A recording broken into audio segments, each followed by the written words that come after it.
Do you think the others are making good progress? Hope it's all going smoothly. Oh, hey look! They made it back as well! Prince! Llama! How did it all go? All is well, thank you. Neffer and Yehuda had to stay at the curatorium to wrap things up, so they won't be joining us for now. I ran into Miss Neffa and Miss Aino on the way back. Their work is still in progress, so I suspect they won't be back for a while either. You seem rather cheerful today, Mr. Flintz. I certainly am. I achieved what I set out to do and came away with more than I bargained for. Fighting alone can get quite tedious, but I had the good fortune to run into a pair of brave young warriors. We meet again. How have you been? Albedo! What are you doing here?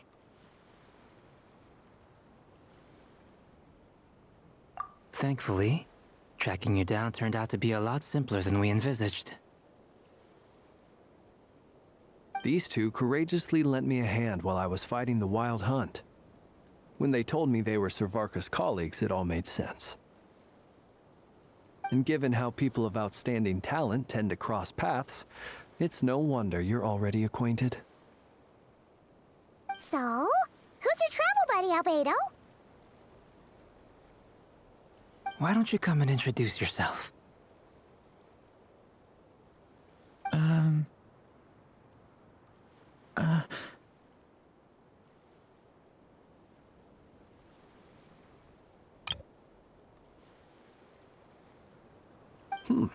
A gentleman of few words, I see, and a rather stern countenance. I presumed you were acquainted with him. Is that not the case?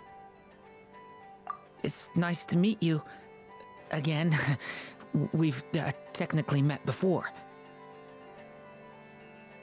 Wait a sec! You're Mini Durin! That's right.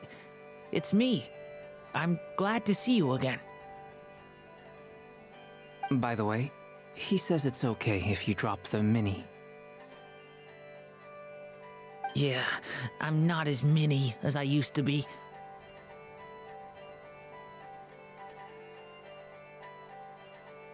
Interesting, isn't it? The first step towards blending into human society appears to be reflecting on whether one's name really reflects who they are. Wow! You look so different! In a good way, of course. It's great to see you looking so healthy. Thank you, Paimon. And although you're as mini as ever, I understand that diminutives don't always convey endearment. I'll be sure to simply call you Paimon as a sign of my great respect for you. Wow! You're such a smooth talker now. Paimon could get used to this. From now on, you may refer to her as your esteemed guide, Paimon. Personally, I think our little Paimon is the perfect size. When people call her Little Paimon, it's just because she's so adorable that they can't help themselves. If that's not a sign of endearment, what is? You're absolutely right, Miss Lauma. My brother still has a long road ahead of him when it comes to understanding human relationships. Anyway, speaking of long journeys, didn't Columbina, leave with you? How come she isn't back yet? She's been catching up with old friends. Wouldn't be surprised if she stopped for a cup of tea, or 10, on the way back. Uh-oh. People are talking about me. Hope it's nothing negative.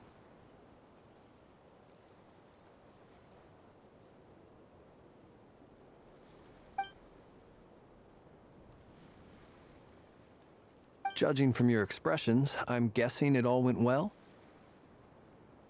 It's getting crowded here. I'll go grab some chairs. No need. This is a job for an alchemist. I'll whip some up momentarily. Thank you for your hospitality, ladies and gentlemen, but I was merely escorting my friends back. I'll be meeting Sandrone shortly, as we still have some things to discuss. It's been a pleasure, everyone. But this is where I'll say goodbye. We really appreciate your help. Oh, come on. Spare the formalities. I'm just glad I could help out some true friends. I understand. Well, bye for now, Harlequino.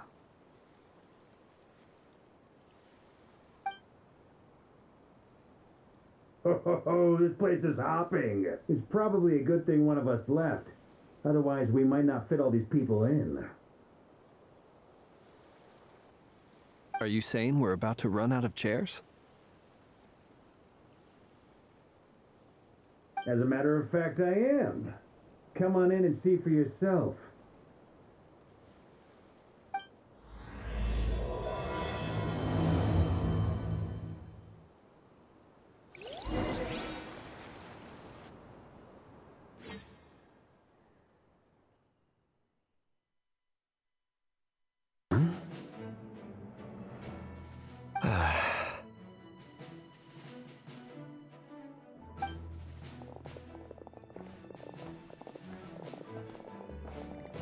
I overheard your little chit-chat outside, by the way. With Miss Columbina's colleague gone, we should be back to the original crew plus the other colleagues I brought in. Though, it looks like we have another new face. Someone else managed to rope in a colleague, too? Frankly, you and Paimon are the only people I know here.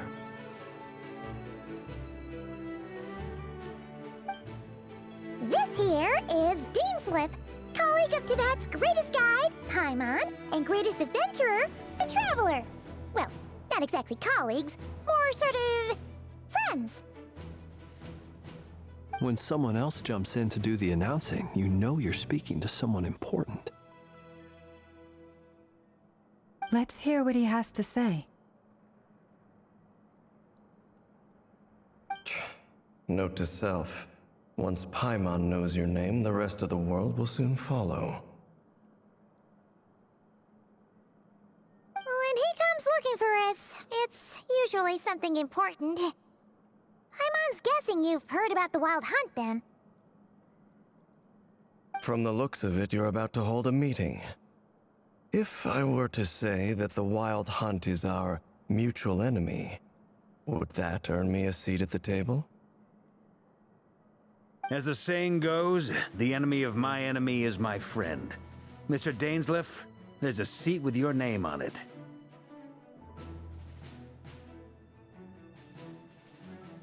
Though, I can't promise the same for everyone else. Hey, Albedo, think you can rustle up a couple more chairs? After all this time apart, Grandmaster Varka's first order is to rustle up a couple more chairs. I've missed this. Is he being sarcastic?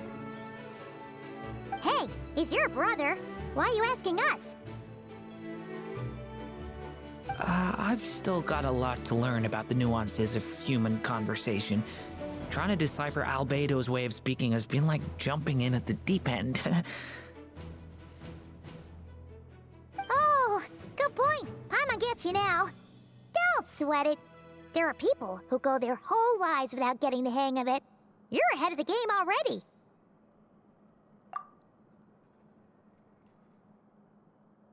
I wonder what's taking Neffer so long. Perhaps you should go and check in with her. If anyone can hurry her along, it's you. I just got back from the curatorium. Besides, aren't you curious to see what's taking her so long? Miss Neffer doesn't strike me as the type to share secrets. And since gathering intel is her specialty, I'm guessing she'd prefer to keep her methods confidential.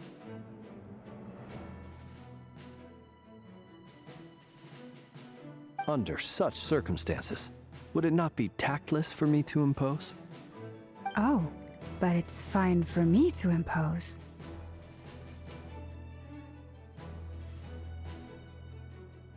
What can I say? You have an unrivaled ability to garner people's affection, Miss Moonchanter. Besides, you have far more in common with her than I do. All right then.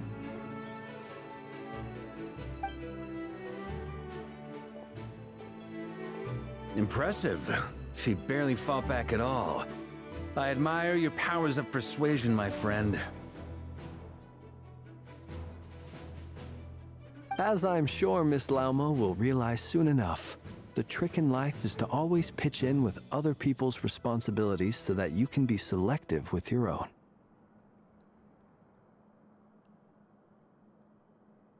Another trick is to simply hide in the background. Spoken like a true sage. Anyway, looks like we've got some time to kill before the meeting. Let's take a little breather, folks. And feel free to chat amongst yourselves. We'll get down to business once the other two arrive.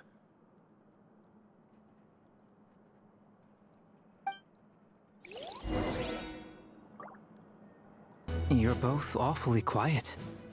Why don't I start us off with an icebreaker?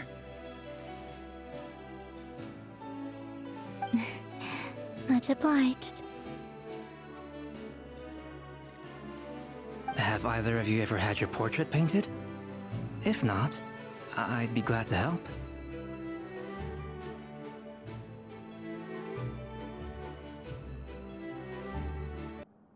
That sounds like a lovely idea. You know how to paint, then? I dabble occasionally. He's an excellent painter. Tables, chairs, people, dragons, you name it. He'll paint it for you. I'm flattered. If I ever get the chance, I'd like to give it a try myself. I'll bear that in mind. Anyway, how about you, Durin? What sort of portrait would you prefer? Oh, I'd be fine with anything. Whatever style feels best to you. Very well. Then I'll play it by ear. You can replicate any style I want? I can try. If you show me a sample, I'll do my best to match it. Thank you. In that case, I'll dig up some reference material for you.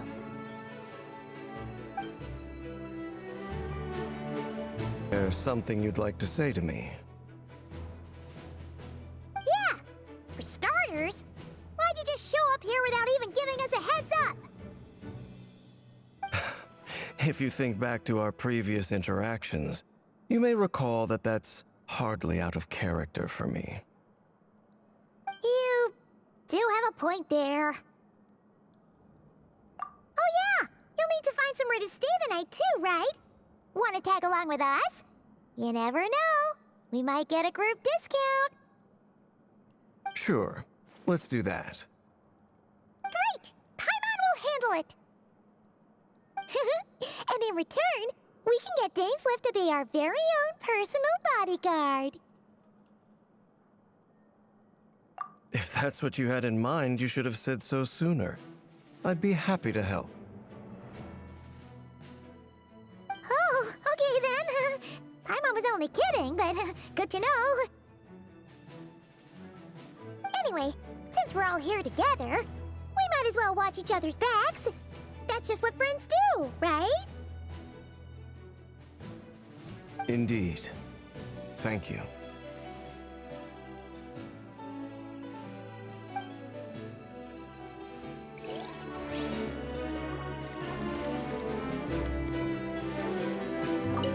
Truth be told, I can't remember the last time I was in a meeting with so many people. You're not alone there, my friend. The Lightkeepers also struggle to bring everyone together for a serious discussion. I don't doubt that. I've only ever met two Ratniki, one being you, and the other being that young guy, Itlua.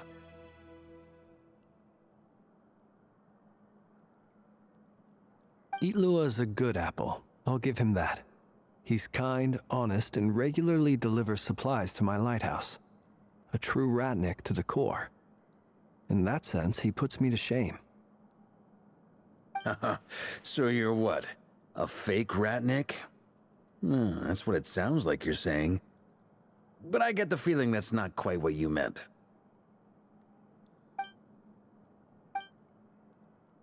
Come on, why the awkward silence? Sorry.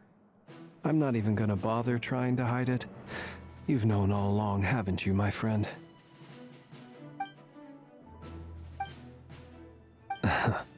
Now that was an awkward silence. Let's just keep this between ourselves. Probably best if Itlua doesn't know, huh? That goes without saying. Gotta be careful what you share with youngsters, after all. Anyone else in the know? Let me guess. The Traveler and Paimon? It's dangerous being too sharp for one's own good, you know. Then, in the name of the Animo Archon Barbados himself, I swear, your secret's safe with me. When we went for drinks, you said that you and Barbados were practically best buds. In the light of that claim, do you really expect me to take your oath seriously? Of course. Just as long as you don't go spreading around the fact that I'm close with Barbados, all right? Fair enough, then. Nothing like a bit of mutual leverage to seal the bonds of friendship.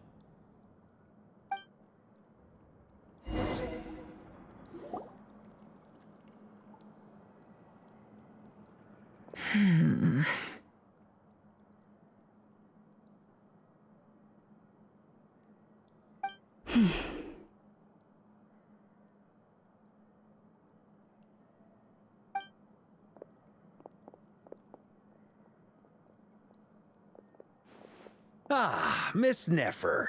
You made it after all. But what about Yehoda? I'm here to give you an update on how things are going on our end. Once this is over, I'll be heading straight back to continue my work. I left Yehoda back at the Curatorium to watch over things while I'm gone. So much for just this once.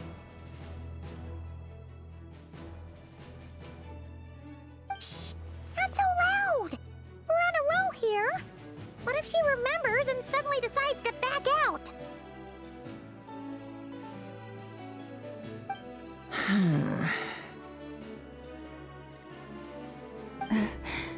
Did you say something, Mr. Varka?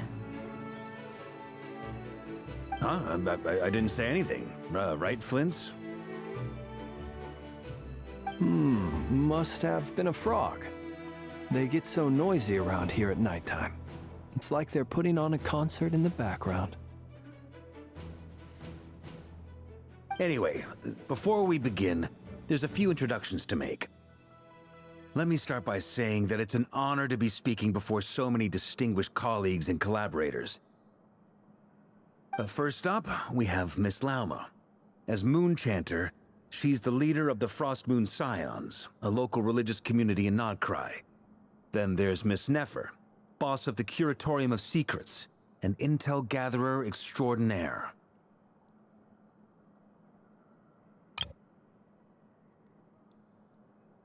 Neffer is leading the investigation into Rerer's background, assisted by Yehoda and Lauma. From the little I've heard, they're making some great progress. Over here, we have Mr. Flint's, a Ratnik and guardian of the abandoned lighthouse. In our last operation, he courageously distracted the wild hunt to buy time for the rest of us. For those of you who've never met, this is Mr. Albedo, a renowned alchemist and captain of the Knights of Favonius investigation team. By his side is a new face for us all, myself included, Mr. Durin, who has come to lend his aid. Next up, we have the Moon Maiden and former Fatui Harbinger, Miss Columbina. Then we have the Traveler, who's earned more titles than I could possibly hope to list out, so I'll spare you the rundown. And Paimon, the ultimate travel companion and quite possibly the best guide in all of Teyvat. Wow!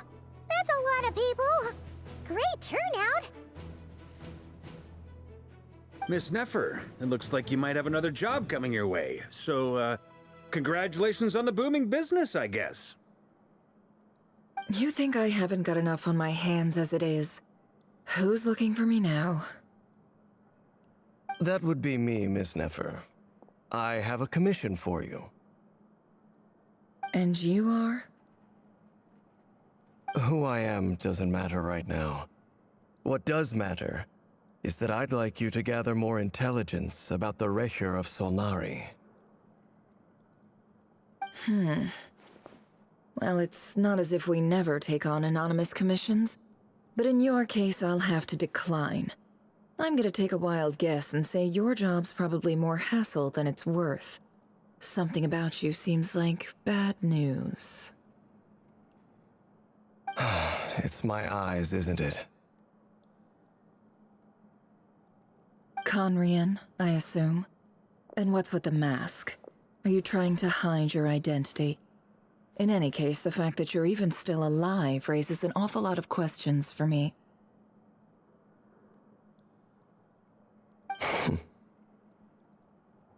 My name is Dainsleif, and yes, I am from Conria.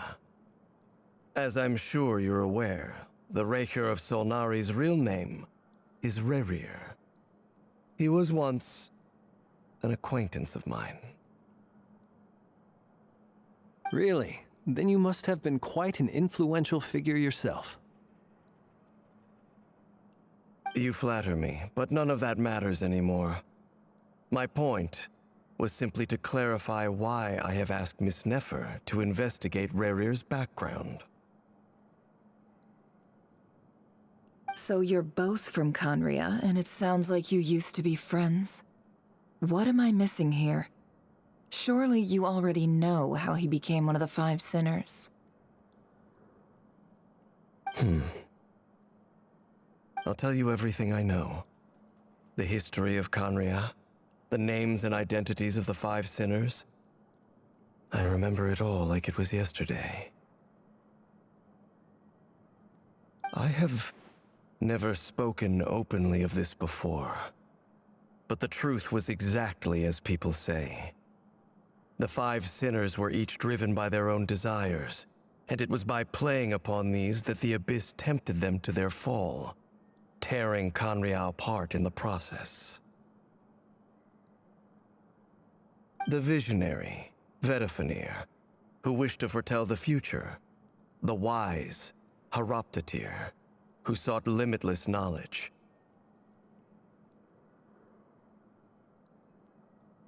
Gold, Rhindaughter, who desired to create life. The foul, Sertologi, who pursued supreme strength.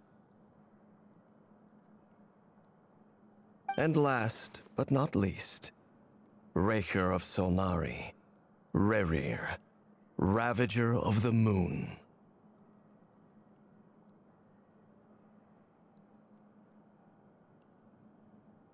Of the five, Rerir is the only one who remains a mystery to me. He never harbored grand ambitions. So what changed in the space of a single night? How did he come to fall like the others?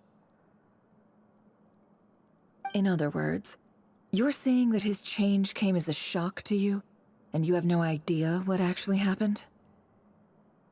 That's right. You mentioned how the Abyss tempted them, which led to their fall.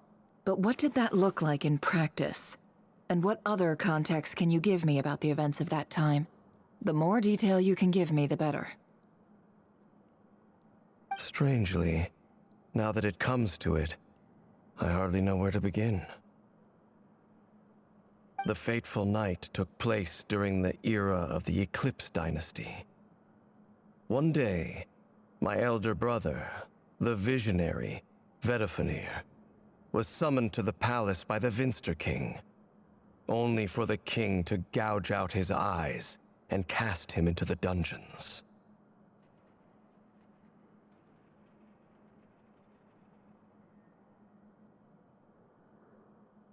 When I came to hear of this, my fury knew no bounds.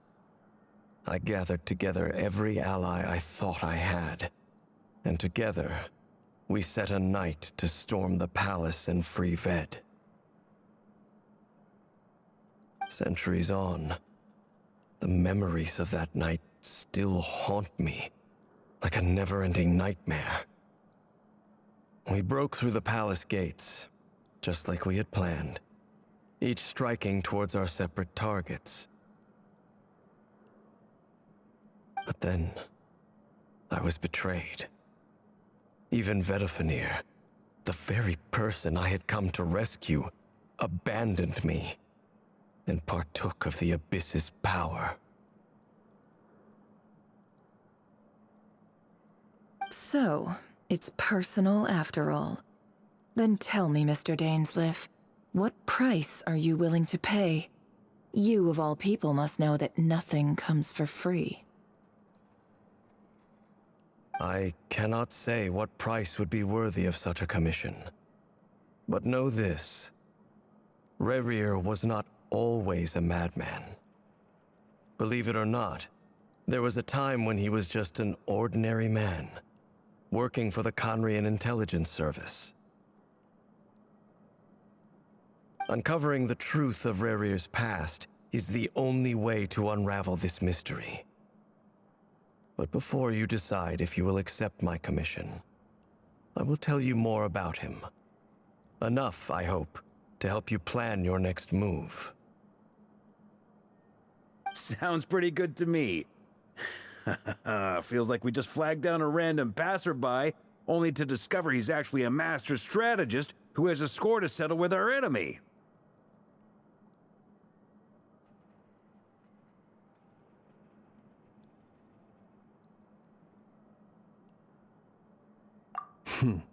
Can I borrow your halo?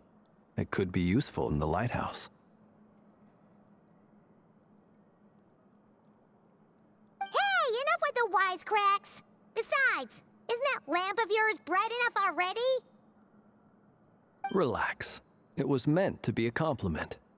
If that was a little over the top for your liking, I'll make sure to tone it down next time.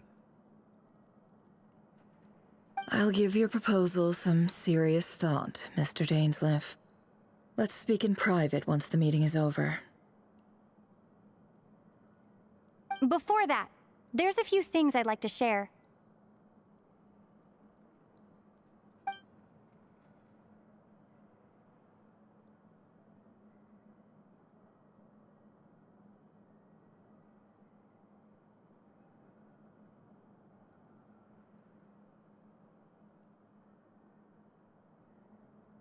Now that we've united the hearts of the three moons, your power should be greatly enhanced. But it seems like that hasn't happened yet. I believe it will take a little longer. You've done so much for me, so I want to be completely honest with you all. Even though I'm doing a lot better now, the truth is, my recovery will likely be an ongoing process. From the moment I was born, my power has been slowly ebbing away. And that is because Teyvat has never accepted me. Even with the moons united as one, it seems my rejection cannot be undone.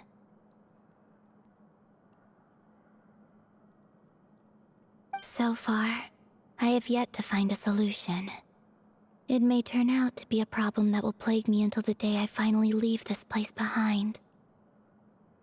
Even so, I will do everything in my power to help you drive out the Rayhir of Solnari. As Arlecchino put it, this is not about chasing the spoils of victory. It's just a gesture of heartfelt gratitude.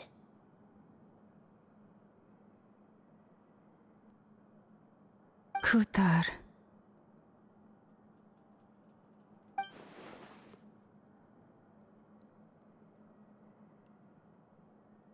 Defeating the Rahier of Solnari will be no easy task.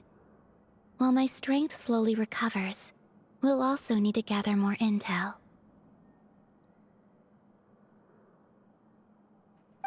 Naturally. We should take all the help we can get if we hope to defeat him. We've considered several viable plans now, but our choice hinges on the answers to a few key questions. Is it even possible to kill Rahier? What experiences shaped the person or monster he became? And what's he really after? Given Albedo's expertise in alchemy, I think we should leave him to try and answer the first of these questions. Understood. As for the other two, I'm afraid we'll have to count on you again, Miss Neffer. Believe me when I say it's not my wish to burden you. But right now, relying on your skills is our only option. So you're placing all your hopes on me, huh? We can't thank you enough for agreeing to help us. Honestly, I can hardly believe how lucky we are. You sure have a talent for changing your tune, Miss Moonchanter. Timid like Yehoda one moment, then Flintz's insincere flattery the next.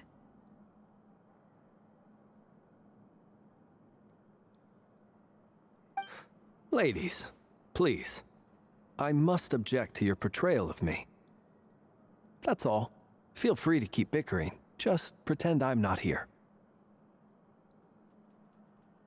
I almost don't want to leave this room.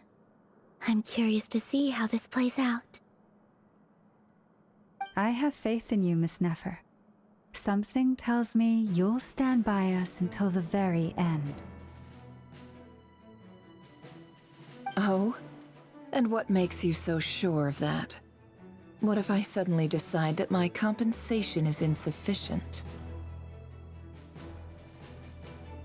This isn't about the money.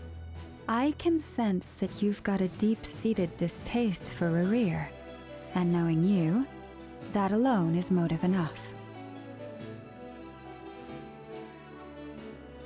Look at them getting along so well. Like two peas in a pod. And I'm the one they accuse of insincere flattery. There is no justice.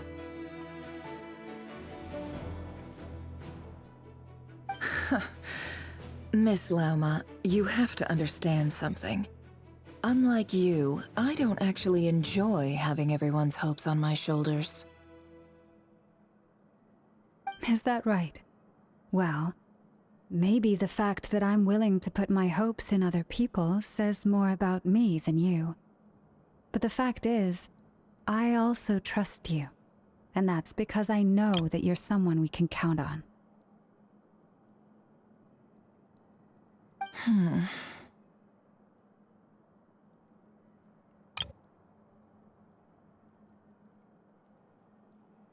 Anyway, we've got our plan, so let's get moving. Mr. Dainsleif, let's talk. And Traveler, once we're finished, if you've nothing else planned, I'd like you to come with me. This whole experience is teaching me a lot. For instance, I now know that when other issues come up in the future, I'll have far more luck getting Lauma to convince Miss Neffer than trying to do it myself.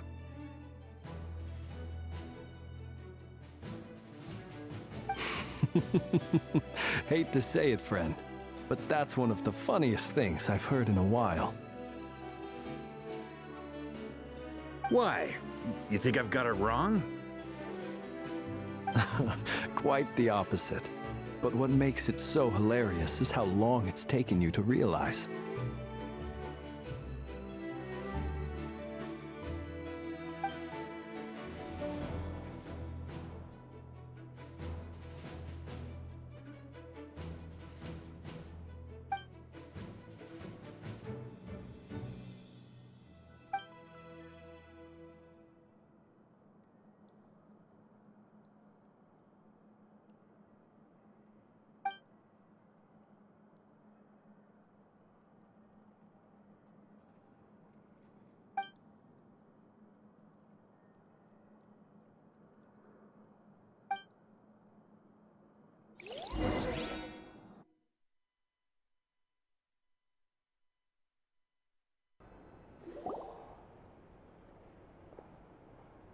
Thank you for waiting. That's okay. We actually used the time to help Dainsliff get a room at the hotel. That's very considerate of you. Now, I trust you share my curiosity about Rarier's past, and you seem fairly familiar with Mr. Dainsliff already. We spoke at some length after the meeting. He was the one who suggested I should invite you to join this operation. He feels confident that these secrets will be safe with you. Dane has a lot of faith in us, that's for sure. Likewise. I appreciate that you got right on board without interrogating me about why I invited you. It shows that you trust me to explain everything in due course. That's because we know what you're capable of. We appreciate you too, Neffer. You might have been forced to help in the beginning, but this time, it was your choice.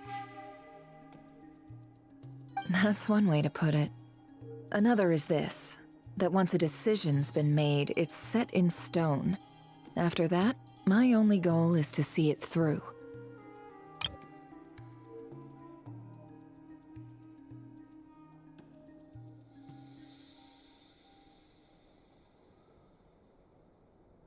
Alright, so here's how it is. I'm going to access Rarier's thoughts again using my confidential method. Now, I'm sure you've seen things like this before on your travels, so you're surely well aware of how dangerous it can be. The reason I've gathered you all here is to ensure my safety during the proceedings. I plan for us to enter the fragment of his consciousness together, and once inside, I will focus on searching for information. Think of this as a diving expedition into someone's brain. If I'm the diver, you are my safety equipment, tasked with keeping me alive while I'm under the surface. Once the ceremony begins, we will all be spying on privileged information. But in the interests of safety, you must remain absolutely silent at all times. We will discuss our observations after the ceremony has concluded. Lastly, any individuals of a weaker constitution are advised not to partake in the ceremony. In any case, Paimon has her own job to do, which requires staying in the room but not joining the ceremony.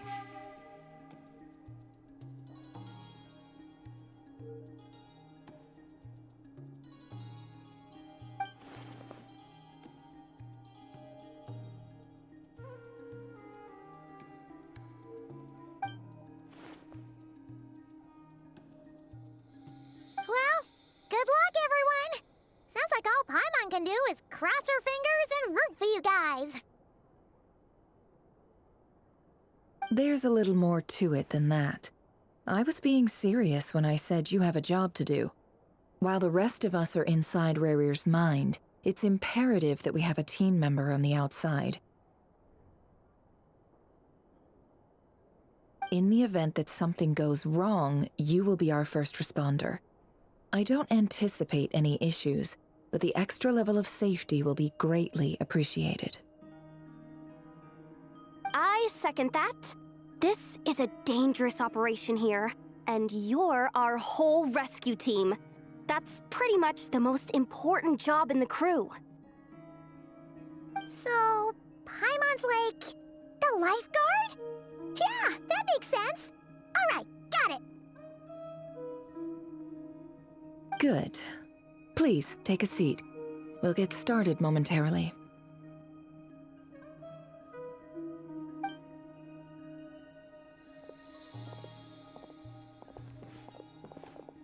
So, did Mr. Dainsliff tell you anything else? He told me that he believes Rarier kept some big secrets in his life. He's not sure that they were the cause of his eventual downfall, but he's asked me to uncover what those secrets were all the same. But surely you're not planning to go through with this, no matter the cost. If you think that, you'd be overestimating me. I'm a businesswoman, not a mercenary.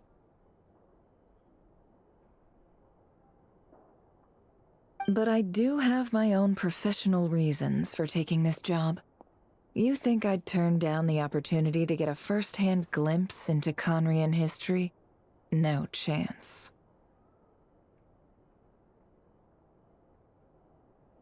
Well, as long as you don't let morbid curiosity get in the way of safety concerns, we're good. We'll do whatever we can to help you.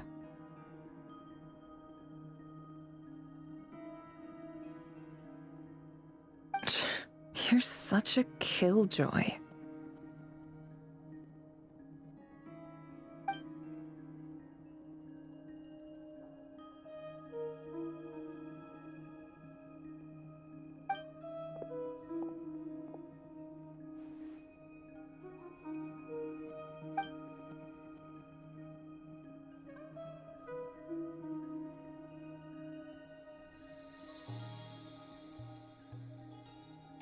All right, I'm good to go. All set over here, too. Promise, Paimon, you'll be extra careful. All right. Let your whole body relax. We're about to begin. Close your eyes.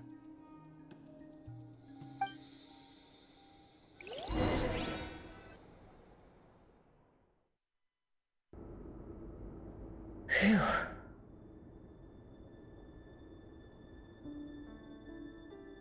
Could this be his office?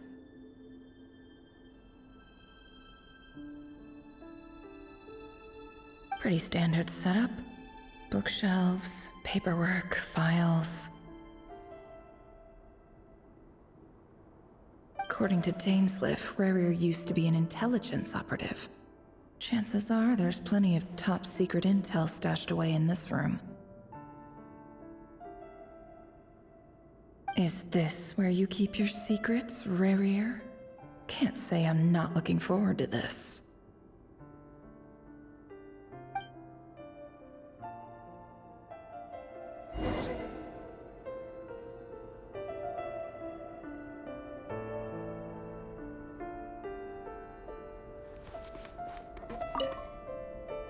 A file tucked inside a folder. The title reads, Dear Breakfast Shop Owner. It's a list of names. But at this stage, I have no idea who any of them even are.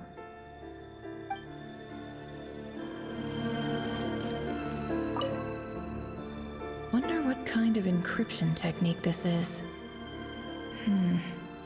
Seems like it has to be inserted into that camouflage device nearby. Aha! It's an audio recording. Please, hear me out. I can't shake this feeling that someone's been spying on our house. No, I'm not being paranoid. It's true. I saw someone dressed in all black. It was a couple of days back, but that was on another street, not near my house. I swear, I know what I saw! There's a note in the margin. Surveillance of the Runforther residence has concluded. We apprehended the target and filed the mission report last night. Could the voice in the recording belong to one of Rarier's targets?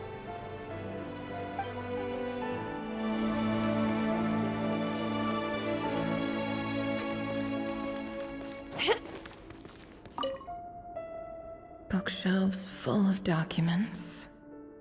Looks like these are all files, packed with the personal details of individual Conrians. The Crimson Moon dynasty preceded the eclipse. Since Rarier worked as a secret agent during the latter, it stands to reason that he was tasked with purging remnants of the old dynasty. Yep, lines up exactly with what Dainsliff told me.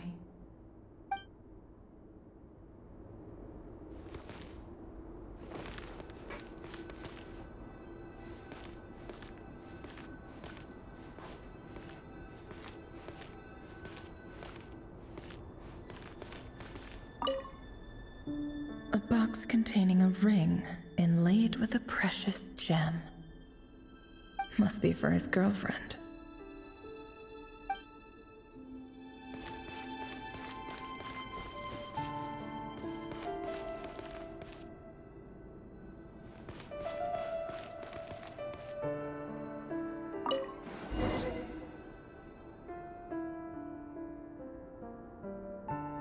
Today's files are in.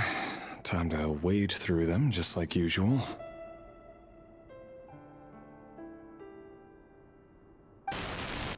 Male, 51. Occupation, cook. Confirmed Crimson Moon descendant. Has maintained frequent contact with other descendants over the past year. Poses a threat to the dynasty.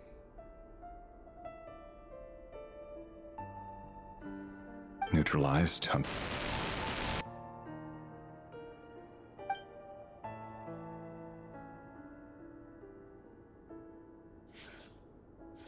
This one should be archived under purged targets.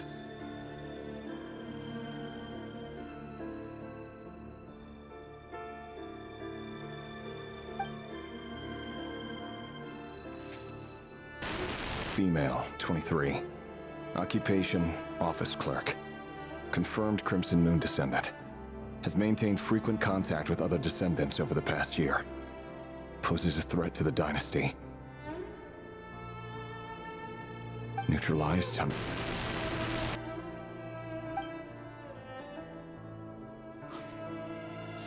Another one for purged targets.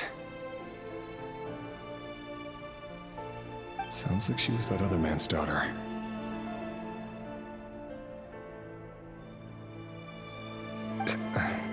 Never mind. What's it got to do with me?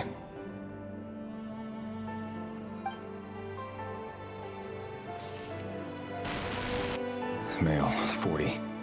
Occupation, teacher. Confirmed Crimson Moon descendant.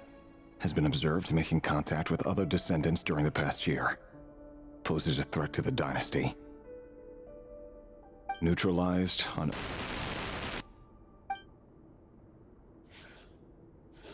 Just another nobody for the archive. Come to think of it, I remember surveilling this man. A case like his never would have been considered a priority in the past. Huh. He barely even interacted with other Crimson Moon descendants.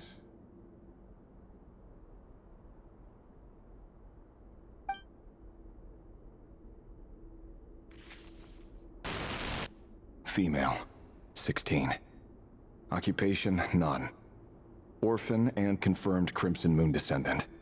Has been observed making contact with other descendants during the past year. Poses a threat to the dynasty. Neutralized on...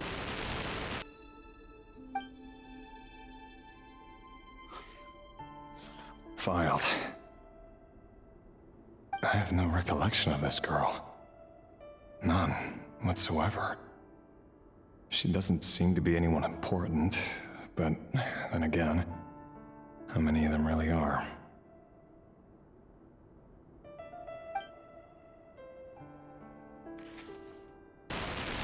Female, 13. Occupation, none.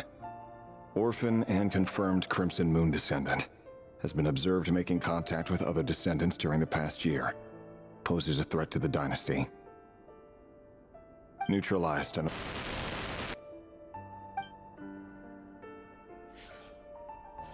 Filed.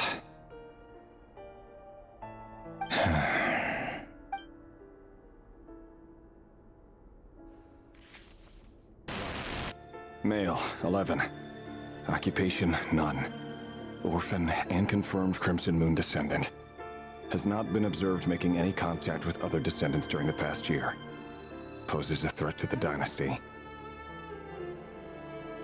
Neutralized on...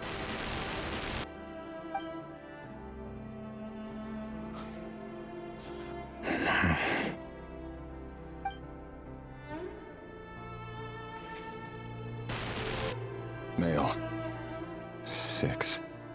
Occupation, none. Orphan and confirmed Crimson Moon descendant. Poses a threat to the dynasty.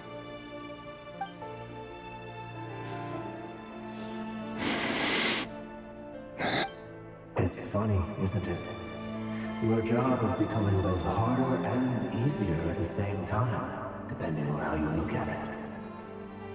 Sooner or later, the Crimson Moon descendants will be completely wiped out. But as their numbers dwindle, they become harder and harder to track down. That's not how it is. Fortunately, however, most of the able-bodied adults have already been taken care of. The remaining weaklings will be increasingly easy to deal with. No! No. My job is to ensure the survival of the Eclipse Dynasty. And the only way to do that is by eliminating any and all potential threats. It's a perfectly legitimate line of work. Every single one of my colleagues can attest to my fairness. And if my friends were aware of the facts, I know they'd back me up too. Assuming, of course, that they were aware of all the facts.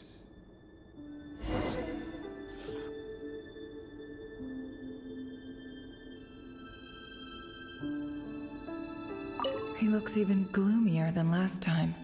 I wonder what's changed.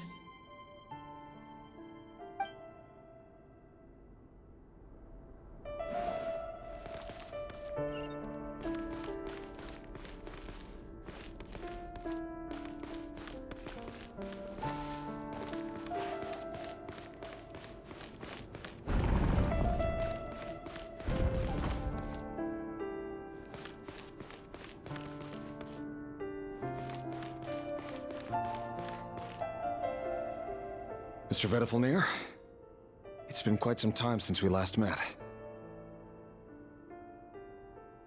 Rerir, I trust you're here because you have something important to discuss.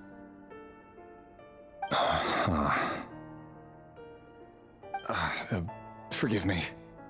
I wasn't tuning out, it's just, I noticed you didn't even phrase that as a question. As if you knew I was coming. Tell me, does someone in your position ever feel the need to ask questions at all? It is indeed within my power to foresee certain things. Things like your arrival. I was just thinking. It won't be long before I'll be inviting both you and Dane to my wedding. That isn't a lie. But nor is it a fact as such. It's a wish, isn't it? No fooling a prophet, is there? Ever since that day we met for drinks, I knew it was only a matter of time before you came looking for me. Does it feel good? Knowing how the future will unfold.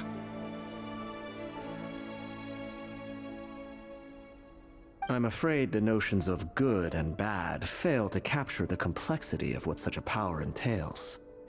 Once you've seen what will come to pass, it can be all too easy to succumb to fear and melancholy. Unless, of course, you learn to abandon these feelings.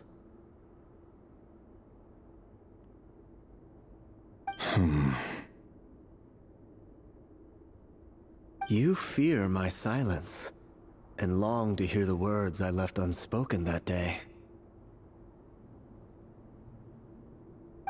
That's right.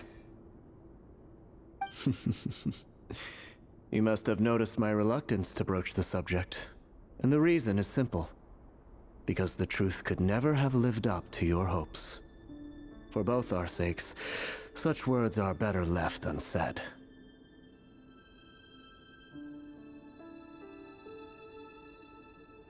The burden of prophecy was never meant for your shoulders.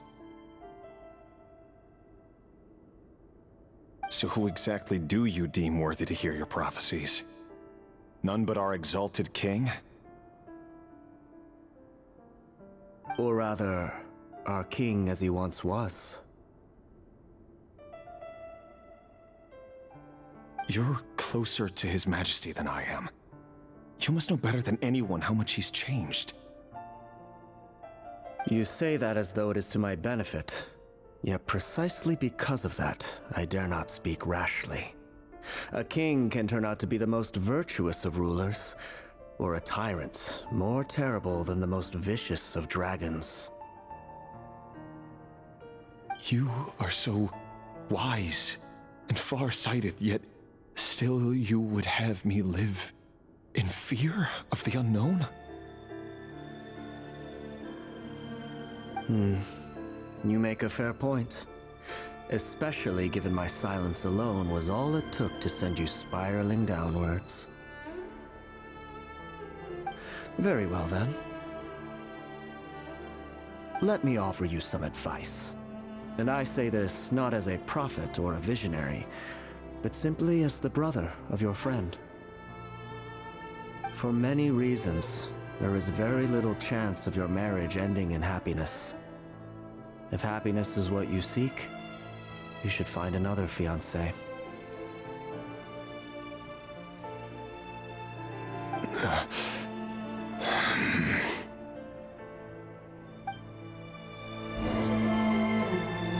Hold on. There's that same black fog again. Could this memory belong to Thelindis? Guess I'd better tread carefully.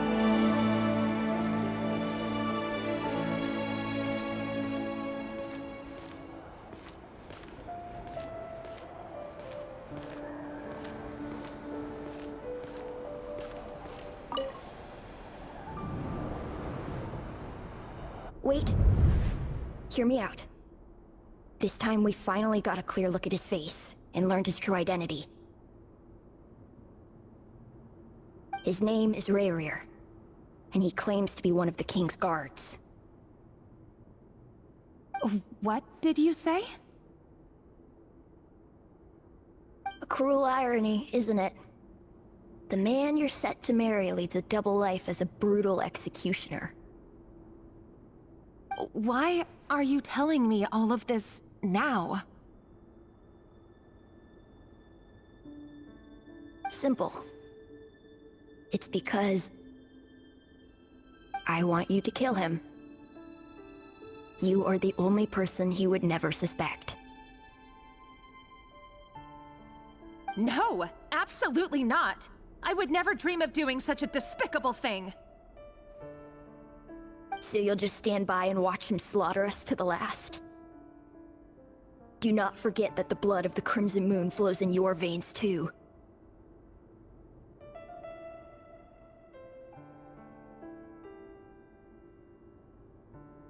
The blood of the Crimson Moon? What does that matter now? The dynasty has long been dead and gone.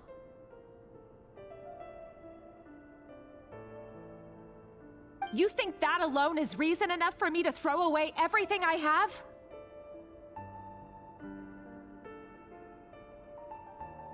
Why wouldn't it be? You two were once a child of the Crimson Moon, just like me.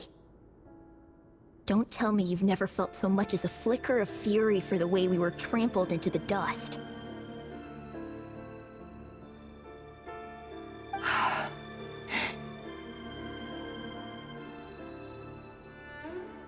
As long as you promise to abandon this pipe dream of restoring your dynasty, I can try to persuade him.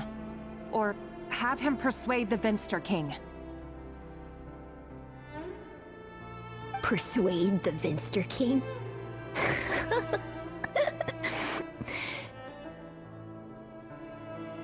Do you even know why he's so obsessed with hunting us down? Why he keeps trying to force us to hand over our secrets over and over again? Or why we refuse to give up on restoring the dynasty? The Vinster King. A blind fool. His eyes clouded by powers from beyond this world.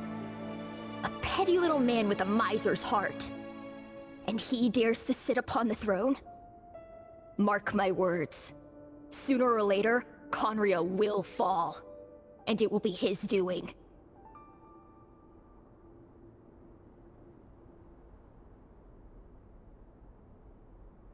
If you can't bring yourself to do it, so be it. Just you watch. It won't be long before calamity descends upon us all. The Rehir of Solnari. That really is quite a secret you've been keeping from me, Rerir.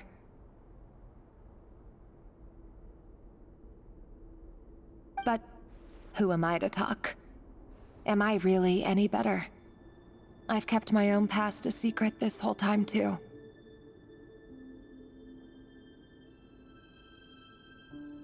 Love should be built on honesty. But ours was born from lies. And yet... is it really so wrong to hide things that would only make life harder? If we don't cover up the parts that no one else should see, how can we go on pretending to be normal?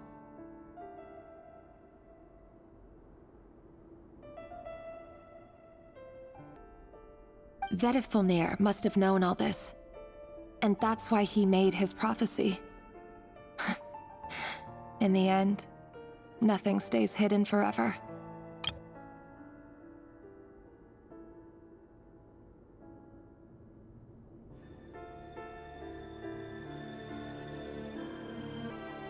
But I won't just sit by and watch this disaster unfold.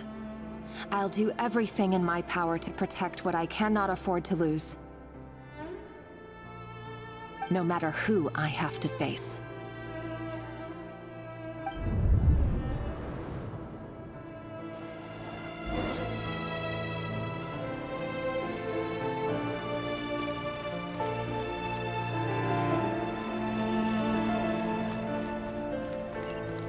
Huh? Was that Rerir who just walked past the window? Doesn't it give you the chills that he still takes the same road to work every day? As if nothing ever happened. Those people at the deli. Enough already. They're clearly pretty taken by their own disguises, so just smile and play along. Pull the rug from under beasts like that, and you'll risk having your throat torn out. Deli? Oh. They're talking about those people from the opposition. Right. I'd almost forgotten they used to run a deli. People of no consequence always vanish so easily. And no one even remembers them.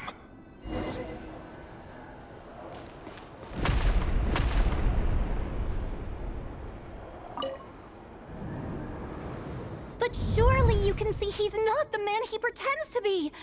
So many have died already, and they say that the king's madness grows with each passing day.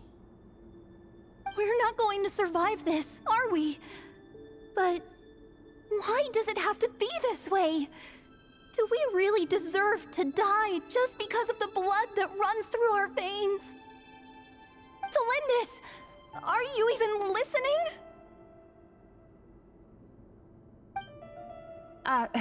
Sorry, Freether. My mind was off wandering.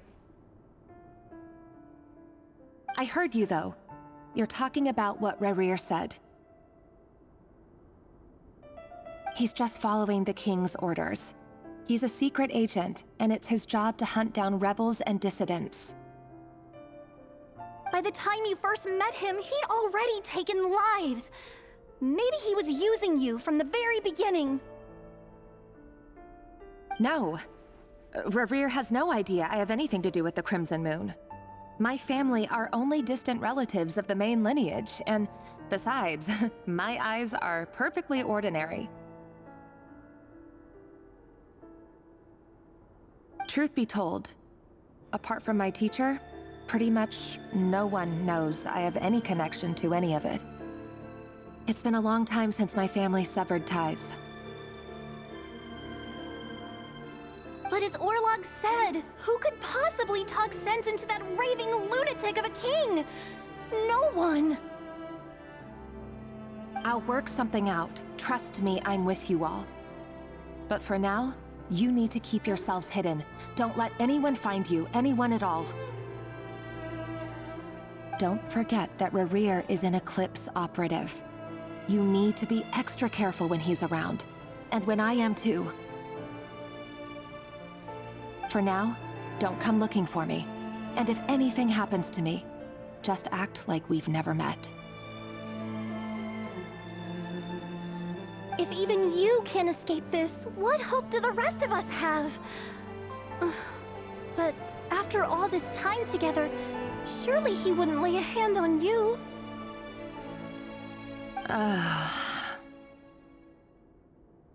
I won't speak in his defense, nor can I give you a clear answer to that question.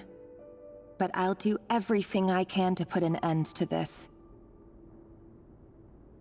Here, hold on to this. If an opportunity to escape presents itself, take it. You'll be glad you took some spare change.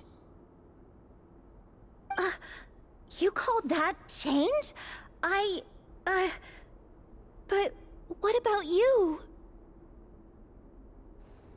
I've got a job, and there's still money coming in. But you can't go anywhere right now. Please think about yourself for once.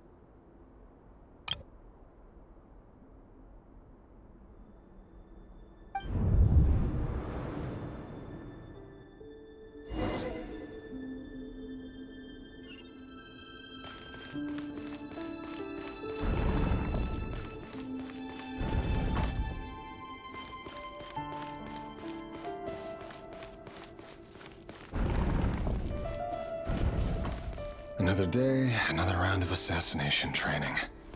Training ground is just beyond this hidden passageway. When you kill a person, doesn't it bother you when you end up covered in their blood? Why would it? Aren't we all just walking blood bags? But not everyone is accustomed to hunting down others like prey. You've been a hunter for so long now, you seem to have forgotten that most people don't just go around killing one another. Leave me alone.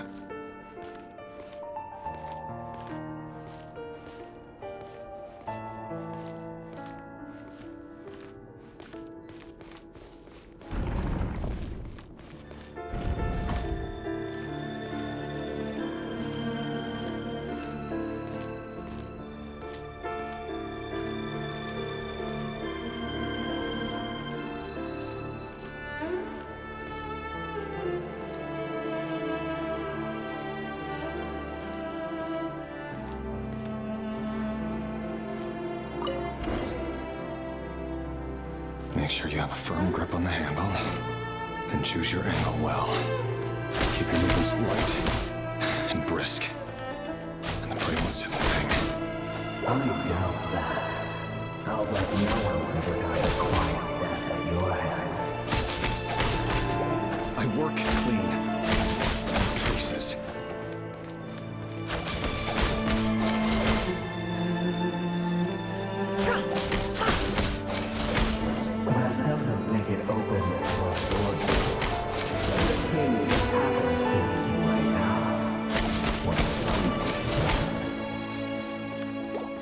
Won't happen. He's changed. Ever since he fell that power. In the beginning, he only had to take out a handful of the The ones I've dealt with have always been guilty. And I've carried out my work flawlessly.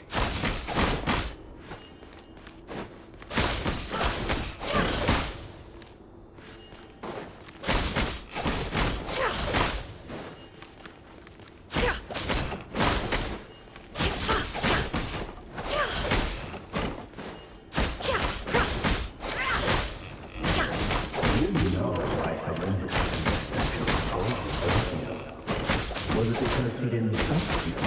Or something else? No!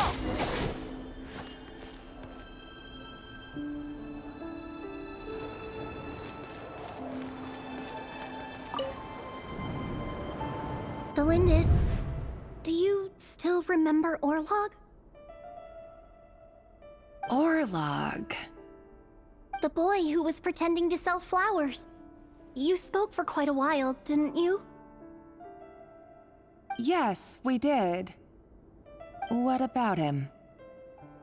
He was arrested 2 days ago.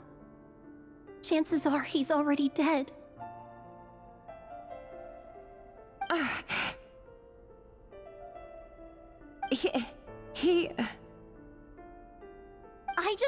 don't get it! After everything he's done, why do you still stand by him? Or does it mean nothing to you that people keep dying? No, that's not...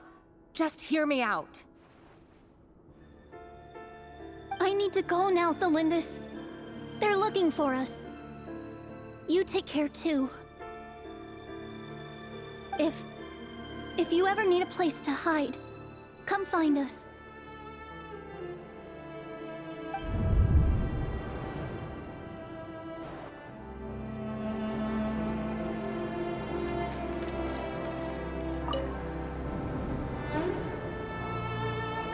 Author Thelindis.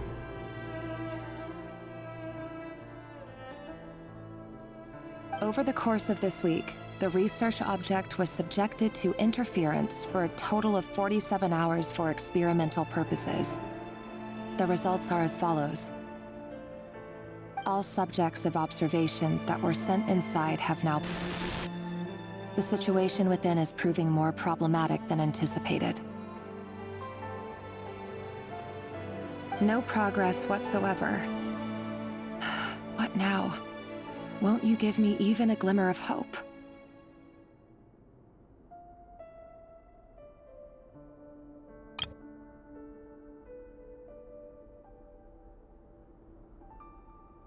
Things are getting worse by the day. I have to find a way or we'll all be in danger.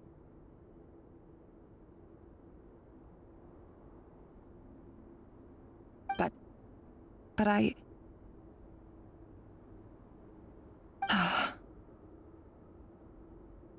If all this research comes to nothing, what then? Sooner or later, it'll be my neck on the line.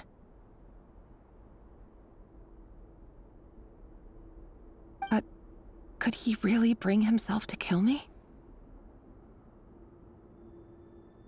No. Surely he wouldn't have the heart.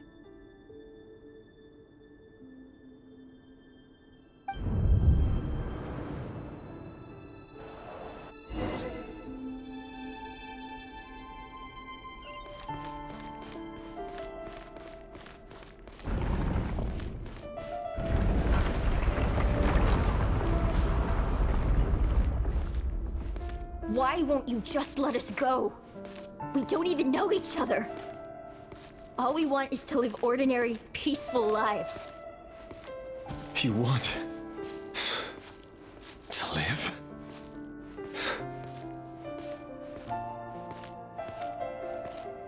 Yes. I just want to go on living. Is that really such an unforgivable crime?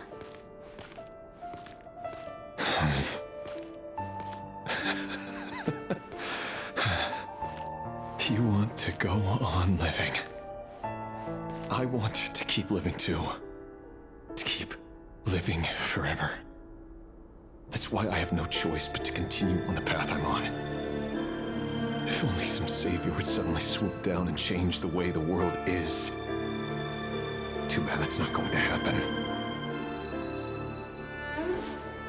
Imagine that.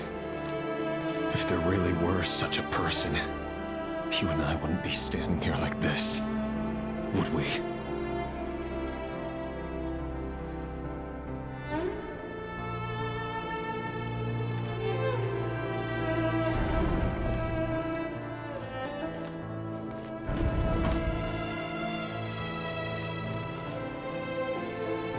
Today's files are in. Time to wade through them just like usual. No, I don't get tired of it. It's my job. And not only am I lucky to have it, I'm good at it too.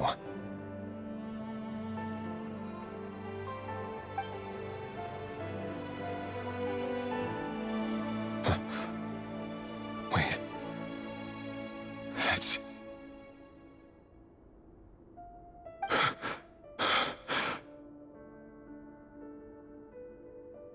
Thelindis?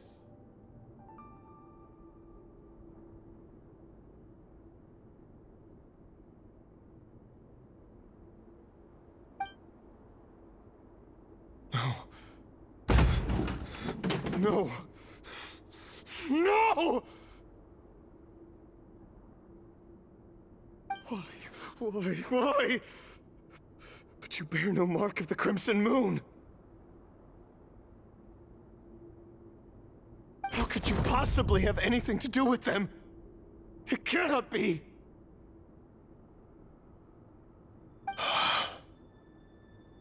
A diluted bloodline. Carefully concealed. I see it now. You've been living in the shadows just like me.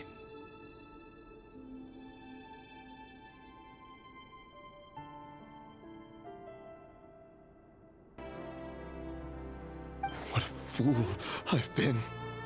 Numbing myself with talk of justice. Even imagining my friends would back me up.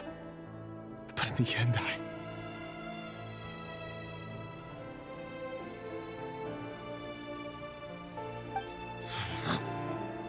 Irminsul. Finster King! How far are you going to take this? From the direct bloodline to secondary offshoots? And then what?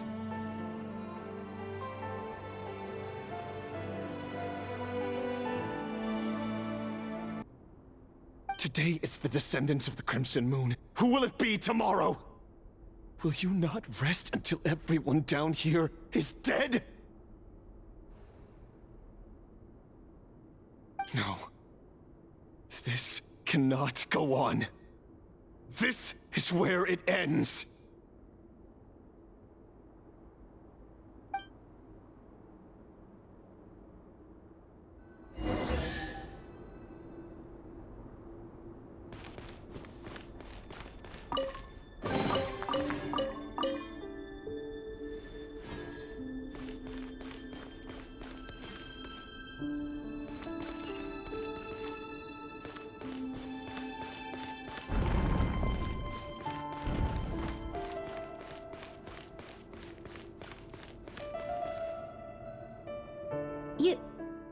You're really letting me go? I am. As long as you can guarantee that no one will find you. Don't worry, I'll be extra careful. No one will know I was here. But what about you? Me? If you let me go, you won't be able to complete your mission, will you? Good point. In that case, maybe you should stay. No, please! I just want to see the outside world again. To... Go on living?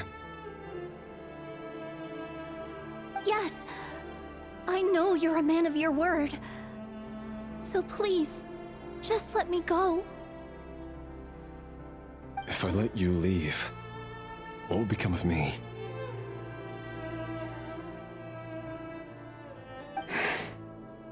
Just kidding. Go, now. But remember, don't let anyone know you were caught. We'll be seeing each other again very soon if you do.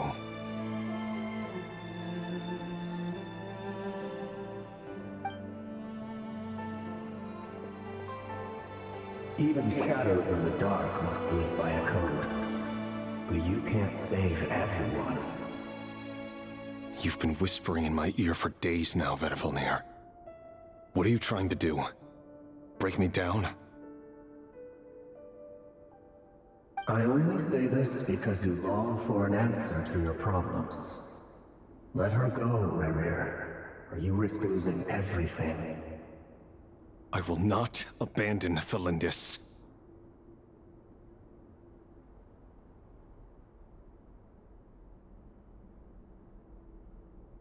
Then you'll need a little more vigilance and a lot more power.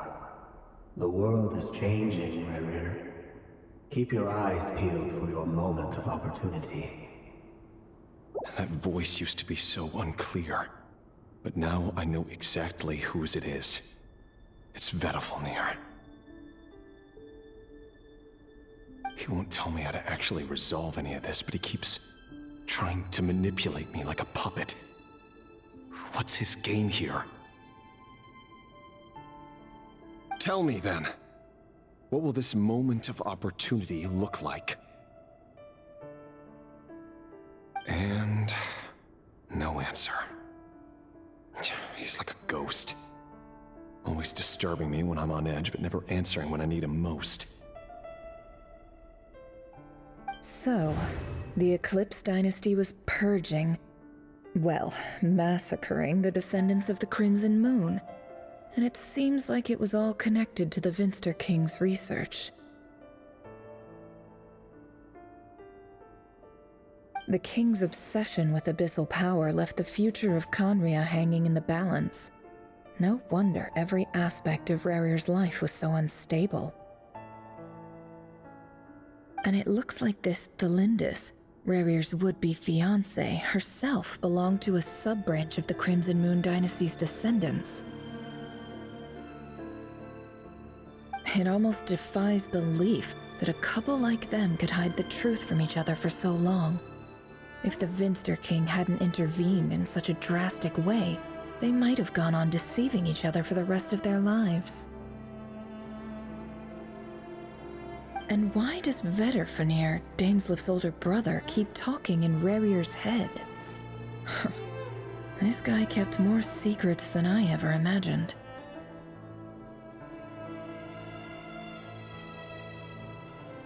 The human mind is like a vast desert of shifting sands. When you follow the flow of someone's memories, you only ever see the parts they're willing to let surface. Time for something a bit more creative. We've been inside Rarir's mind this whole time, building up a picture of his psyche. There's already enough clues on the board to start reading between the lines and mapping out the rest. Now, we can finally begin to put the pieces together. Sure, it'll only be a reconstruction, part simulation, part reasoning, but it's usually pretty accurate.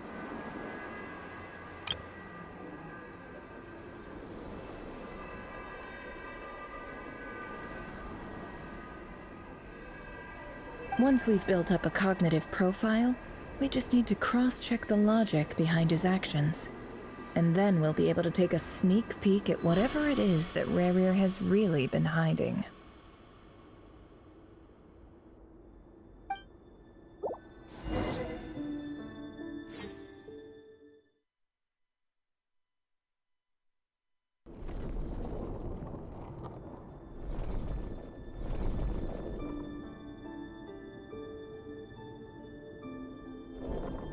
Rarir, are you there?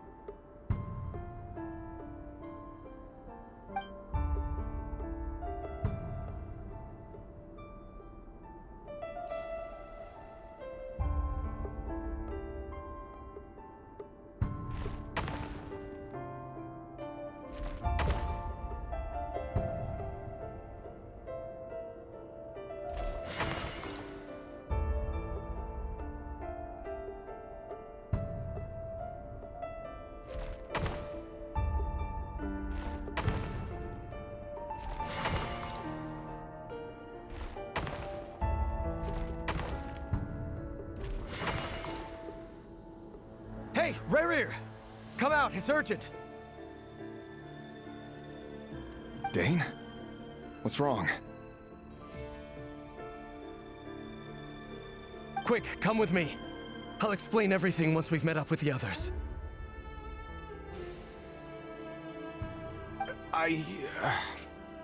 Okay. I'll come. But the Lindis is still over at the Universitas. I'll need to leave her a note. All right then, but make it quick.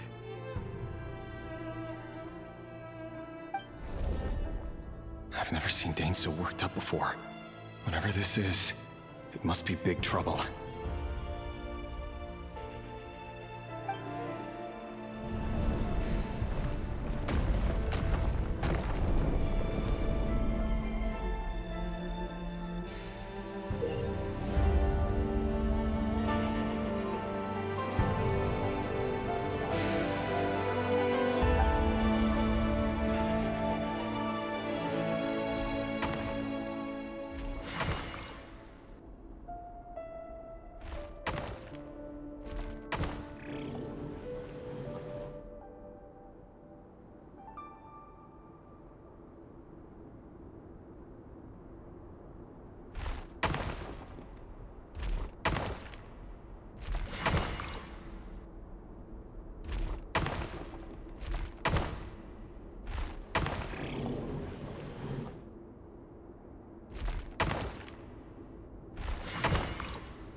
Well, this is a nice change, meeting you all at this hour. When men and women of ambition can speak face to face in broad daylight, I say that's a big step forward for our dear Conria.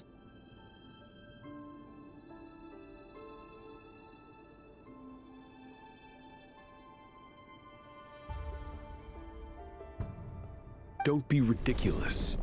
We do not fear the day. Why would we seek refuge in the night?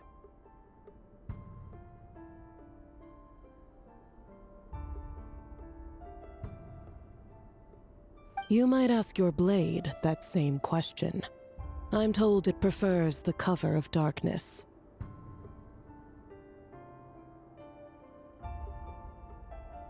The word on the street is that Sertologi only strikes when he has an unfair advantage. But that is patently false. I see you're missing an arm and a leg. Surely only a fair fight could explain that.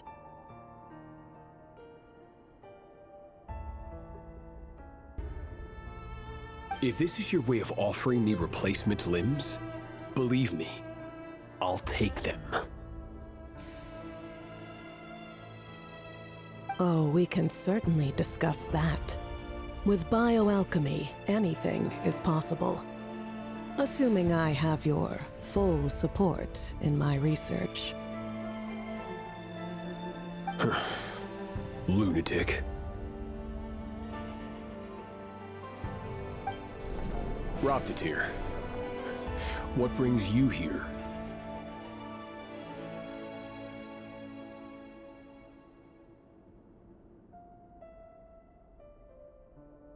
Why, Dainsleif, of course. He invited me. Please, cast aside your apprehensions, Miss Rhine-daughter. Whatever the rumors may say, I am but a humble servant of the king, and I can assure you he affords me no greater convenience than he does you. Well, the Universitas Magistrorum won't stop fawning over you, so at least some of the rumors must be true. You're clearly doing well for yourself, so drop the humble servant act. It endears you to no one. You're president of the Universitas Magistrorum, the chief royal mage known as the Wise by royal appointment, and by far the most favored among the 4 pillars of Conria.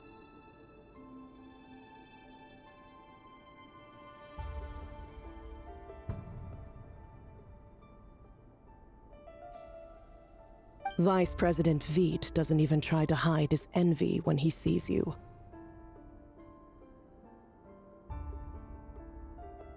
My success is the product of hard work and good luck. It's as simple as that. Were the king not such an extremist, I hardly think I would have received a senior post at my age.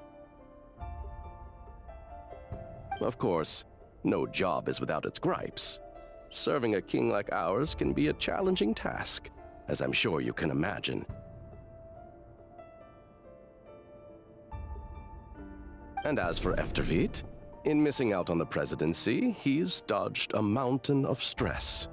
Like everything else in life, it comes with pros and cons.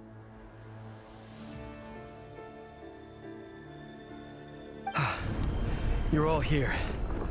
I apologize for the short notice, but it was an emergency.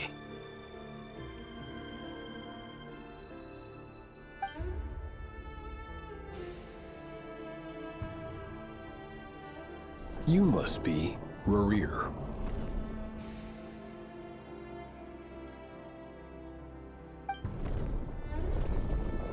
Mr. Sertologi. Yes, I handled your case file during your sentencing.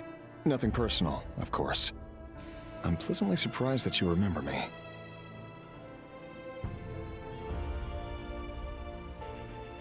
You're clearly a person of substance if you've been invited here.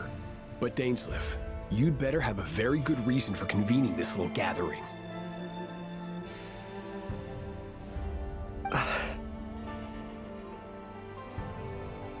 It's my brother, Vedalfenir. After he spoke at the court this morning, the king was so infuriated by his words that he had him blinded in both eyes and thrown in prison.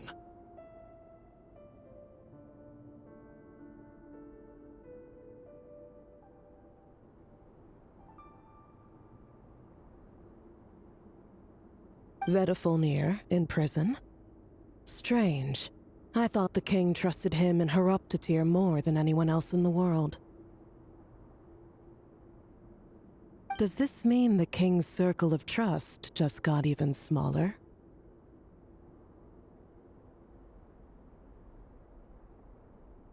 It has nothing to do with trust. It's about what the king wants, which is as clear as day to anyone paying attention. I simply appease him, because it's in the best interests of the Universitas Magistrorum. And also because you're slimy. Vedalfenir, perhaps less so. But still, a visionless visionary? It rather inclines me to think that qualifications are not what get you ahead in Conria. Do you honestly think this is an important discussion to be having right now? Dane, what are you planning to do? Rescue Vedalfenir, I assume. Correct. It will mean storming the palace by force. Tonight. I need all of you on my side.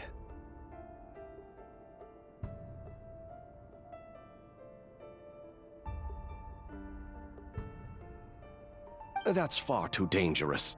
And don't forget, Dainsleif, you're captain of the Royal Guard. You swore an oath to the throne.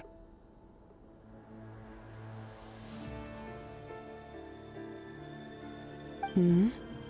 You've been planning this for a while, haven't you? I have no desire to commit treason. But whatever critique the king may have of Vedalfenir, disfiguring your most loyal subject for putting the best interests of his court and nation first, this is not the conduct of a wise ruler.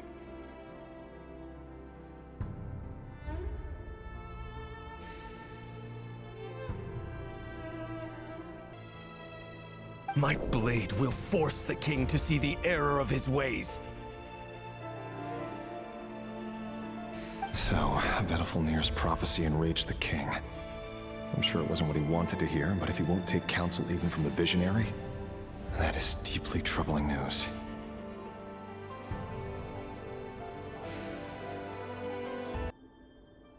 The extent of His Majesty's madness is now all too clear.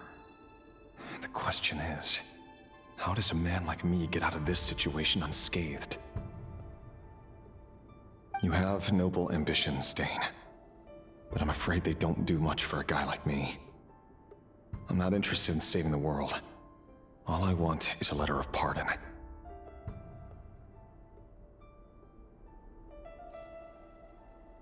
A letter of pardon? For whom? Thelindis?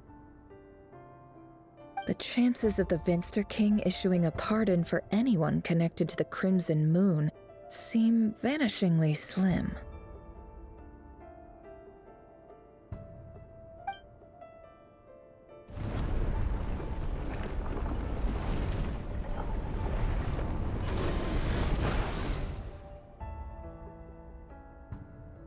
This black fog over the board must have some connection to Thelindis.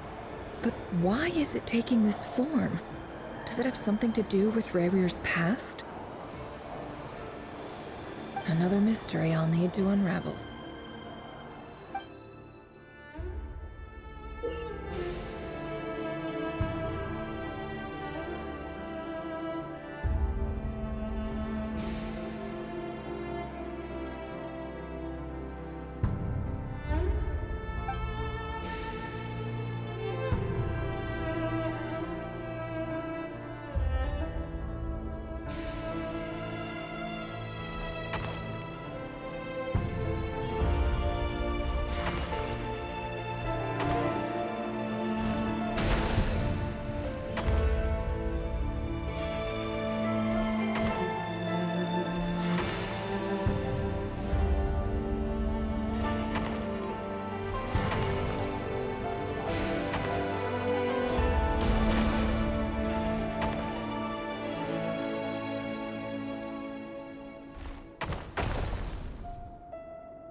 Author Thelindis.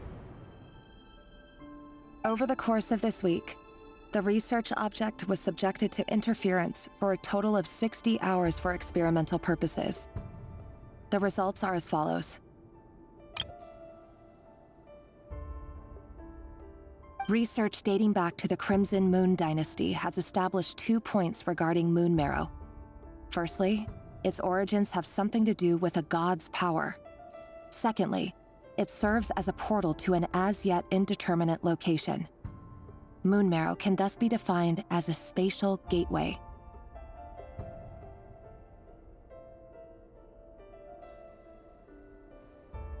However, there are a number of hurdles to overcome before we can answer the question of where it leads to. To start with, opening the gateway requires a specific power source, which the relevant literature indicates an enormous amount of power is then required to keep the gate open. Currently, the total power output of our instruments remains in the single digits.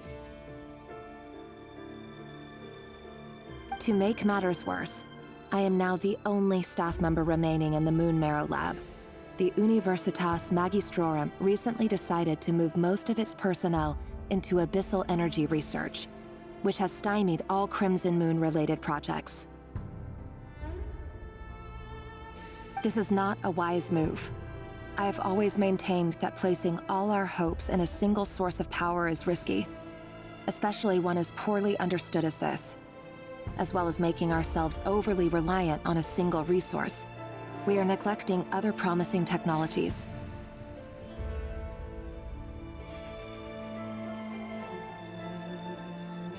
I apologize if this comes across as disrespectful. But as a Moon Marrow researcher, I desperately want to see the world beyond the gateway.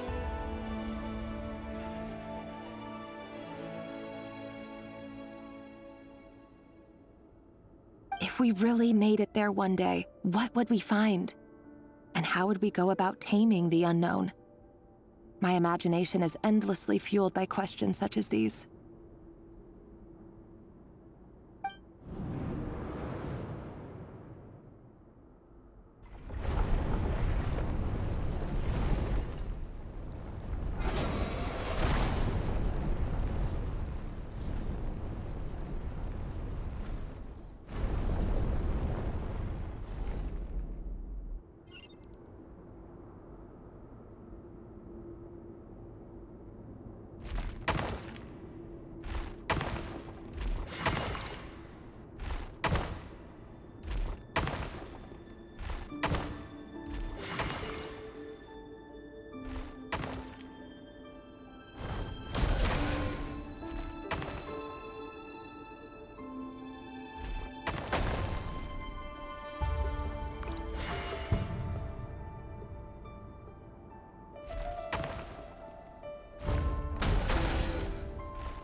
This is for you.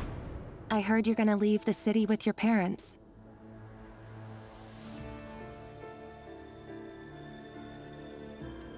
Valindis, did you hear about what happened?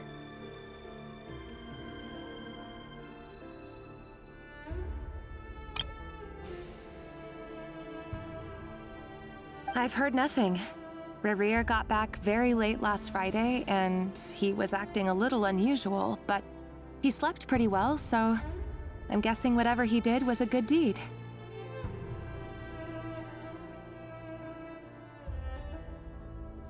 You never saw him, and I don't know what he did. And this conversation never happened. You understand? What if he finds out that you pried into his secrets?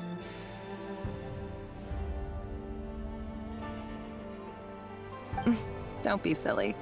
I don't know what secrets he does or doesn't have. All I know is he's just a normal guy who happens to run some errands for the king. Are you scared of him? I don't know. The Rerir I know doesn't match the person you all describe. Logically, I should be scared of him. And yet, I don't want to lose him. But enough about that. You should get going, and be careful with the package I gave you. Keep it secret. Keep it safe.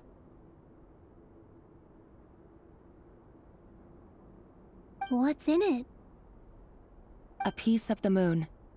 All you need to know is that as long as you keep it safe, then in the future, everyone will be able to see a red moon.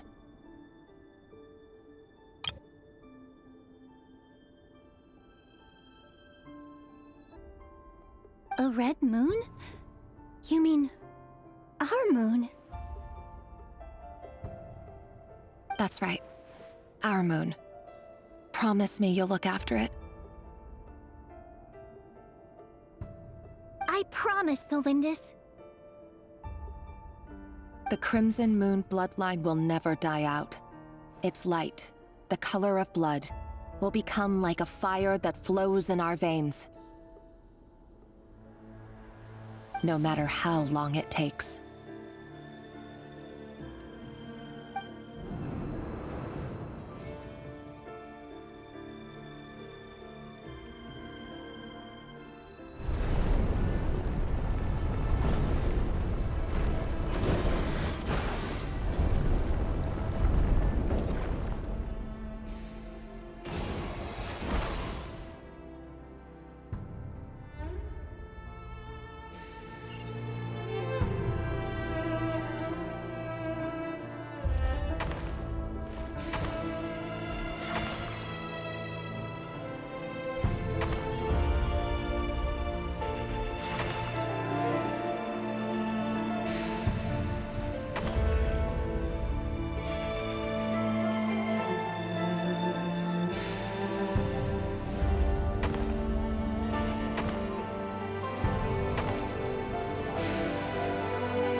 Hurry, everyone, and stick to the plan.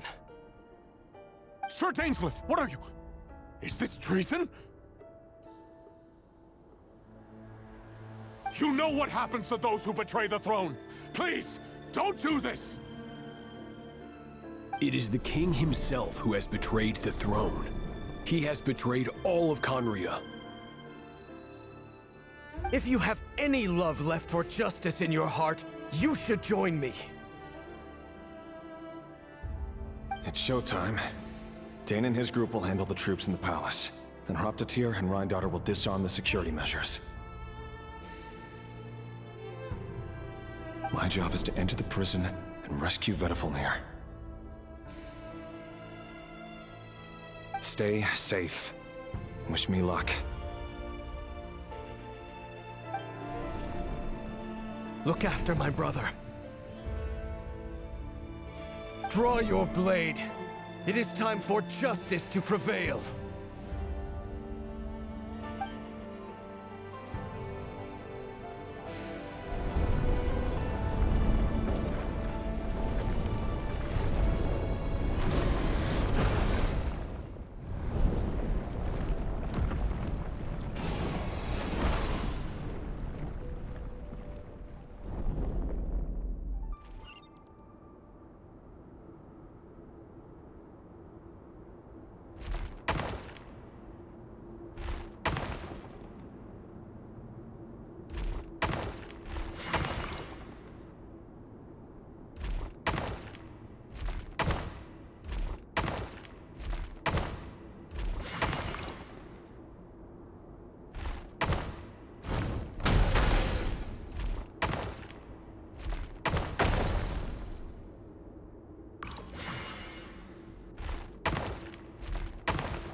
place is filthy.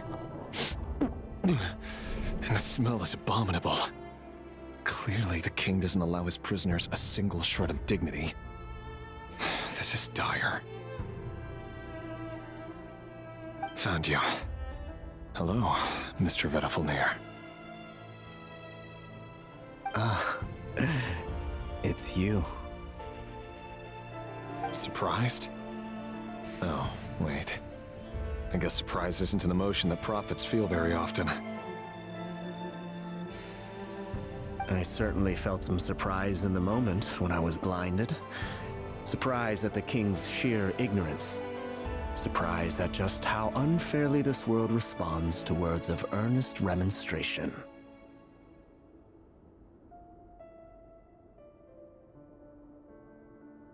I'm curious. What did you prophesize this time? It wasn't a prophecy. It was a word of warning. Someone had to say it.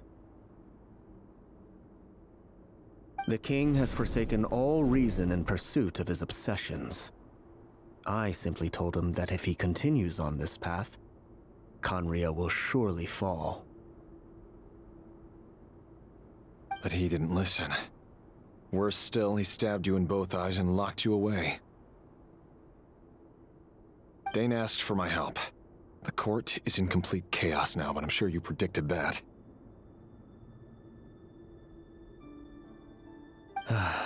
Everything is transpiring as I foresaw, yet I am powerless to change it. Fate is an immutable force. I can but lament as the inevitable unfolds. I do wonder whether giving a man the power to see the future does nothing more for him than slowly crush his spirit. Forgive my curtness, Vedafulnir, but the king did not suddenly turn on you today. His suspicions have been brewing for a long time. You can't have wisdom beyond the reach of your fellow man without attracting his fear and suspicion. There are things the king does not want to see. So, he doesn't want you having visions of them either. He blinded you because he thought this would make the visions stop. He wasn't entirely wrong. I did indeed lose my power to see the future. Right up until... Until what? Just now. I believe I saw something new. Well, tonight could go a lot of different ways. 5 of us banded together to storm the palace, also we could rescue you. This will go down as the most tumultuous day in Conrian history. I sense hatred in you, but also hope. A desperate hope that with the tyrant deposed, that will be the end of the story. But this is not the end. It is the beginning of a new chapter in a whole new story. There are many men of honor and courage in this world, Rerir. But you are not one of them. You're not here for justice, are you? You're here for yourself.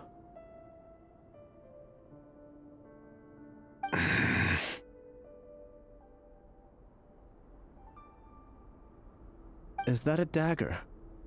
Interesting. Why not the polearm? It was always your weapon of choice. With your abilities, I don't doubt that you were able to recover some of your sight. But I also doubt that you want to make an enemy of me right now. Of course not. We're on the same side, aren't we? We could be. But I need you to be honest with me, Vedafulnir. At this point, you're my only hope for the future. You mean your future? With your beloved, Felindus? Yes. And I know there are bigger things at stake here. A dynasty, a nation, maybe the entire world. But forgive me, I care first and foremost about myself. I can't abandon the one I love to save myself. I just can't do it. But you see a broader picture of the future than I. You see the solutions to the biggest problems of our age. So tell me, what is my solution? What's the answer? In matters of fate, answers are either right or wrong. What will be, and what will not. Maybe you are willing to pay a certain price in the pursuit of happiness, but unfortunately, fate does not negotiate. That is the cruelest thing about fate. It is unmoved by your sacrifices. That can't be true. I know it's your voice that I keep hearing in my head, urging me to see how the world is changing, to seek more power, so I can protect the things I love.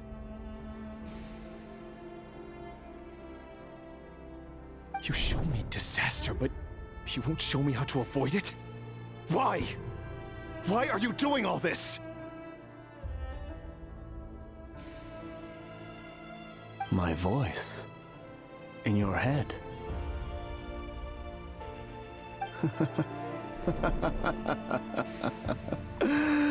So, you hear it too? The voice that steals your mind, gains your trust, and drives you crazy.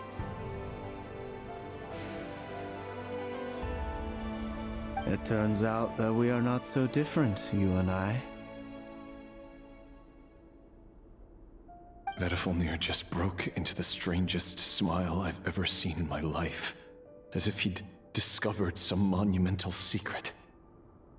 But then he suddenly switched to looking extremely weary. Very well then. My advice to you is as follows.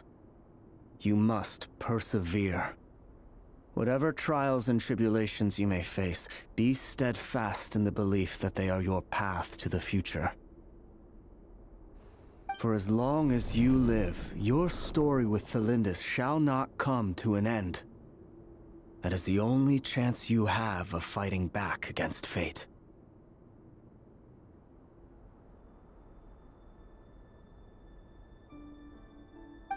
It is up to you whether you believe my words. Regardless, that is all I will say on the matter. I have no right to intervene any further.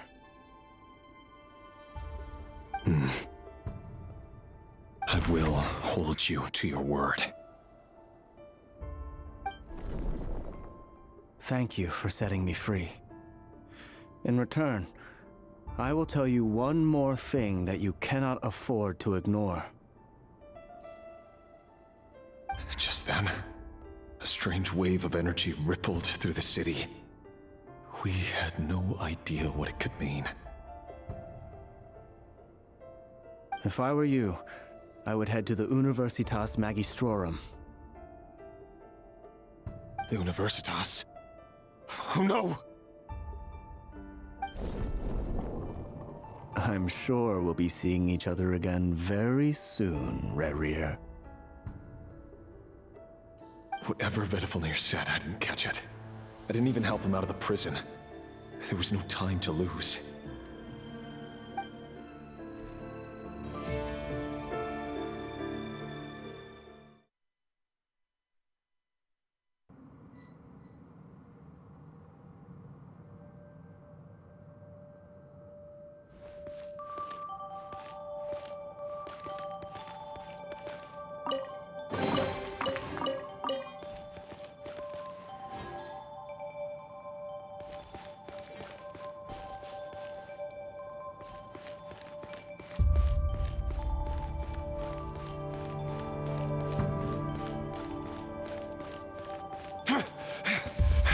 Monsters?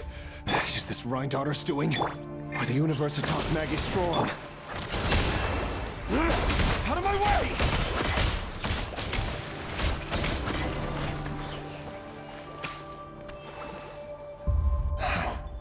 The Universitas.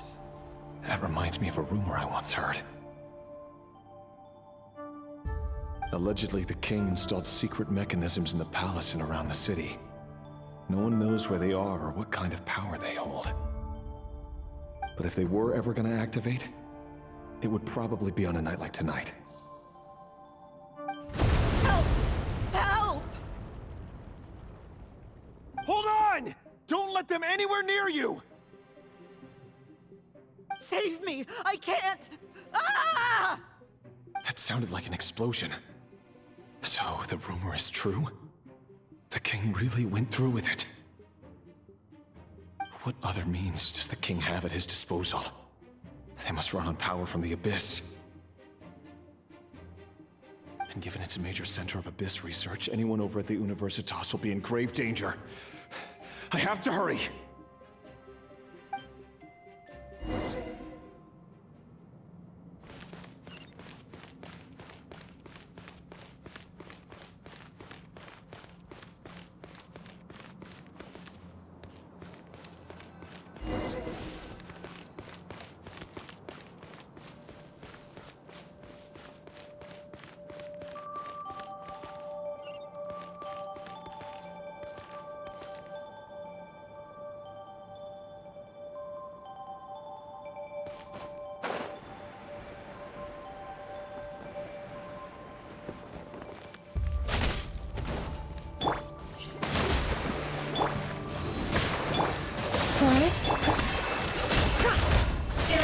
into place. Can't hide the truth. The mystery unravels.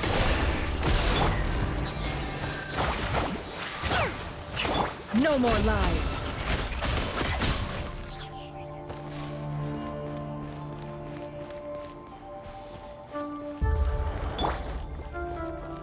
Hold the line! Power that ended fight! With one heart, we pray. Can't hide the truth. Let's see what you're made of.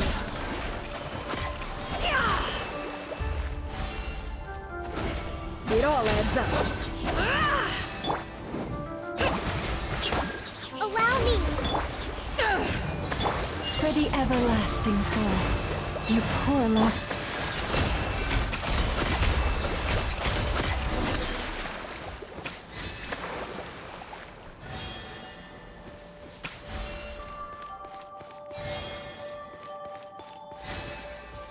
Of course, a kitty's gotta earn his kibble somehow.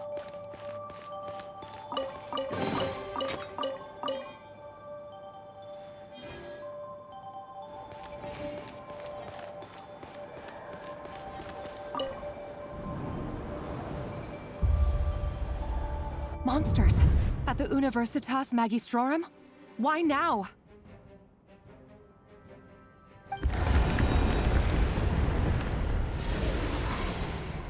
Oh no! They're coming! It's no use. The table won't hold out much longer. The weapons. Where are the weapons? Of course. All the lab equipment was upgraded after the inspection last week, but the new weapons haven't been allocated yet. I'm done for. Is anyone there? I need help!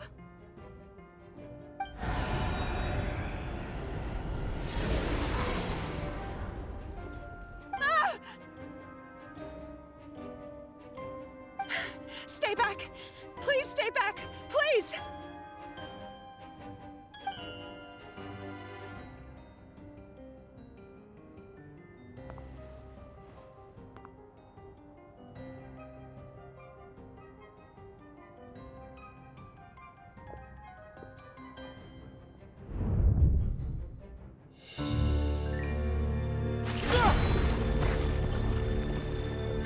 What's that? Reverie! So the rumors about your work are true. What? No! Listen, something happened at the palace tonight. We have to leave! You don't need to lie to me anymore. What do you mean? I know why you're worried, and I will respect the decision you've made. But it's okay, because I found a solution. I know how to end all this. You can have it back. The normal life you so desire. But until then, I'm afraid our wedding will have to wait. Felindis? No, don't do it! Felindis! Felindis!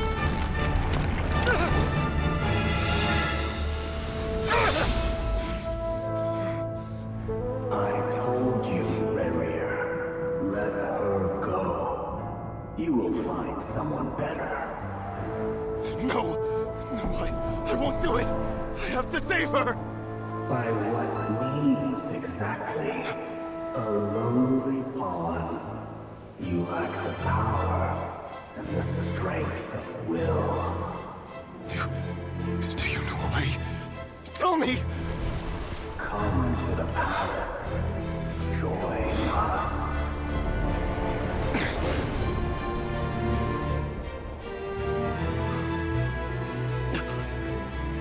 Reverie, thank goodness we... Step forth and take your share.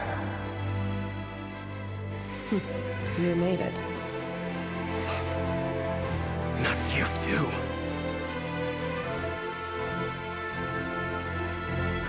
Hatred or grief, despair or desire. We all have our own.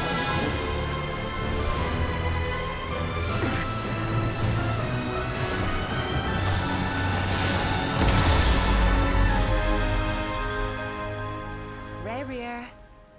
Rear. Flintus? Were you daydreaming?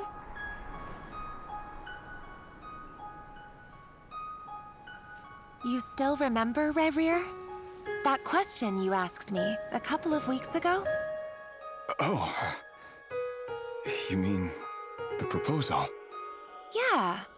I'm wondering, where do you think would be a good place to discuss it? Maybe in the garden? Or were you thinking a fancy restaurant? It's your choice.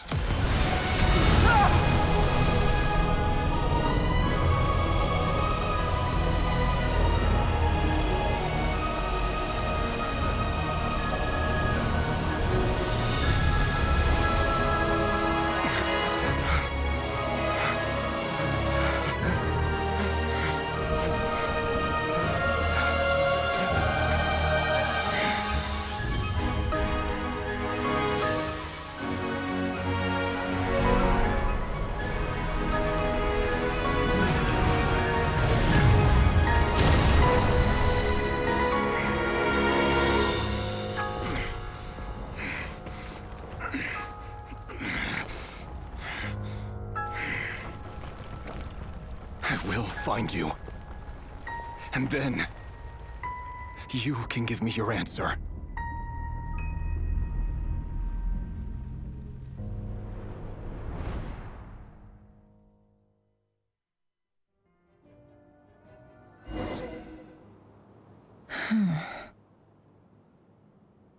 So that's how the Raker of Solnari was born.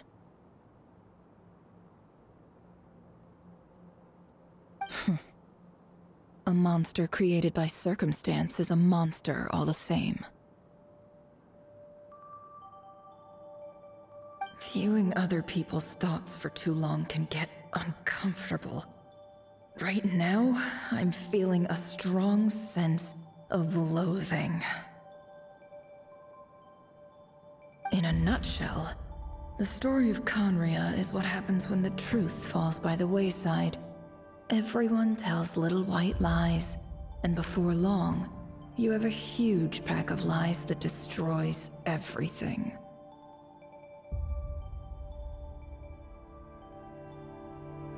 Phew. Time to get back.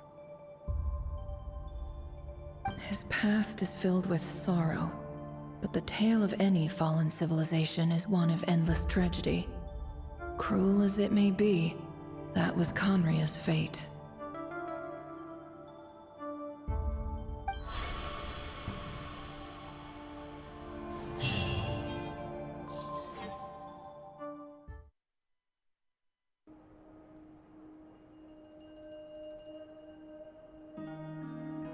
Everyone, I'm back.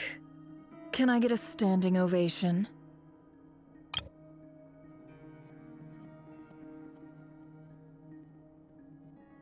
Neffer! How are you holding up? Feeling okay? She's fine. Boss is a pro. Yes, I'm fine. You will have seen the events of Rerir's life through my thoughts. It's now clear that he is just a regular nobody, driven by personal tragedy, as he said himself.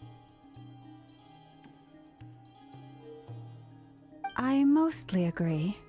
There's only so much we can know about him from his memories alone, but they did give us a clear glimpse into his life in Conria. However, I would not consider Rerir to be a nobody.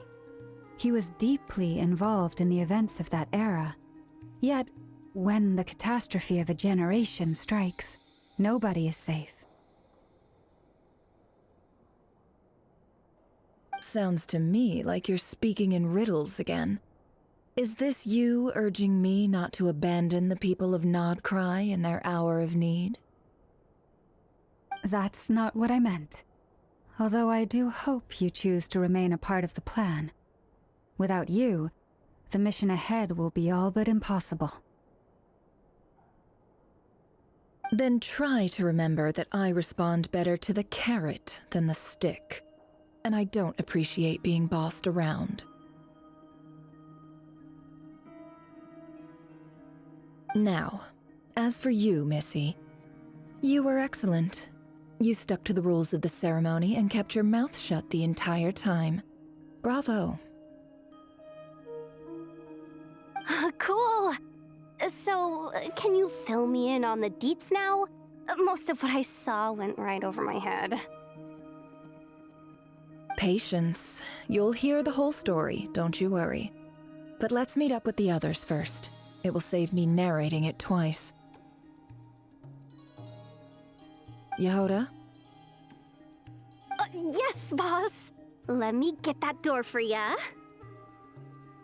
That's more like it. For a moment there, I was worried you'd forgotten about the first clause of your employment contract.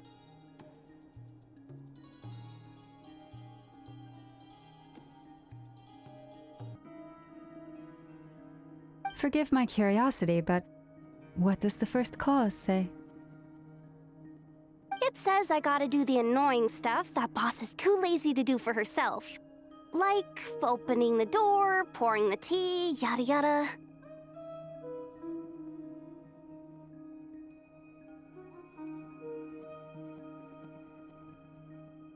Is that right? If something is in the contract, it's because she willingly agreed to it.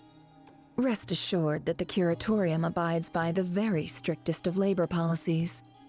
You don't seriously think I'm cruel enough to treat her like my slave?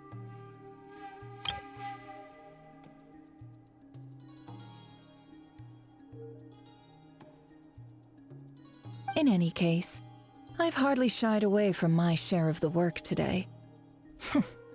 Hope I don't catch Flintz and Varka lounging about in their chairs, enjoying a leisurely cup of tea. There's nothing I dislike more than other people enjoying themselves while I'm hard at work.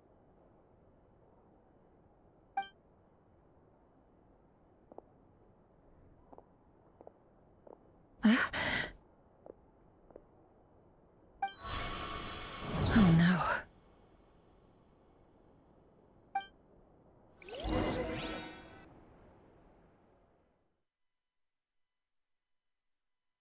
Sorry to disturb you, but we seem to have run into some trouble.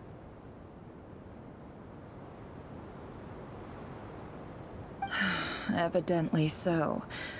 Don't worry, I'm not about to leave you to fend for yourselves. I'm not that kind of boss. And it would go against the Curatorium's labor policy.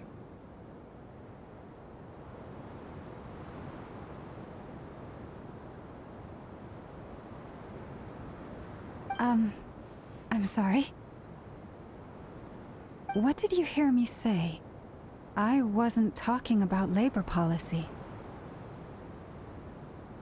Wait.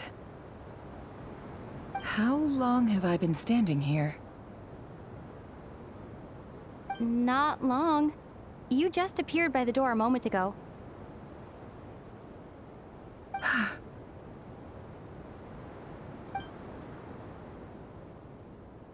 Boss, what's wrong? You look like you've seen a ghost. We've been tricked. We never left at all. Somehow I hallucinated that whole scene back inside the office.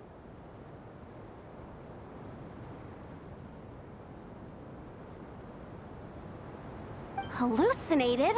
But how?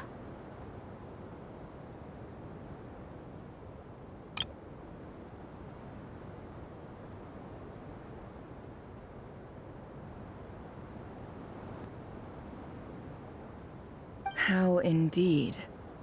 This place should heed my will alone. All thoughts and actions that occur in here are just a result of pawns moving across the chessboard in a carefully calculated manner. And nobody has access to this chess set but me. So you control everything in here? More or less. But yes, it's a special technique of mine. Has anything like this ever happened before? Only once. It was the first time I used the chess set. Is there any similarity between what happened then and what's happening now?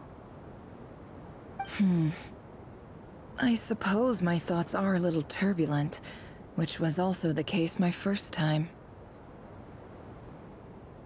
Is there anything I can do to help? The first clause of your contract clearly states that I only need your help with things that I'm too lazy to do myself. Meaning, you're not feeling lazy right now? Meaning, this is not something Yehoda can help with. The chess set is a personal treasure that I alone understand. I must be the one to find our way out of here. Boss, it's fine. Really. Let me do something useful.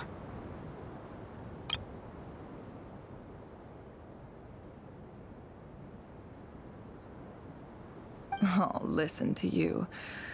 Whatever would I do without you, Yehoda?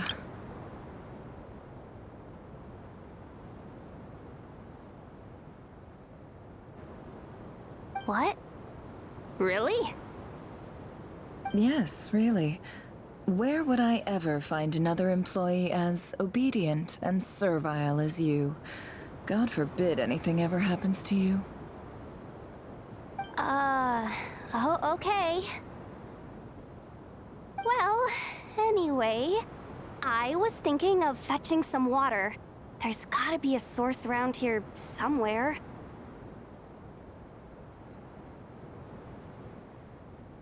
I suggest everyone finds someplace comfortable to take a rest. We gotta conserve our energy. Even though all this chess malarkey doesn't exist in a physical sense, mentally speaking, it's all real. And so is our tiredness and fatigue. You don't want to dismiss mental fatigue. Just because it isn't physical doesn't mean it's any less serious. But anyway, I got your backs, so don't worry about a thing.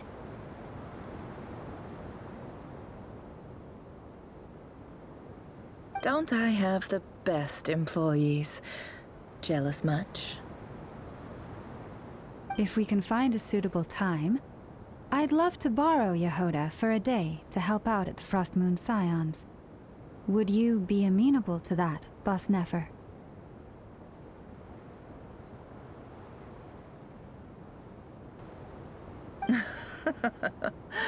Oh, Lauma. Have I ever told you just how pretty you are? Beauty runs from the tips of your antlers to the depths of your imagination. Time to rally, everyone. Follow me.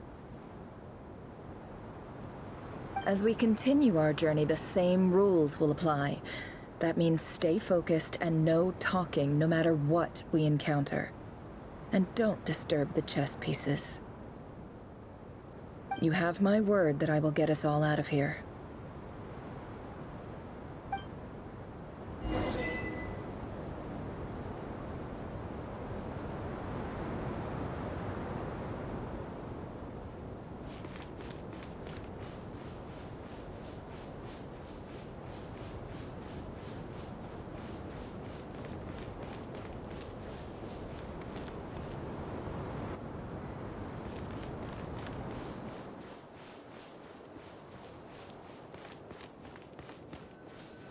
This place looks familiar.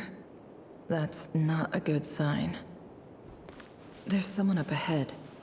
Time for a little chat.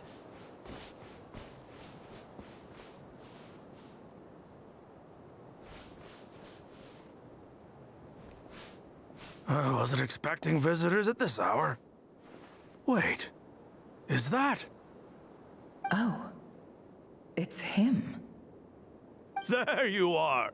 Sinue's been looking for you all day. I think he has some news for you. Oh yeah? What were you doing just now, Uncle Retinue? Hiding away some more loose change? I know I saw some Mora. What do you mean, loose change? Oh, come on, I'm too old for this. Just pretend you saw nothing.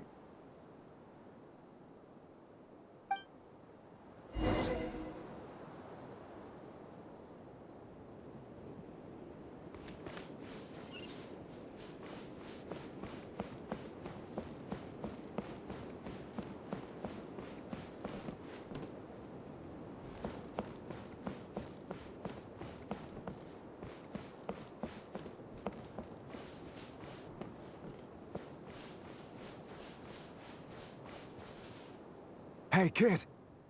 Mind telling me what Sinnerhe's been up to recently? I'm trying to get in his good books and I need a way in. Get in his good books? Why? What do you want with my dad, Uncle Apepi? I've written a new song. I was hoping to showcase it at the next festival, but I'll need his approval. A new song, huh? I'd love to stay and listen, but unfortunately, Uncle Retinue says my dad's looking for me. Well, there's plenty of time and I'm not going anywhere. See that pile of stones? I'll be sitting there warming up my vocal cords. Come find me when you're done. Pile of stones. Got it.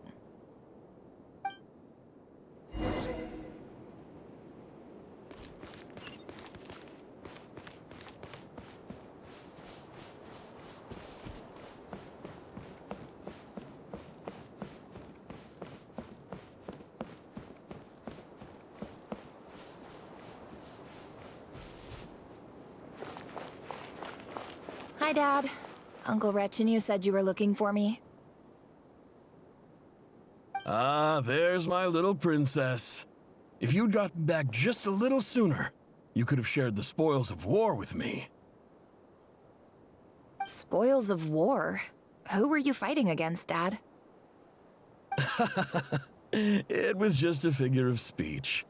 The aftermath of a sandstorm is no time to be waging war. I was talking about our war against thirst. I went out to fix our water supply problem, and now I'm back. Which means... We have a well again! That's right. I found a new one and brought back as much water as I could carry. It should last us for a good while. If it wasn't for these blasted sandstorms, our wells wouldn't be caving in. You wouldn't be spending all your time out searching for new water sources. As the chief of our tribe, I'm supposed to be leading us out of hardship and poverty, onto better things. You know how prosperous our ancestors were. I've told you all the stories. And look at us now, squeezed into these hovels. No one would choose this, if it wasn't for the endless wars over the years. But things are looking up. I started working with some folks from the academia a few months back. They gave me some contacts in return for my assistance in the desert. So you're the academia's helper now? Special ambassador, they call it. Think of it as a partnership. It's nothing bad, okay? We've been isolated here in the desert for too long. Seeking opportunities elsewhere is the best thing for us, and the fastest way to progress. So, do you get anything good out of being a special ambassador? Of course. My luck's improving all the time. One day, I swear I'm gonna lead us out of this place. We'll find somewhere new. Somewhere better.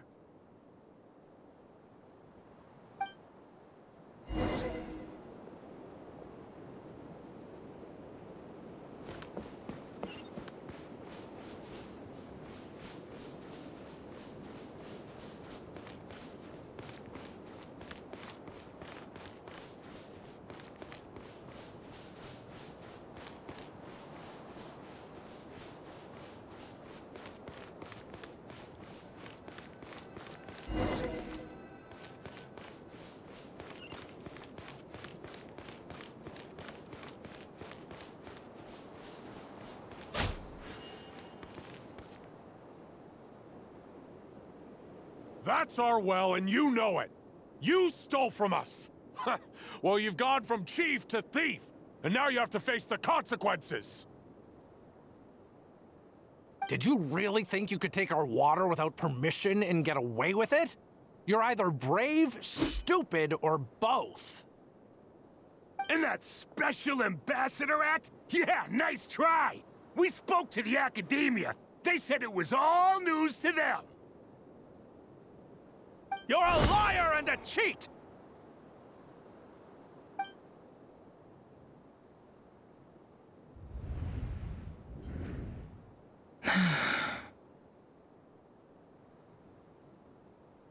I heard Yehoda gasp, but I don't blame her. Most people are terrified by the sight of blood. Corpses strewn across the ground.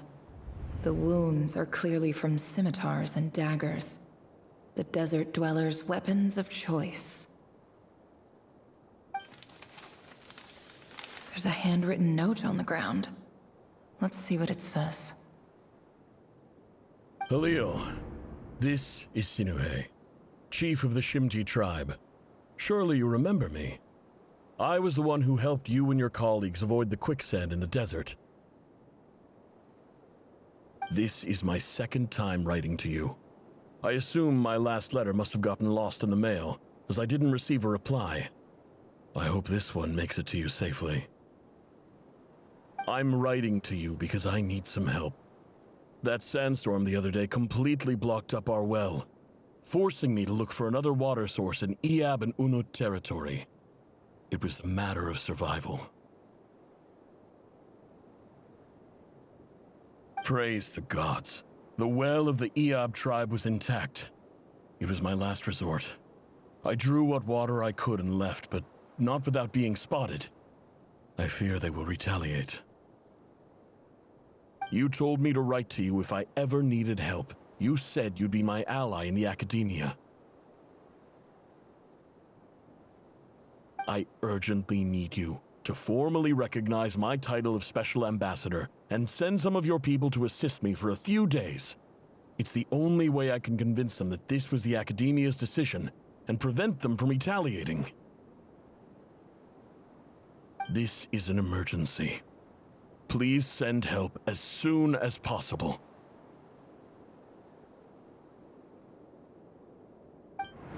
Looks like this letter never got sent. The writer died a grisly death, and the letter was trampled into the ground. It's badly defaced. Some parts are barely legible. What a ridiculous lie the surviving Shimti tell. Their whole village was butchered over a sip of water.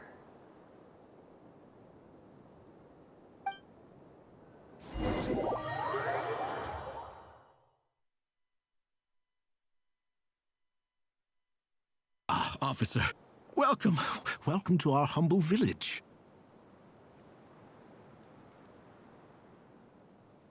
I thought you would at least have the courtesy to provide some respectable libations. This is the finest wine Aru village has to offer. I promise.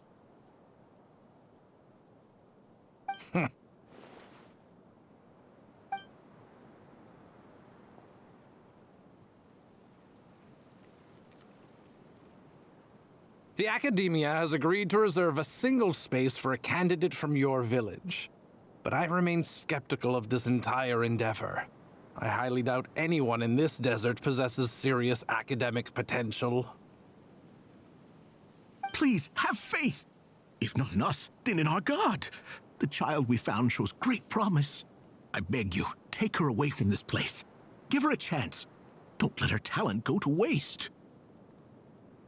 I don't recognize her. New arrival? She showed up here a few days ago and we took her in. She's a really bright kid. Please help. I'm begging you. So, where are you from? Nowhere special. Just a sand dune. What about the rest of your family? How many of you are there? Just the one. It's only you? Correct. So, no brothers, no sisters, no mother or father? Any who have slept on a bed of sand, I call my brothers and my sisters. Apart from that, I have no family. All right. Get over here. Sign your name on the form.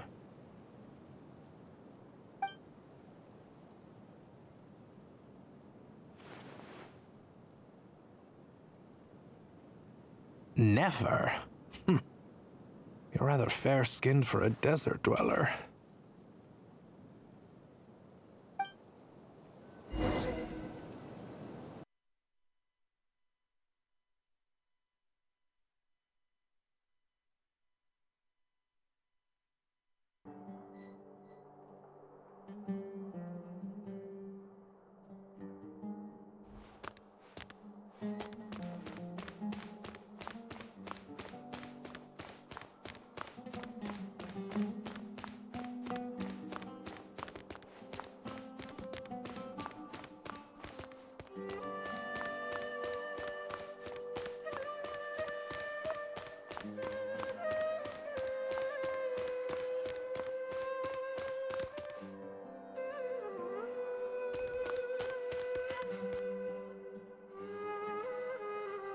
Neffer, this term's assignments have been issued already. Please read through the materials thoroughly, conduct your own additional research, and then write an essay on the topic.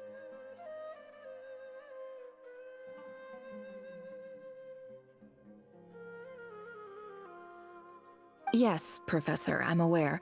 I just had a couple more questions I wanted to get your perspective on. Oh? Please ask away. Well, I saw the other students' problem sheets, and I couldn't help but notice that my assignment is much easier than theirs. Do you really think I'm a weak student?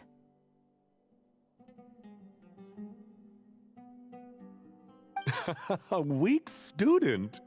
Goodness, no. Quite the opposite. You have a sharp mind, almost too sharp. I think what you're saying is, a weak student wouldn't have noticed the discrepancy. And if they did, they certainly wouldn't complain about the lighter workload. You see, sharp as they come. You see things the way they are, and I'm sure you know why they're like that. Because of where I come from. Because I'm different.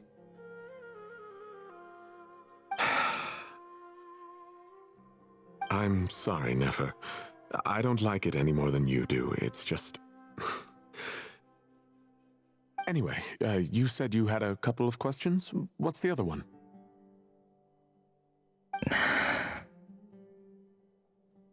I wanted to check. If someone sent me a letter to the academia, where do I go to collect it? Ah, your family wrote to you. Well, as long as they put your name on the envelope, someone should hand it right to you. Not exactly. It's not even a recent letter. I was just curious where the mail would end up if no one collects it. The House of Dana, I expect. I know there's a box for unclaimed mail somewhere in there, probably sitting on a shelf. Whatever you're looking for, that'd be the place to start. Okay, got it. Thank you, Professor. Oh, don't mention it. Honestly, I feel like I failed you. I'm supposed to be your teacher, but I haven't taught you anything. Hey, don't say that. You're a great teacher, and you do your best for all your students. But the rules are the rules. You're not allowed to teach students like me. It's not just the academia either. The whole world bends over backwards for the successful, and leaves the losers to suffer and die. Oh, my dear child. Don't tell me you've given up on life already. I haven't. I just think that if you want to make it in this world, you have to find a way to become successful.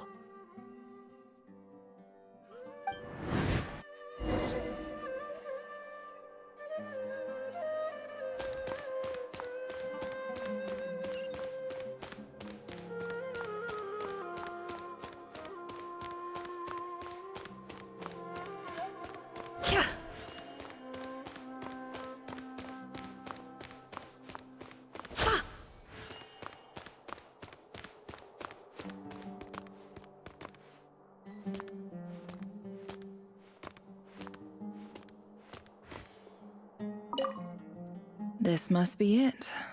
A big cardboard box full of unclaimed mail. And probably some letters that ended up here by mistake, too.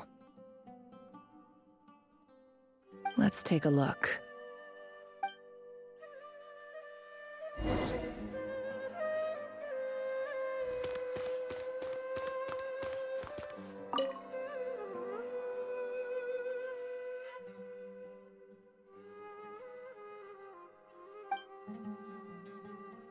A dilapidation survey from Port Ormos.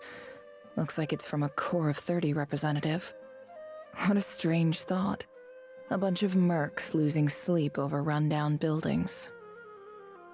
This one was never even opened. I guess the recipient didn't care what the Core of 30 had to say about anything. Who was it addressed to? I don't recognize the name, but it must have been a Kasharawar professor.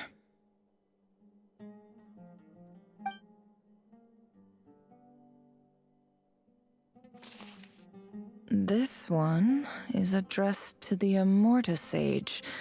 The title is Changes Observed in Satyavada Life Symptoms. Why do all these letters read like full-blown dissertations?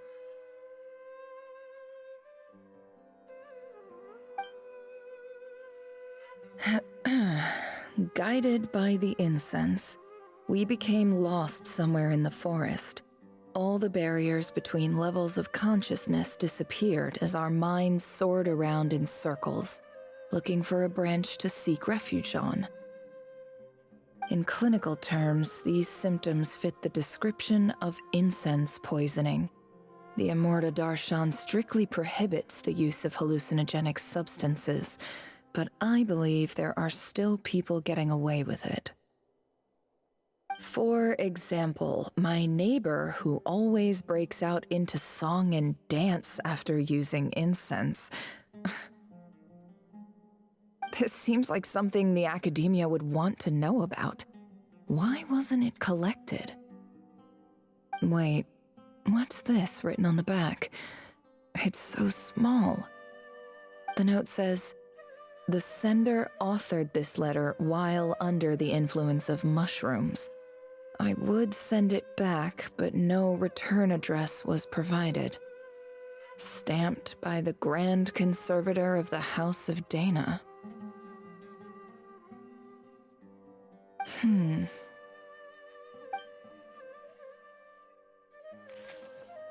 This next one is addressed to Grand Sage Azar. A few words of protest regarding recent changes in Sumeru's educational policy. In recent years, the academia has taken on a small number of students from the desert region, as per the policy to this effect. However, it appears to me that these students have not, in fact, been provided with educational opportunities that are, in any meaningful sense, equal to those enjoyed by their peers. As well as receiving dumbed-down assignments and perfunctory tutoring, they do not even have full access to the Akasha system. Education is the fundamental purpose of this institution, which should go without saying in a nation whose founding virtues are knowledge and wisdom. I ask you, is the lip service we pay to the policy of education for desert students truly the standard of pedagogy to which the academia aspires?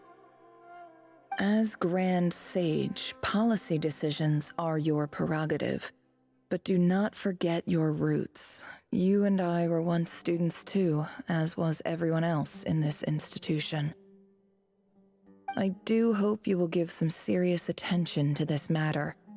I encourage you to discuss issues like this with myself and others, and listen to some alternative opinions. Great letter. Shame it didn't get to where it needed to go. And the sender is Huh? Sage Cyrus of Spontamod. I didn't realize anyone else even knew how bad students like me have it in this place. So this is where letters from the Sage of Spontamod end up? Nice one, Grand Sage. Really enlightened leadership.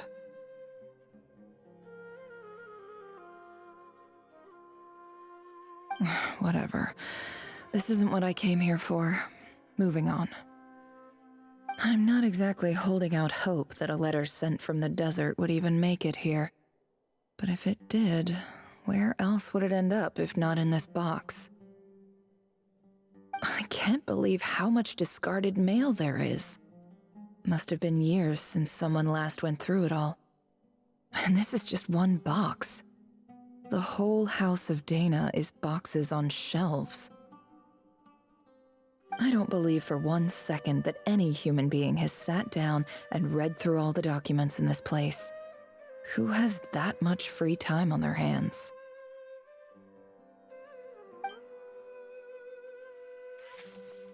Wait, could this be it?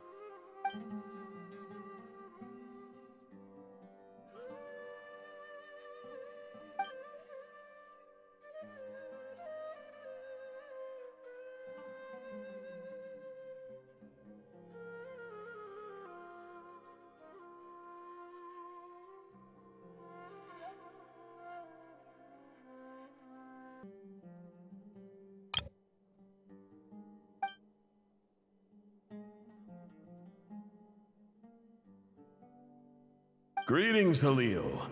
My name is Sinuhe, chief of the Shimti tribe. I was the one who came to you and your colleague's aid when you ran into trouble in the Great Red Sand.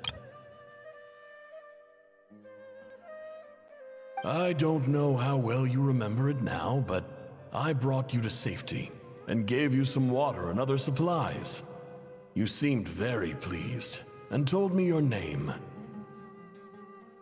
In my tribe, learning a person's true name is serious business, and I therefore see you all as friends. You were kind enough to leave your contact details, so we could stay in touch. The Shimti tribe lives a harsh, nomadic existence in the desert. You were sympathetic towards my plight, promising to make me a special ambassador of the academia and help us find a way to make a better living.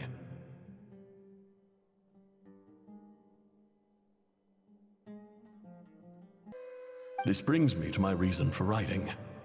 Our tribe has fallen on particularly hard times, and I would like to ask for your assistance.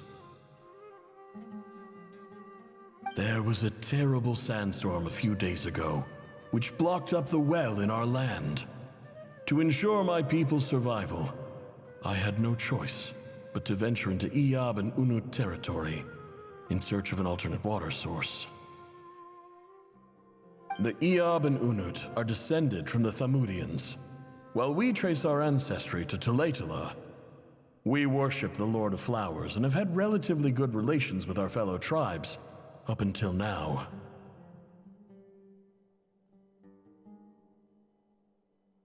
I found a well belonging to the Iyab tribe. They declined to help us, but I really had no other option. So I took some water to keep me and my tribe alive. My actions are certain to incur their wrath.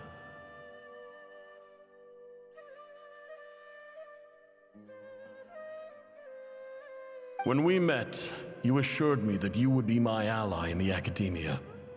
I would like to take you up on that offer, because I really need your help.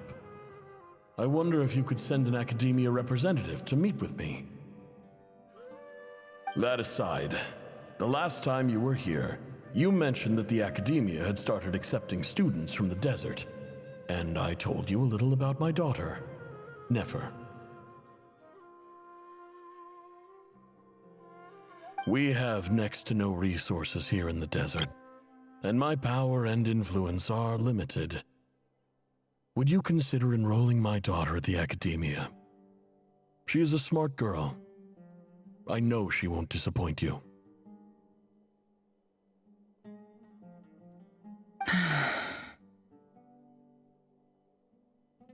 From the outset, the Academia never took you seriously. Those things they promised were just empty words. I doubt they even remember the name Sinue.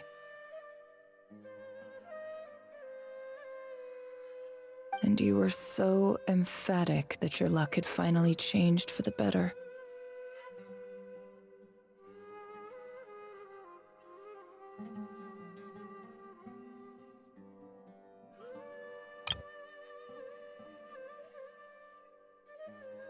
You swore you'd lead us to a better place one day. You spoke with such conviction, like you were the most powerful chief in the whole desert.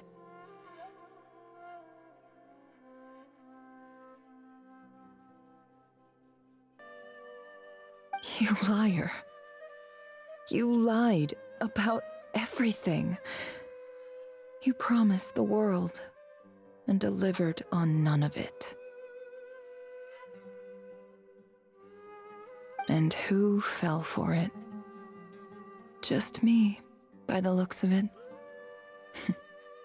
Despite your best efforts.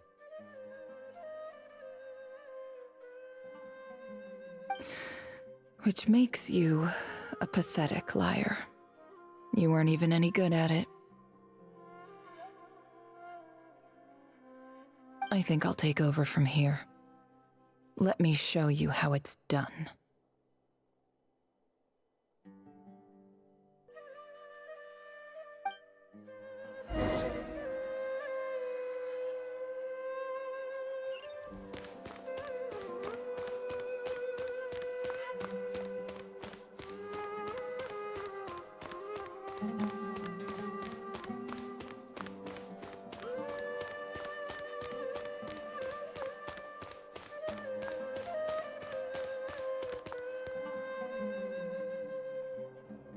I just came to say goodbye. Thanks for everything you've done for me in my time here. Neffer? You packed your bags. Where are you going? I'm quitting.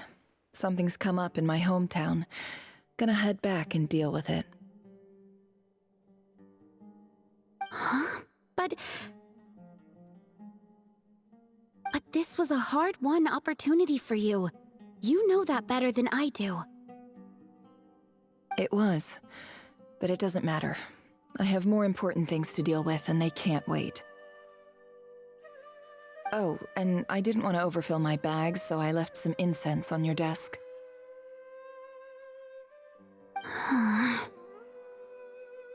What's wrong? I thought you liked incense. Although, I did read somewhere in the House of Dana that it has hallucinogenic effects. Don't use it all at once, all right? Isn't this the stuff you brought from your hometown? You're just letting me have it? But you said it's a rare and valuable commodity. Yeah, about that. I lied. It's not rare at all. There's this bunch of ruins near my hometown that are practically overgrown with this plant. It's not worth much. Keep it, it's fine. But Neffer... All right, that's all from me. You take care.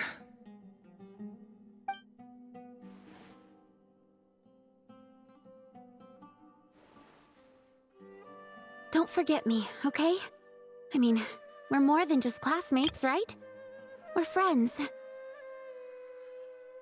Yeah, I'll remember you. I lied again. That incense is worth a fortune, and it's a rare find even in those ruins. And as for remembering her, I have far too much to do when I get back. No time to reminisce.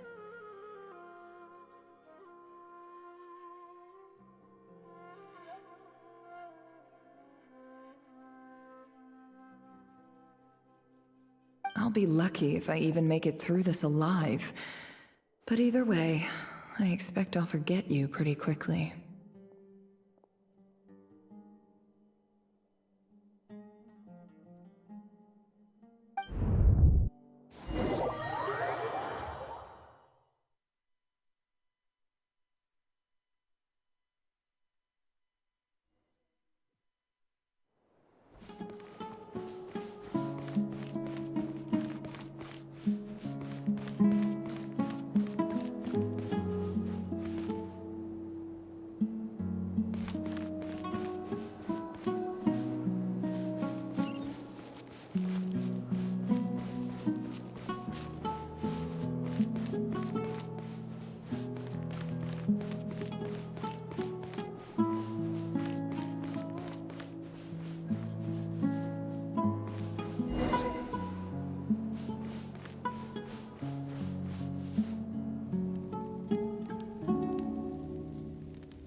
It's a pleasure to meet you, Mr. Arif.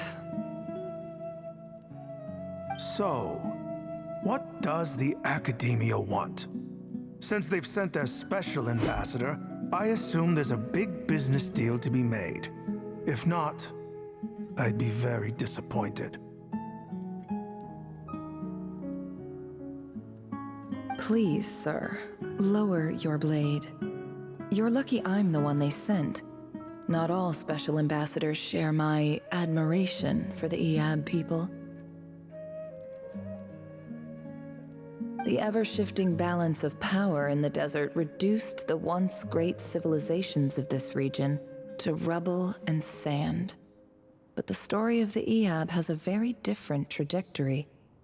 Others grew weak, but you grew strong, beginning in obscurity and moving to prosperity. You're the only ones who defied the trend. Huh. So, you do know who you're dealing with. This well is the perfect symbol of your strength, is it not? It used to belong to the Unut, but it looks like you have control over it now. You're not wrong. But I'm sure you didn't come all this way just to flatter us. Of course not. I came to bring you some very good news. Some information that recently came to light, which might just be your ticket to freedom.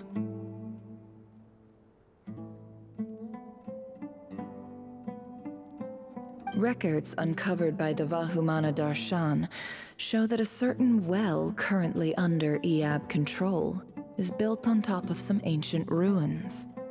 These ruins are of great archaeological interest to the Academia. I checked the map carefully on my way over here, and I'm confident that this is the well in question. The Academia is offering 50 million mora in return for excavation rights. 50 million? No, wait. If these ruins are as important as you say, 50 million's a little low, don't you think? Don't get greedy, Iab. We know far more than you think. We know that you seized this well by force.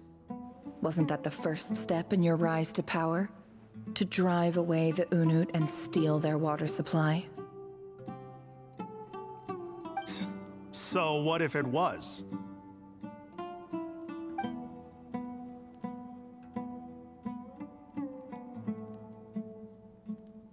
Don't worry.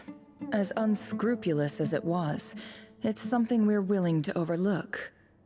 The Academia is only interested in dealing with the de facto power holders in the region. I hope I am making myself clear. And I hope your words are the truth. If I find out the Academia is trying to play me, I'll hunt down every one of your people and make you watch as I cut their heads off one by one. I assure you, Chief, that would not be in your long-term interests. You don't want to make an enemy of the Academia.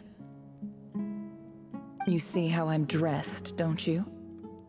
I appreciate that you've never been to the rainforest, but surely even you recognize an ambassador's attire when you see it.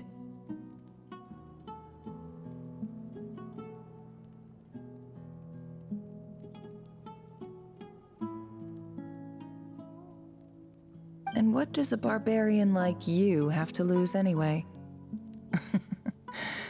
You really think the Sumeru Academia would bother to come all this way just to lie to you? We have more important things to worry about.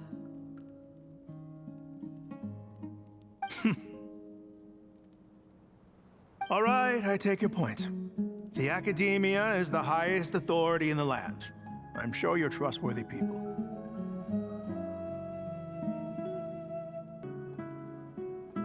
In that case, we have a deal. we will sell you the excavation rights.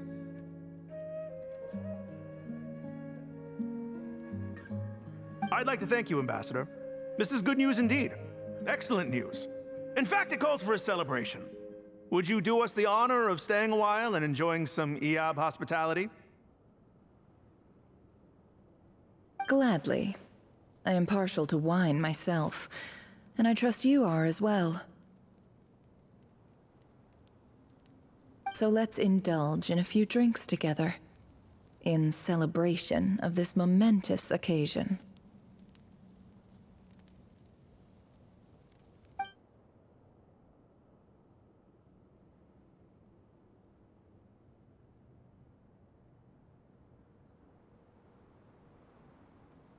Chief! Chief, it's an emergency! It's the Unut. They've taken the well. What? Well, don't just stand there. Take it back. Yes, Chief. I have every confidence in the Eab's military superiority, and yet... Well, what is it? The Unut's response was alarmingly fast.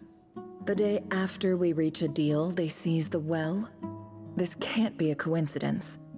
Perhaps there is a traitor in your midst. I don't think so.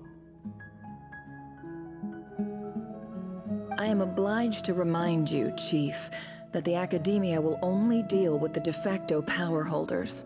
If you cannot regain control over the well, I'm afraid you won't see a single mora of that 50 million. No! Please, Ambassador, just give me some time. I swear the Unut will not get away with this. That well is ours, and so is the mora. Glad to hear it. I will wait here for an update. If there is a traitor, I will find them. In the meantime, make yourself at home. I'll report back as soon as I have an update.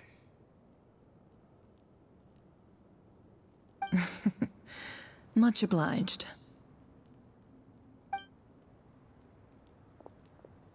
Wow. All it took was a few words and I've got him wrapped around my finger. What an amazing feeling.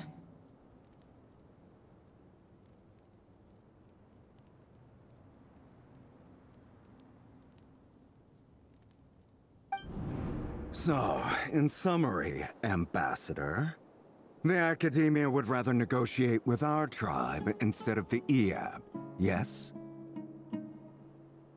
The Eab are ruthless murderers who don't listen to reason. And now they have the gall to interfere in our research projects in the desert region. So let me ask you, Chief. If you were the Academia, what would you do? Kill them all, of course. Precisely. The Academia does not tolerate those who stand in our way. The Eab have held back our academic pursuits for too long, and our patience is wearing thin. At the same time, there is simply no way that the Academia can be seen to be intervening in desert affairs. I'm sure you understand where I'm coming from. We have our own rules out here. If the rainforest dwellers raised arms against a desert tribe, you'd start a bloody war.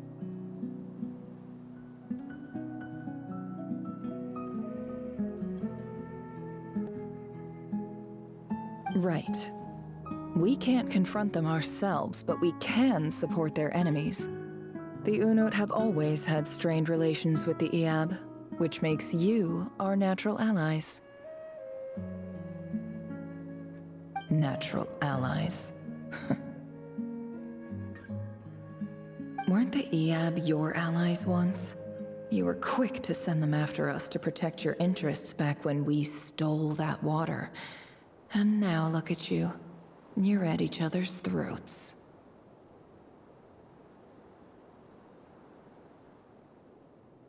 Let me be clear.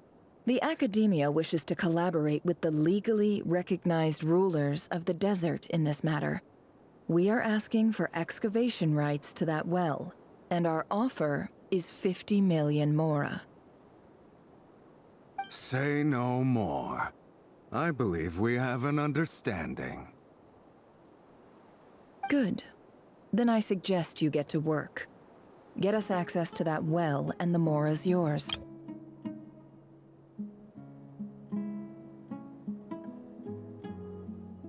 You see, Dad? Lying is easy when you know how. People will believe anything.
Look at yourselves.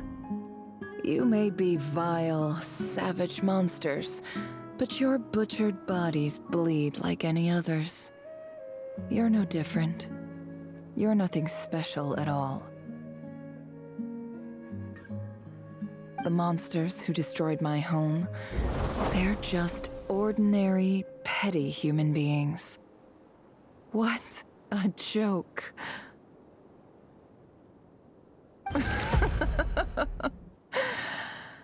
I think we're even now. Maybe I've even done the desert a favor.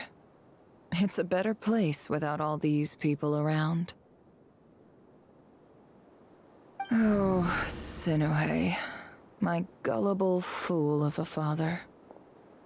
Perhaps if you'd been as ruthless as I was today, our tribespeople would still be alive. In this dog-eat-dog world, a chief needs to be tough to survive.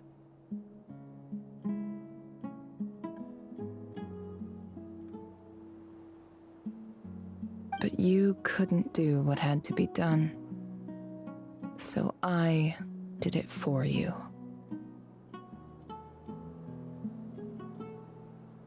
Neffer, it's okay.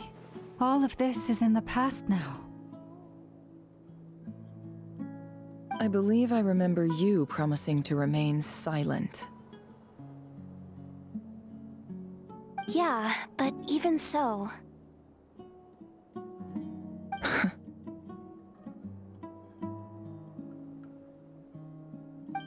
Yehoda, is there anything you can do to ease the tension? Alright, time for a sharp turn onto a completely different topic. So, anyway, that's enough of that. When are we getting out of this place? Feels like we've been walking forever. I'm getting pretty tired. Oh, Lauma, you tired? Yes, if we can find somewhere to sit down, I could certainly do with a rest. It's not far now. There should be a temple just up ahead. Yes. Really? A temple? That's where this story ends? I guess that's how things go in the desert. Desert dwellers can never escape their destiny. Or so everyone says. I never wanted to believe it, but looking back now, I'm as desert as they come. You mentioned a temple. What's waiting for us there? My biggest trade secret of all. Ah. Then I'm guessing it's where you got your power from. The power to peer into other people's minds.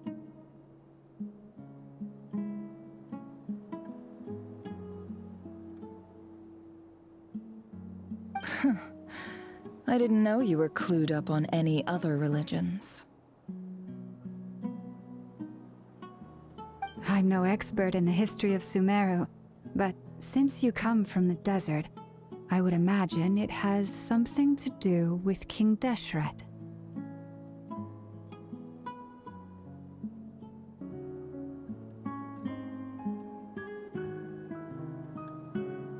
Sounds impressive.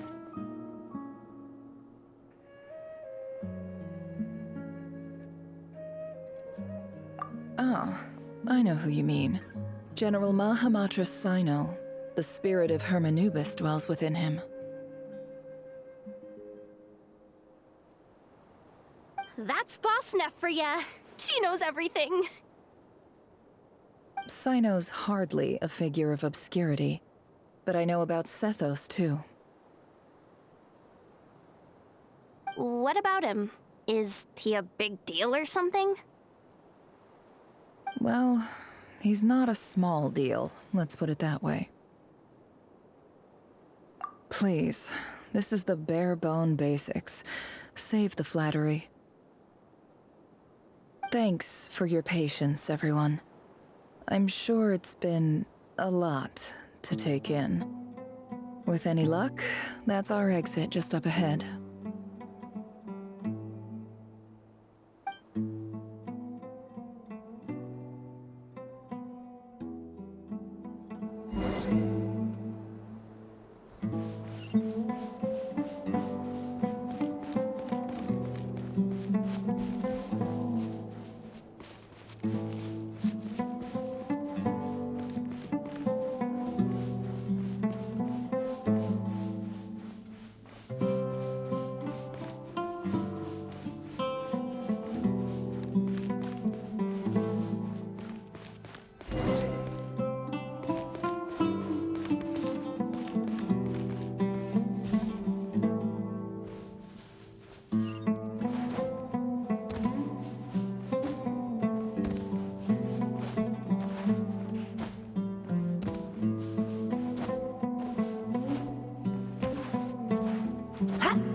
I'm totally out of my depth here.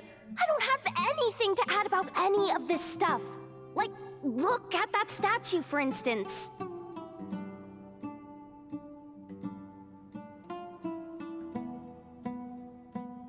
I want to do the whole name-dropping, this girl knows her stuff thing too, but I've never seen anything like it before.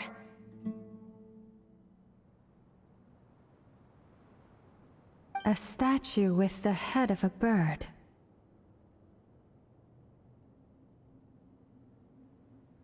That's Thoth, the Ibis King, one of the 7 pillars of King Deshret.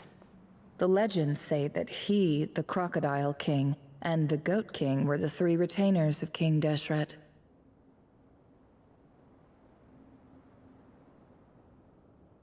Let's take a look.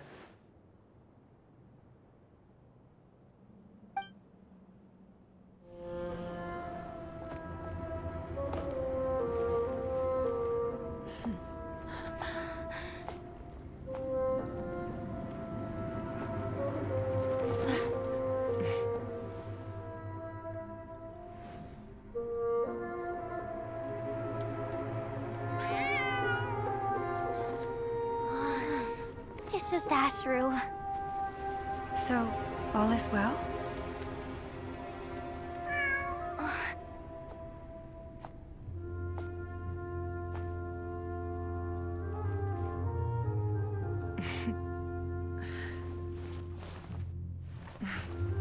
Typically speaking, at this point, the world disintegrates.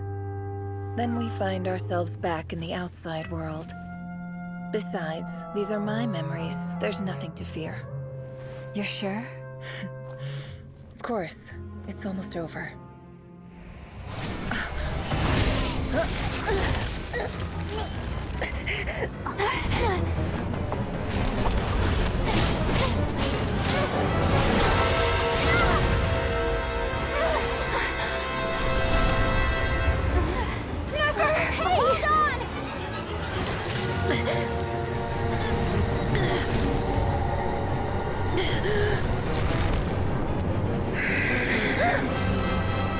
Knowing too much is always a death sentence. Speak for yourself.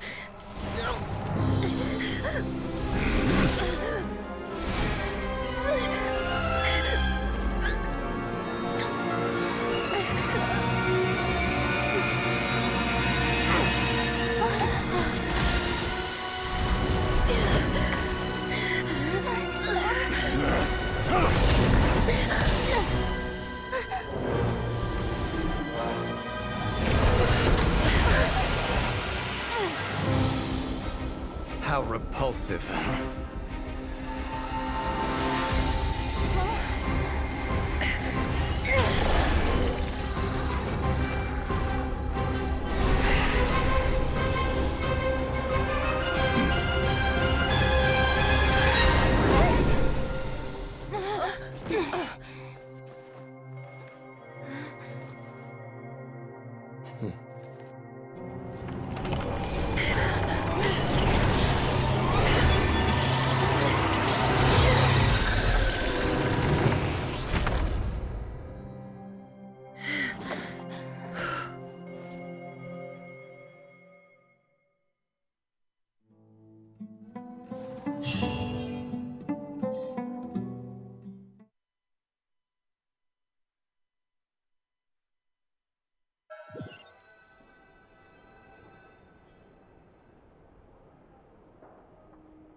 Timed that pretty well, didn't I? It's okay. I'm just glad no one was hurt. Paimon noticed you doing something too, Dainsleif. Were you helping get them out? Of course. When I asked Neffer to conduct this investigation, I was not naive to the dangers involved. I had a duty to ensure your safety. Good to know your sense of justice is still intact after all these years. I take that to mean that you saw the truth. That comes as a great relief. I certainly did. And thanks to your help, I also managed to trap Rerir inside the chess set.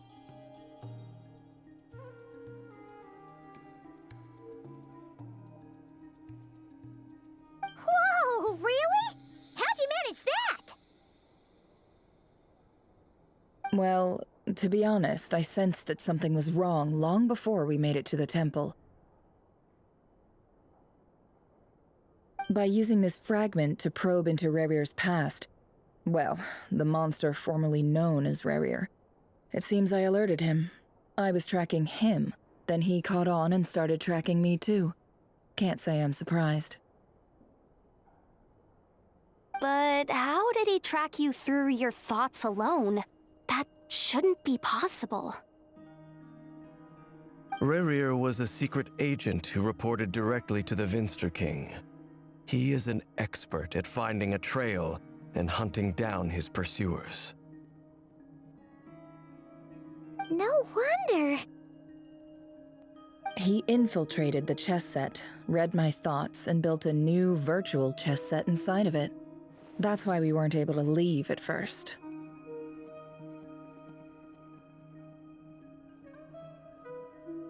Speaking of your chess set, it's quite a remarkable item. Would I be right in thinking you have some connection to King Deshret?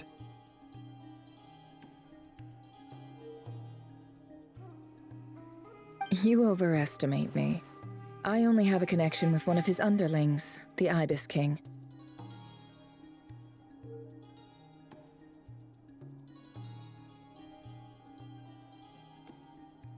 You all saw how this came to be. A long time ago, the Iab massacred my tribe, the Shimti, in our home village. A few years later, I enrolled in the academia, where some new information came to light. The Unut and the Iab fought a bitter battle over the rights to a well, all for the sake of a non-existent 50 million mora. The Iab ultimately won that confrontation, but their victory came at the cost of almost every warrior in the tribe. The final blow to the Iab came at the victory feast, when an Unut assassin beheaded their chief right before my eyes. The remaining Iab fled and have been scattered to the winds ever since.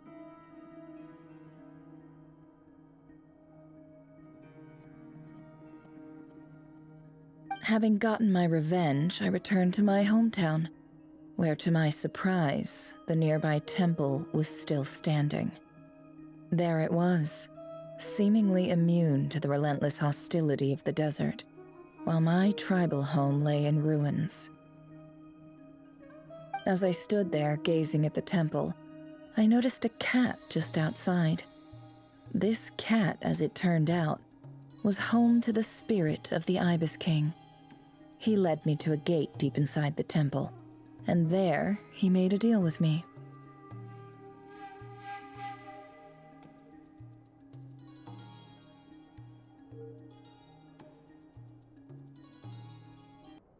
This chess set is my gift from the Ibis King.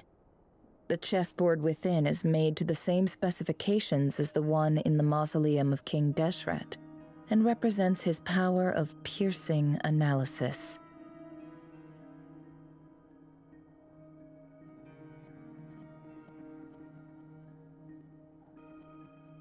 With this chessboard in its container, I gained a certain ability to perceive hidden secrets.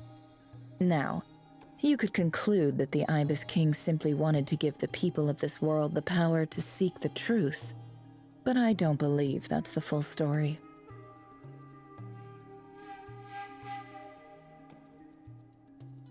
Every god plays favorites. Their hearts are as fickle as any human's, full of secrets, perversions, egotistical tendencies. But precious few gods are willing to admit this.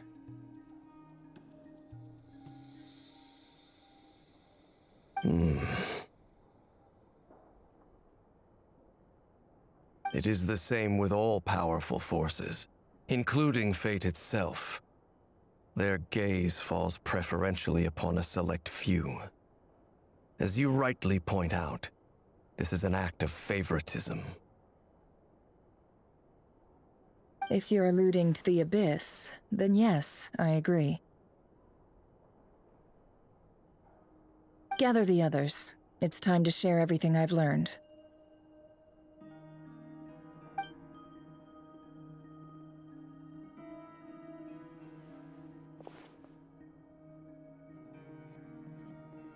Thank you all for being here.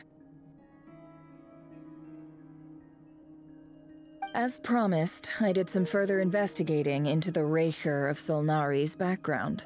I am pleased to report that the investigation has been most fruitful indeed. The Reicher of Solnari, real name Rerir, was once a Conrian subject who served the Vinster King. I will now share the important details of his story. Please save any questions or comments for the end.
So that's why he's so obsessed with the moon.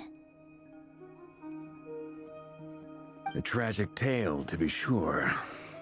But it does not excuse his many transgressions. No matter how much Rerir suffered in the past, the fact remains that he is what we know today as the Wild Hunt, wreaking havoc upon innocent lives in Notcry. He becomes more dangerous with each passing day. If left unchecked, it is simply a matter of time before all of Teyvat suffers the consequences.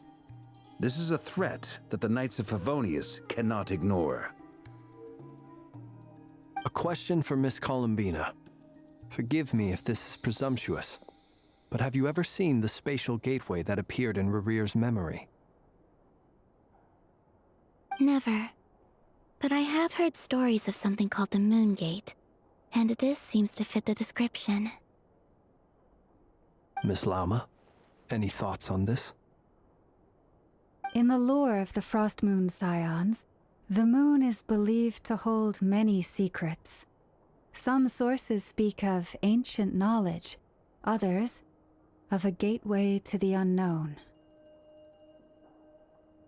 The term Moon Gate is one I have heard before, but as is the case with all of our legends, there are no records of any first-hand witnesses. We cannot know whether it truly exists. Then back to Miss Columbina. As a moon goddess yourself, do you have some idea of where the Moon Gate leads to? Not at this stage, sorry. I do hold the power of the Frost Moon, and my strength is recovering well. I can sense that the gate would open at my command, but... But there's more to the power of the Frost Moon than that? Yes. A moon goddess has the right to open the Moon Gate, since it is a path to the moon. But as Neffer mentioned, holding open a spatial gateway takes a huge amount of power. And right now, I need to conserve my energy to fight the Rahier of Solnari. I'm afraid this is one mystery we may have to leave unsolved for now. I agree. Better to save your strength. But if you'll humor me for a moment, I have a bold conjecture of my own regarding the world beyond the gateway. I highly suspect that neither Tholindis nor Rerir made it through unscathed. The evidence pointing to this is the fact that the Rahier of Solnari exists in the form of countless fragments. With the abyssal power he wields, no ordinary foe can touch him, let alone tear him to shreds. And yet, the Wild Hunt proliferates wherever his scattered fragments lie, drawing hordes of monsters to many different locations across the land. So your theory is that Rerir was physically torn to shreds by some powerful force? Hence, why the Wild Hunt is a distributed phenomenon, rather than a unified one? Makes sense to me. Explains why the Wild Hunt is so pervasive, and why he's been trying to piece himself back together. He was whole to begin with, and he wants to be whole again. Without the power of the Abyss on his side, he almost certainly would have perished the moment he was torn apart. But the Abyss, much like a curse, has kept him alive. I could not agree more. The power of the Abyss is most surely a curse. It is a compelling explanation, and one that accords with my present understanding of Abyss creatures. Whether the life form in question is primitive or advanced, if a curse has extended its lifespan unnaturally, it will continue to survive in spite of everything. This raises some interesting questions. I will run some experiments and see if there is any validity to my suspicions. That being said, regardless of whether my research bears fruit, I would like to thank Miss Neffer for conducting such a thorough investigation. Already, it has greatly enriched my understanding of the entity we face. My pleasure, Mr. Albedo.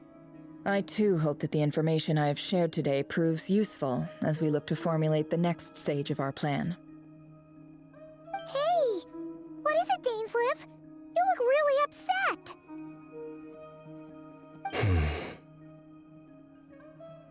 It's just... when I think of the man I once knew as Rerir, I struggle to understand why things had to turn out like this. The two of you used to be friends, didn't you? I don't know if these words will bring any comfort, but my heart goes out to you. Mine too. We can never know all the hows and whys of the way things are. The moon and stars are full of untold secrets and lies, and the skies are host to many more mysteries than these alone. Yet, none of that can begin to compare with the complexity of human life. Those are the first comforting words I've heard in a long time. Thank you both. Well, I think this is a good place to end today's meeting. I'm sure Neffer needs some time to recover. She's been through an awful lot today. That's very thoughtful of you, Llama. Of course. Sounds good to me. Take some time to rest and digest before we reconvene to nail down a plan.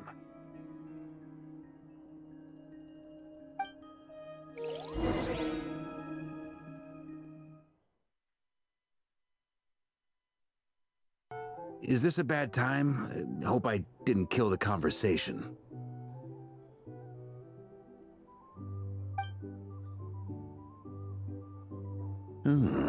Nice room. Oh, I'm not coming in, though. Why not? It's just a hotel room. If it's all the same, I'll just stay out here. I might not look the part, but I'm technically a knight. Barging into people's private quarters isn't the kind of thing we do.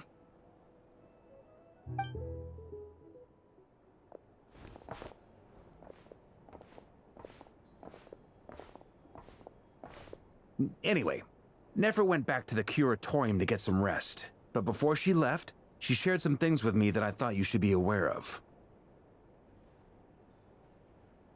Firstly, although she managed to trap the Raker of Solnari inside her chess set, there's no guarantee that the power of the Ibis King is any match for one of the 5 sinners. Their powers are beyond our comprehension. It's only a matter of time before he finds a way to break out. We have to come up with a plan and take care of him before that happens. Honestly, my mom figured that might be the case. So, how long have we got?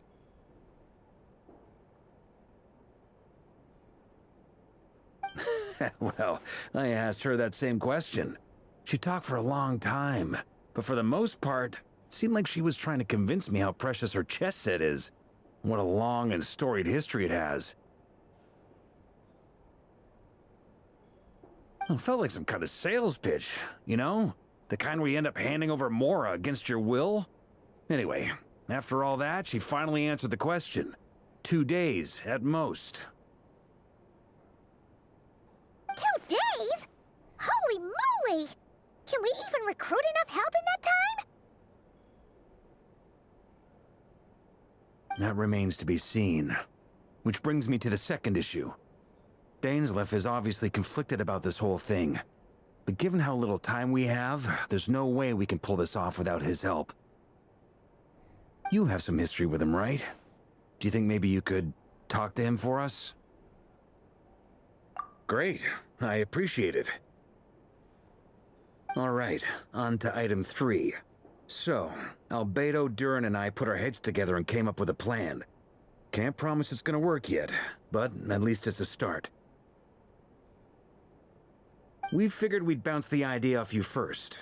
We'll explore it further once everyone's recovered. Oh, Paimon's dying to hear this. All right, so here's what we're thinking.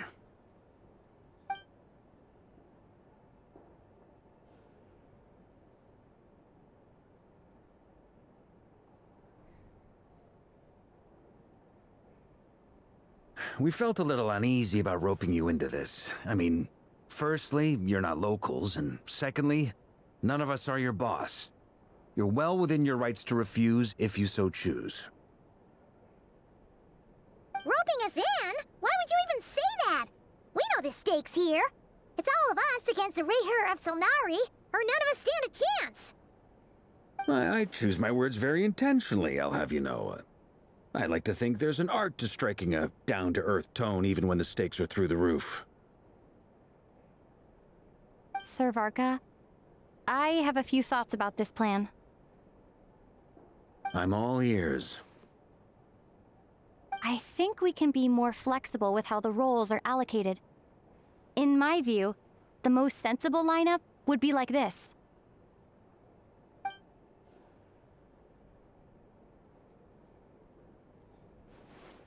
I see your point, yeah.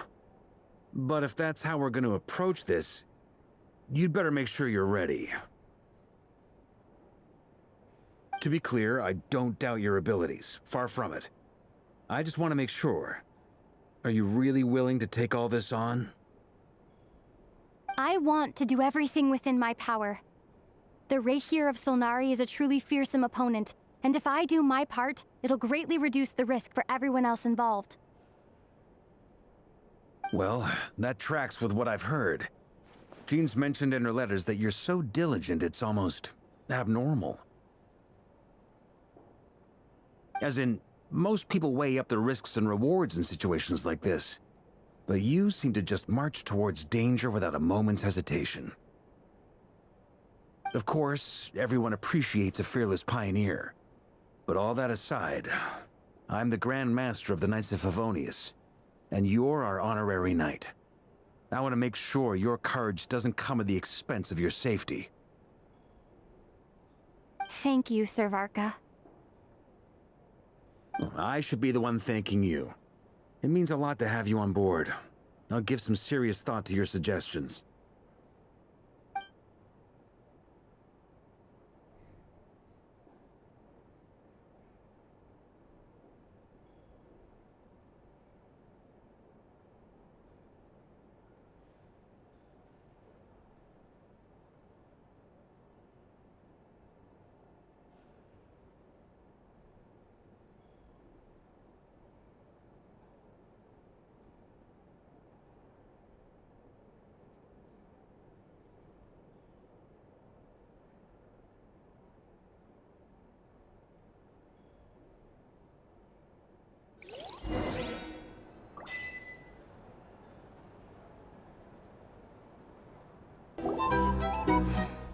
This is a thorough plan, but I do have one last question before we take action.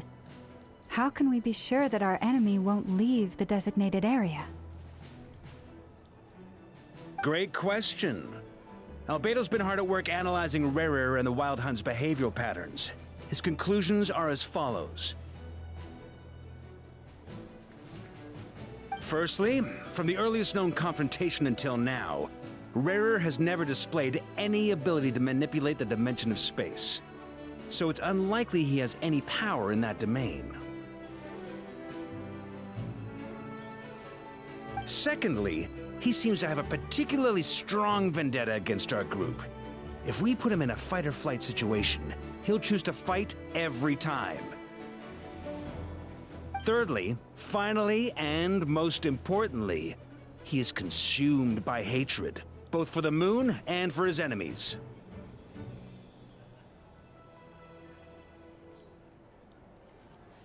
Turns out, we tick both of those boxes.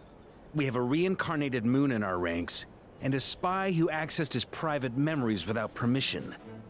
He'll be baying for blood, not looking to escape.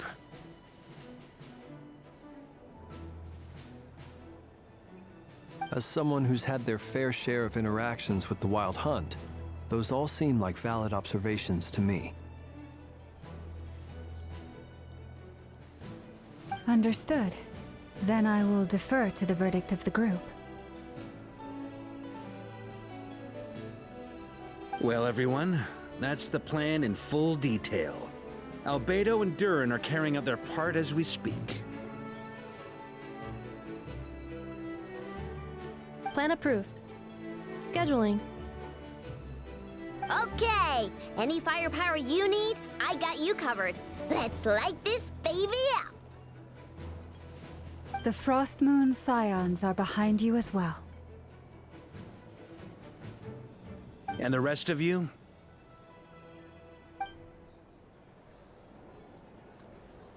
No objections? All right, then it's settled. This is the plan we're going with. Next up, an old tradition of mine. Anyone who wants to back out, now's your chance.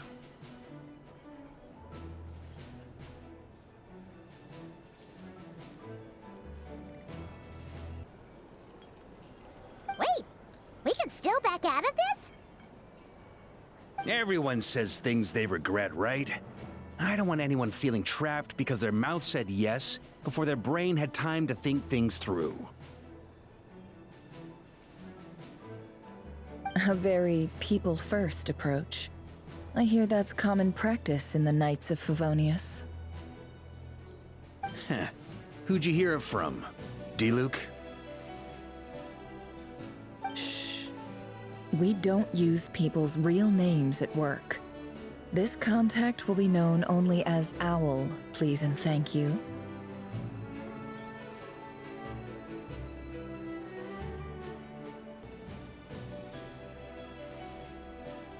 This plan can only work if everyone does their part. Flint's and I will absolutely support it. We shall indeed. You'll be glad you accepted our help. Also, you are the last person I expected to see here, Miss Dory. It's not often I get called Dory in a work context. My peers usually call me Lord Sangamape. So, the longer your name, the higher your net worth. Is that the idea here? In that case, Mr. Flint's here must be worth a fortune. That's right, I know your full name. It's... The walls are thin here. I'd appreciate you keeping that a secret. Okay, fine. I'm actually only here as a favor for someone else. Do you have any idea how much it would cost to hire me otherwise? Oh, does this mean someone out there actually has the power to boss Dory around? It most certainly does not. We have a long-standing and mutually beneficial business partnership. She's actually the mom of a friend of yours.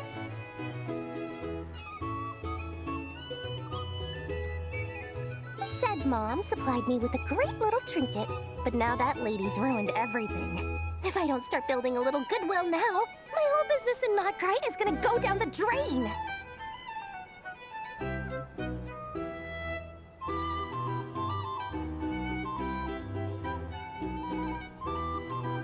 Okay. So what exactly is so special about this pendant?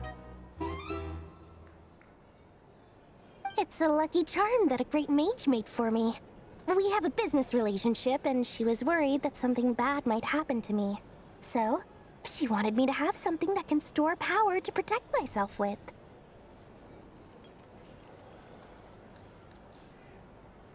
I finally got it all fully charged up with Kuvaki, and then Neffer went and used it all up at once! Never lost so big in my life!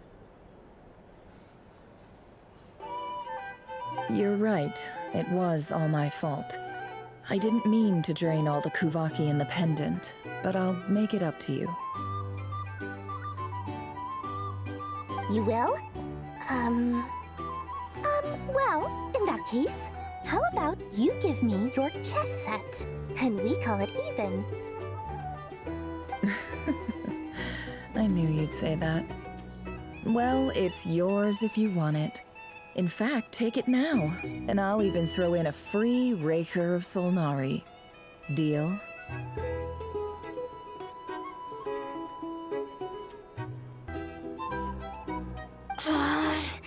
You're putting me in a difficult position here. It's a very useful thing to have around, but I have a funny feeling it won't be around much longer.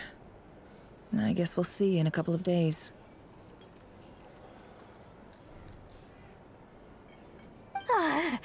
Looks like bankruptcy for me. Hey, don't be so pessimistic. See this through and you never know. You might find a new business opportunity on the other side.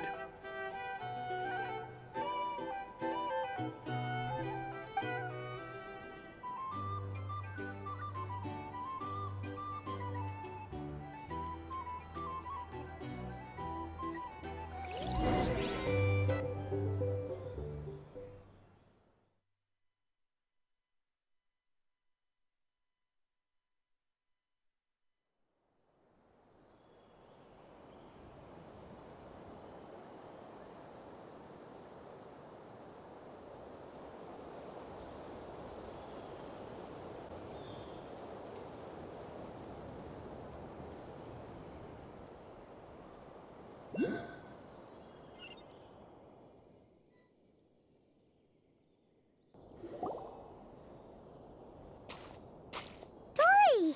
How are things going? Feeling ready? Oh, I was born ready. We only have 2 days. You think Lord Sangama Bay would let an opportunity like this slip by? Don't forget, when something's in high demand, the people with the goods on hand get to charge the highest price of all, even higher than the sellers taking advance orders. Ta-da! See? It's right here! Ah, it's so pretty! Did you make it?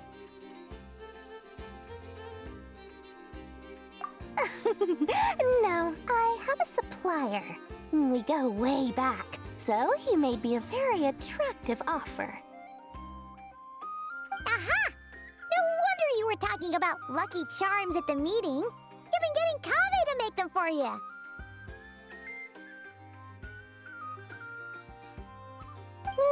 That's not the full story. It actually started a while back as a project between me and the Dendro Archon. Mage Alice once warned me that this world won't stay safe forever. There may come a day when everyone faces a great crisis. I passed this on to the Dendro Archon, and she secretly brought together a research team made up of Sumeru's top scholars to invent a technology that could keep people safe. I won't go into the details because it's all very complicated, but if you want to know more, you can ask the Dendro Archon about it sometime. Anyway, point being, it was the Dendro Archon who asked Kaveh to build this little contraption. As one of the top Kasharawar talents, he was the obvious choice.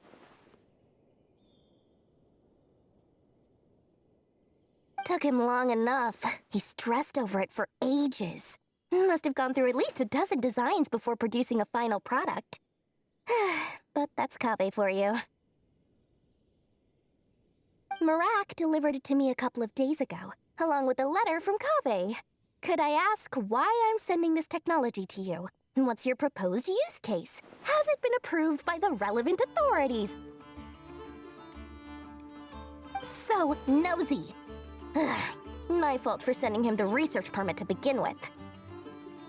Surely Nahida must have told him you were involved in this project. He was probably just nervous because you're always so secretive about your business. Could be, could be. Anyway, I just replied, let's hope there never has to be a use case, because it would involve grave danger. Fair enough. But it sounds like he was just being cautious. He probably felt responsible as the one who made it. Or maybe he was asking as a favor for his housemate. He's done that before. Not sure why, though. His housemate doesn't seem to really care that much about this kind of stuff. Either way, all's well that ends well. I'm just glad to finally have my hands on the product.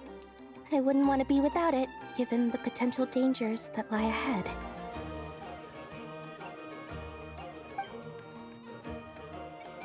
Huh? What does that look mean?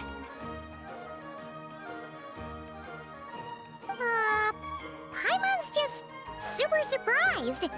This must be the first time we've ever seen you actually get serious about something.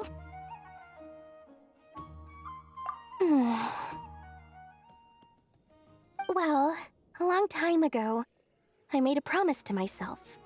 I promised that I was gonna live every day of my life with a big, beaming smile. Obviously, Mora plays a big part in that.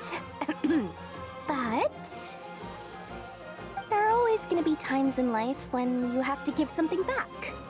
That could mean paying back a debt, returning a favor, or showing some kindness. Alice has been a huge help to me over the years. She was the first investor I ever had. And I want my investors to know that Lord Sangamabe is the best in the business.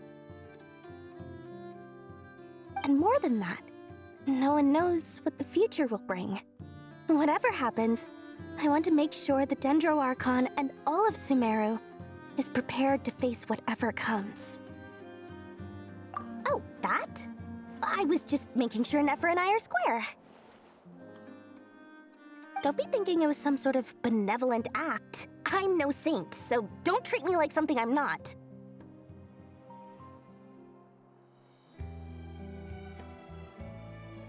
My priority is doing the business that I want to do. So long as my conscience lets me, but it usually does. That's the Lord Sangamabe business model. Alright, if you say so. I do say so, and that's the whole point. I'm a businesswoman. Don't go trying to figure out what kind of person I am. You'll exhaust yourself.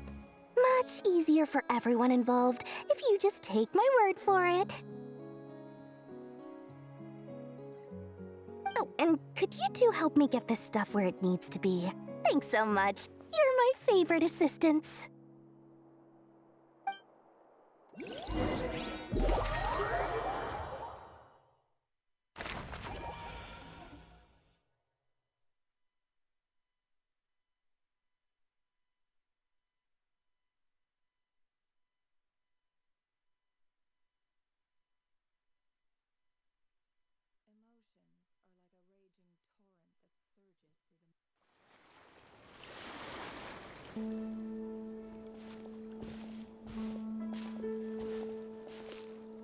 Traveler, Paimon, it's good to see you.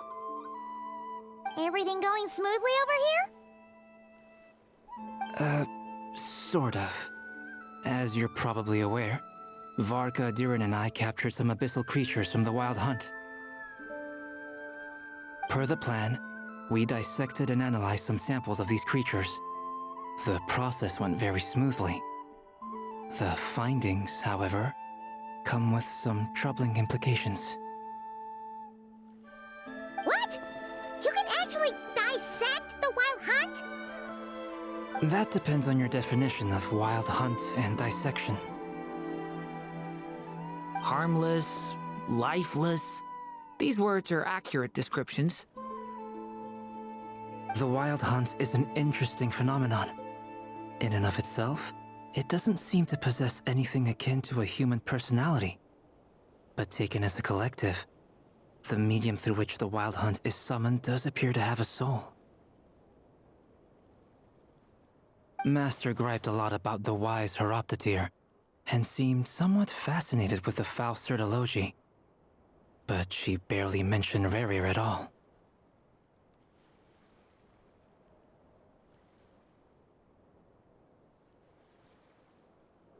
I don't think that was because of his lower social standing, though.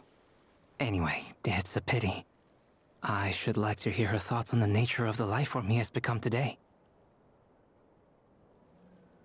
It's a strange mix. The furious energy of an abyssal being channeled through a fractured physical existence? A consequence of being torn apart by an unknown power? Perhaps the only explanation for his survival in this state is that he sacrificed a degree of individuality in exchange for a continued existence.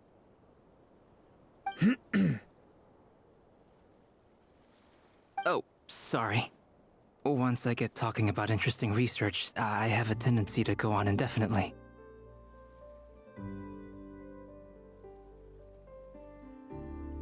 Back to our research findings. Essentially, they confirm my hypothesis.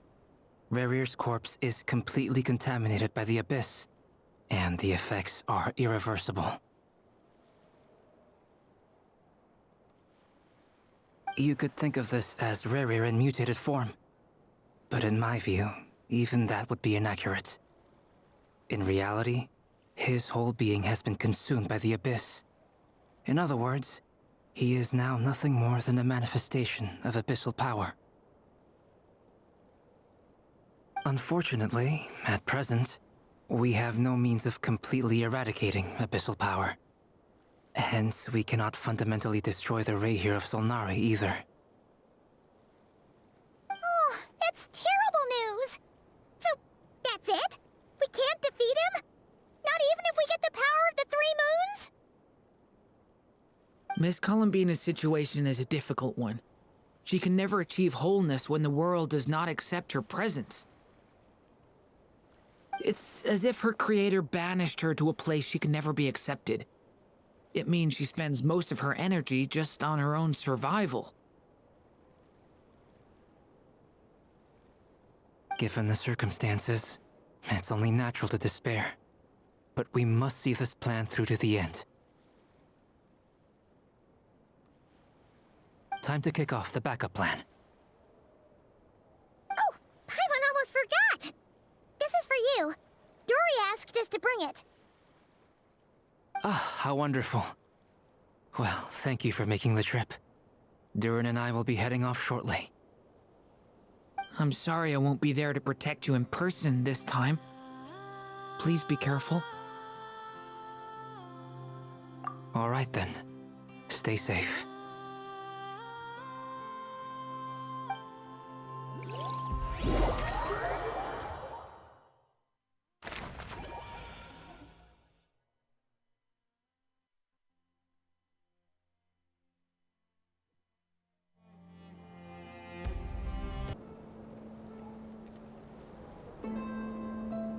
Miss Lauma, is everyone here?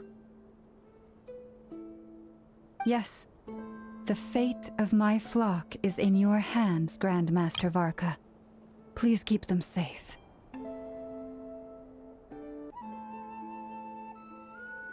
My lady, what are you saying? Within the next 24 hours, we will face the biggest crisis the world has ever seen. This is not a burden that we deserve to bear, but I believe that we reap what we sow in this life. So I intend to act. I must do what I think is right. For me, that means fighting for the future of Notcry.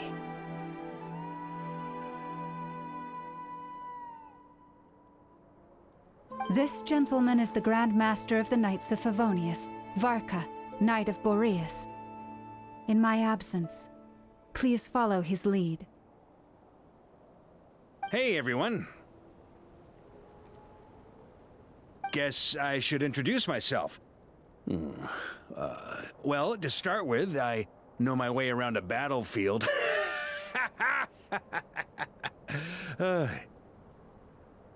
Biggest strengths are honesty and hard-workingness. Anyway, point is, I don't intend to let Lauma down. I'm gonna do everything in my power to keep every last one of you safe and sound.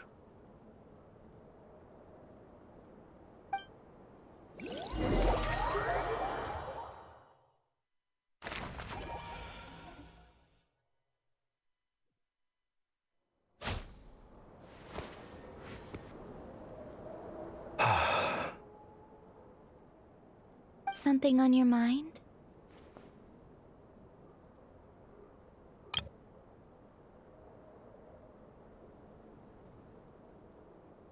Miss Columbina, was it? I believe that's how the others addressed you.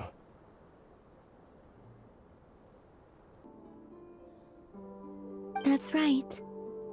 Names are funny things. Have you always been called Dainsleif?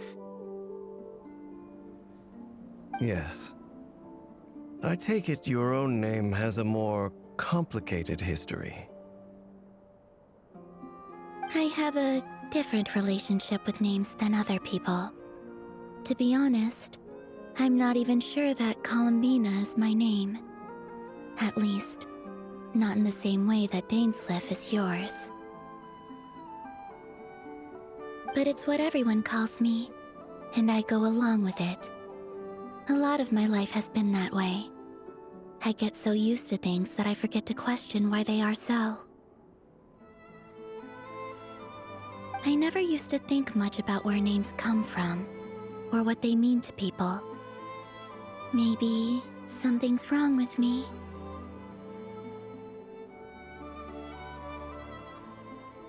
You're different from other people. I sensed it the first time we met. You're more perceptive than most. I'm sure your long life and rich range of experience explains that. Do you ever find yourself missing Conria, Mr. Dainsleif?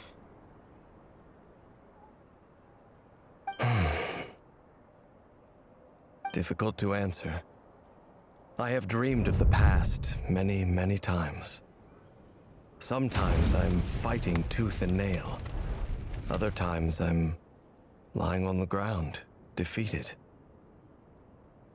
I don't recall any happy moments from that time. It has been too long. Is that because hatred survives longer than love and affection? That would not be for me to say. I make no excuses for the grudges I bear. But whatever the reason, I remember little that was beautiful or sentimental. Thank you for your help with the Rerir situation. Without your efforts, I never could have learned the hidden truth of his story. You're welcome. I know he's your friend. Friend? He betrayed me. And I never really understood what he was going through in life. Some friendship, that is.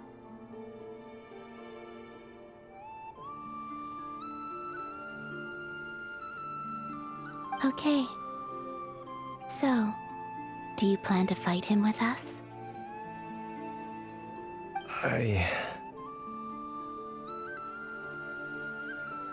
You see, you're torn.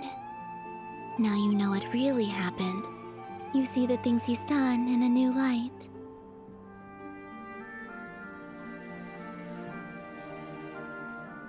I need some time. Of course. I completely understand. Anyone else in your position would feel conflicted too. Actually, I went through something similar myself recently. Something happened that changed my perspective on a situation. A situation I took for granted at the time, but now I feel very grateful for it. You mean the Harbingers who still support you, even though you've left the Fatui? Yes. I always thought they were only helping me because Harbingers are forced to work together. But then I abandoned them. A warrant was even put out for my arrest.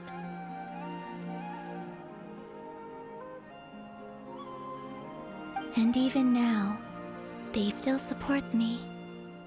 Which means I was wrong about them all along. Clearly, they view you as a friend. I feel a little guilty now.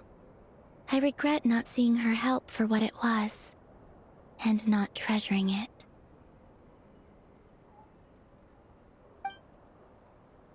I see the guilt that you're feeling now, because I feel it too. Hopefully, talking about it will do us both some good. Have you noticed that the Traveler and Paimon are over there? I think they've been listening. Huh. Shall we say hello? Sure. Hello. Ah! They caught us!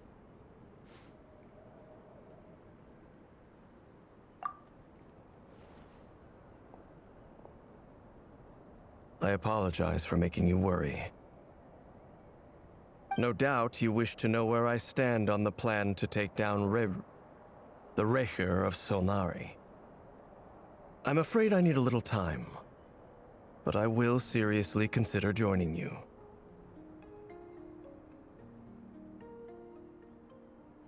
You will? Oh, thank you so much! Everyone will be so grateful to hear that! They needn't be. This was something that I was going to have to face up to eventually. That doesn't matter to them. They're grateful to you regardless. You can't control their gratitude, so just accept it. And then, have a think about whether you're willing to join us.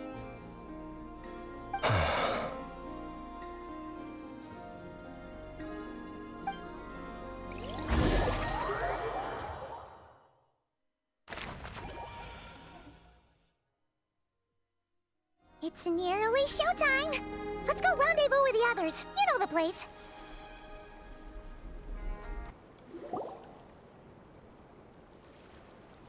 Ah, you're earlier than I expected. Hey, Flints! Been waiting here long? Not too long. I came a little early so I'd have some time to think. Are you nervous about the battle?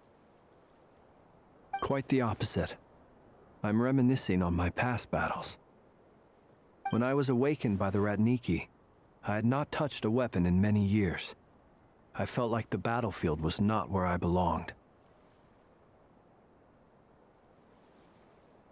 But after waging war against the Wild Hunt for so long, I came to realize something. A life of absolute peace is simply not a possibility for me. My restless flame indicates that somewhere inside of me, there is a deep yearning to root out the evil in this world.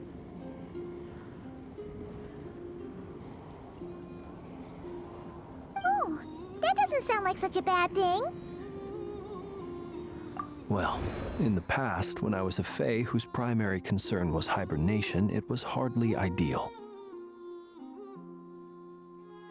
But it certainly serves me well here in the present. And I am delighted to be able to join forces with you in this endeavor. Looks like I'm not the first to arrive. Ah, Miss Lauma. Did you sleep okay last night?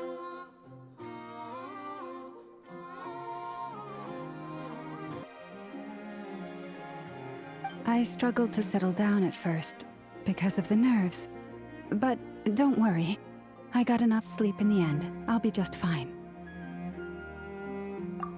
Please, I'm just doing my part. Neffer! Over here!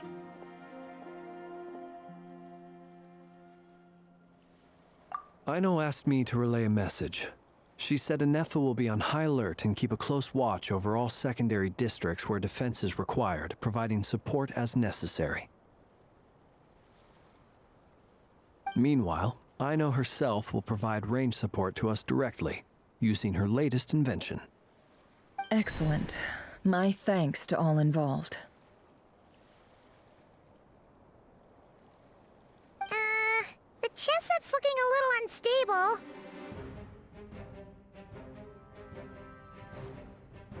It won't hold him much longer. We should be prepared to engage at a moment's notice. No sense sitting around waiting. Let's make the first move while we still have the option. I agree. Paimon, find a safe hiding place. Got it! Be careful, traveler! I will.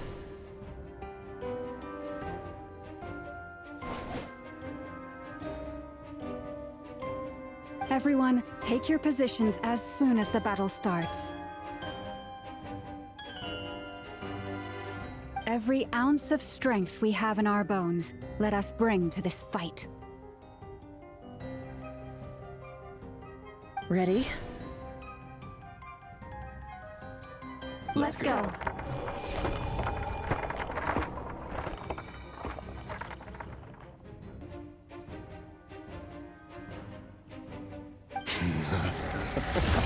I've seen all your futile ploys before. You have become the authors of your own demise. I wouldn't be so sure about that. You are merely a moment of sport before I tear down the moon.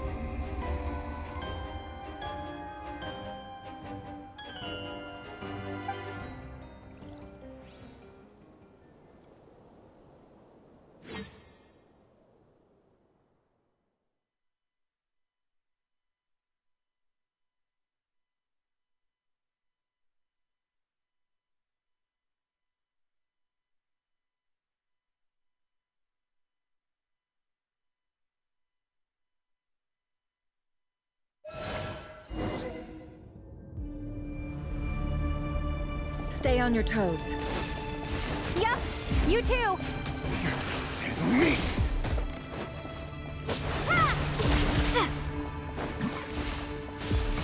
Observe. Close your eyes. Let me help you guys. Eat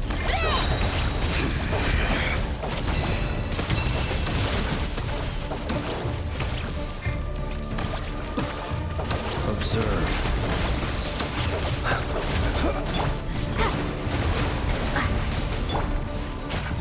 Leave this place. It all adds up.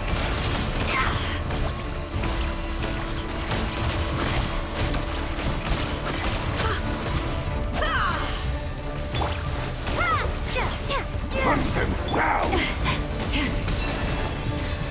Can't hide the truth. The deception ends here. Let's see what you're made of. Moonlight!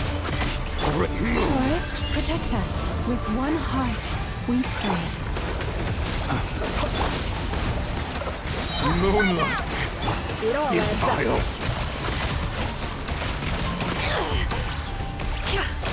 Let's see what you're made of. It began with the moon, and so shall it end. The moon will protect you.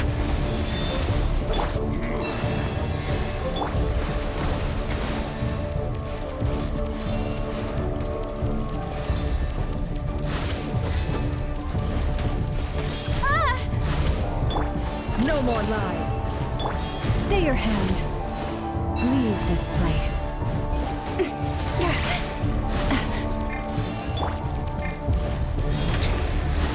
Observe. Do you see now?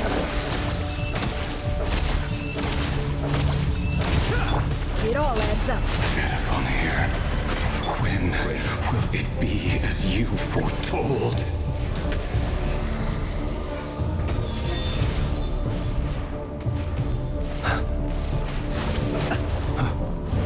Close your eyes. Keep your distance. Spirit is not welcome here.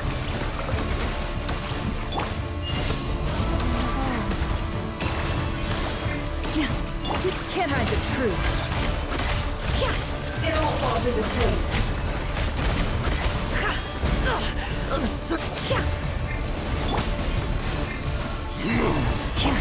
Beware the creatures of the night. Be Silent, observe. Moonlight. Are you quite finished? Go! It all adds up. Can't hide. Let's see what you're made of. Futile. Seek within. Go! Hunt them down. Move. You poor last lamb, with one heart. It all adds up. It all falls into place. Futile. Can't hide the truth.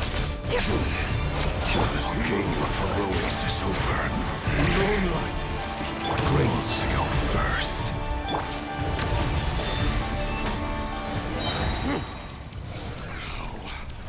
Get out of my sight! No! We've been separated. You okay? Neffer, where are the others? Stuck outside the barrier. I guess he really doesn't like us. I told you before, knowing too much is always a death sentence. Be careful what you wish for.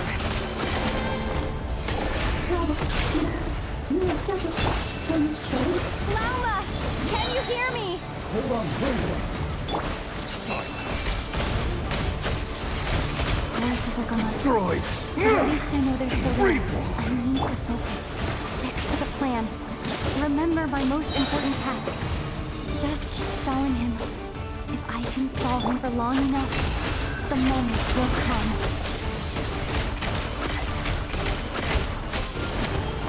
The deception ends here. Can't hide the truth. Destroyed. Reborn. Bombs away! Let's see what you're made of. It all adds up. The mystery unravels.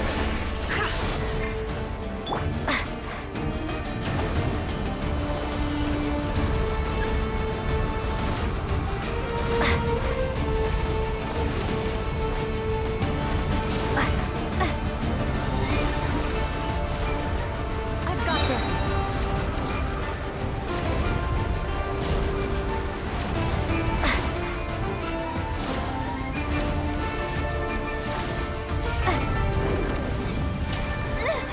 The shield's broken.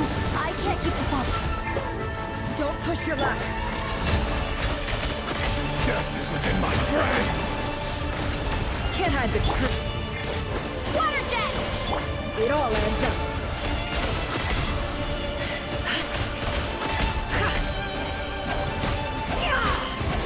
Can't hide the truth. Water jet! Hide. It all adds up. Seek within. Let's see what you're made of. Can't hide the truth. Go! No more lies.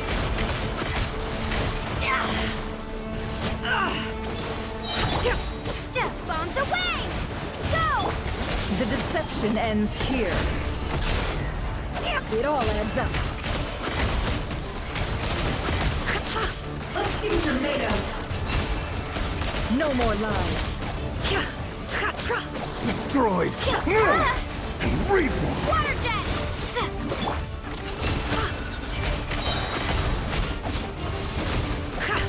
Seek within. Time to come clean. Water jet! Wipe out!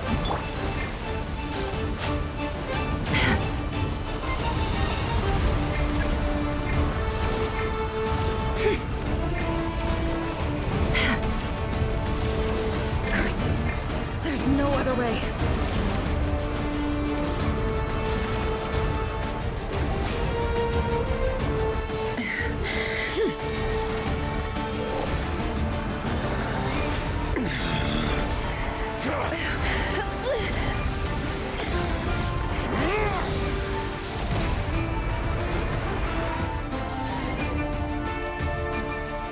The only way to defeat Rarer is to borrow his own power.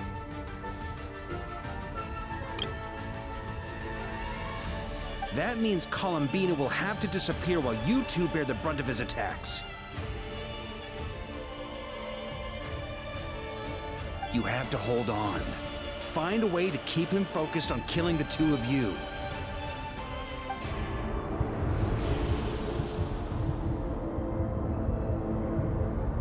Neffer! Your eyes are bleeding.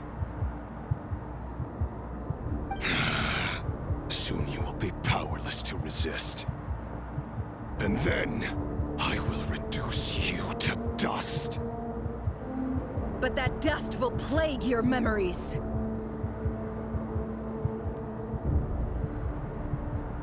Come on, keep holding on. Any other tricks up your sleeve? Let's see them. As entertaining as they are, you've backed yourself into a corner.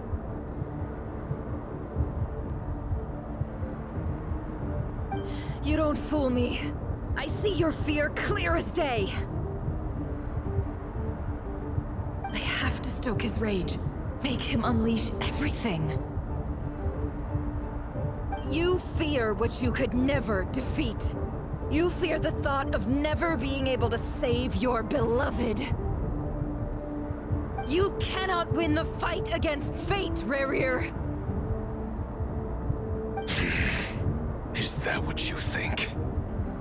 Well, now it's your turn to feel afraid!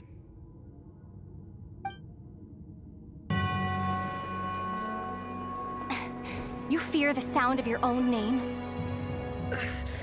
Is it us you hate? Or is it what you've become? Let's see what becomes of you!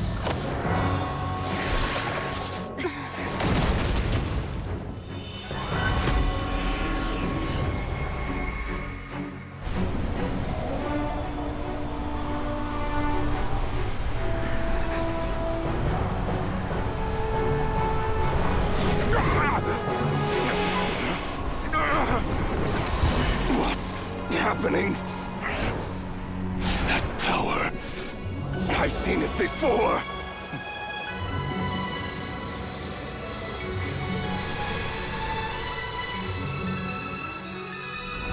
His power is on another level. We'll need to use an alchemical array to convert his power into a usable form. Then quickly channel it into Columbina, rendering her powerful enough to compete with him. I'll join you. I can help. If I release enough abyssal energy into a confined space, it'll create a potential difference, allowing us to extract a huge amount of elemental energy. Next, I'll synchronize with everyone's minds using pyro, then give you temporary access to their abilities and fields of view. But it won't last long. Can you see? Well enough. So, we have a student of Gold Rhine-Daughter in our midst. How about that?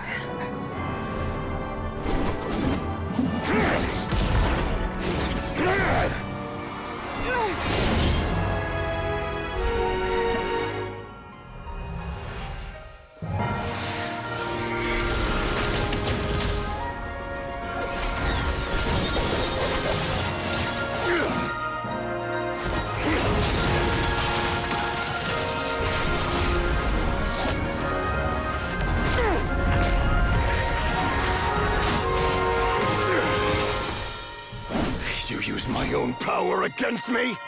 Just like how you stole Kuvaki. Look familiar?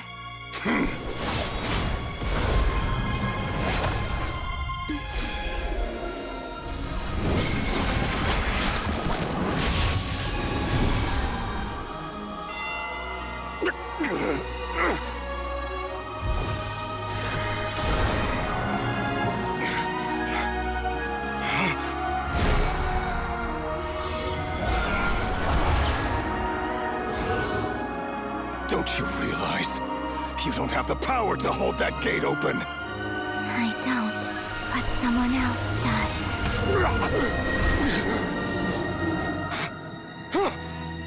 Goodbye, Rerir.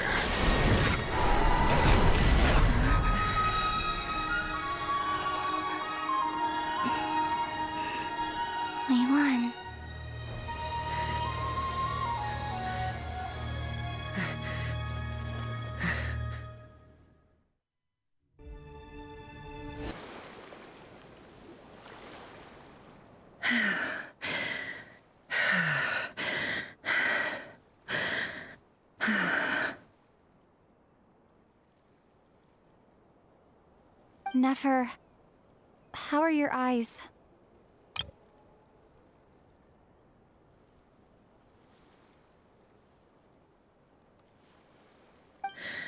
They're fine. Apart from the blindness, of course.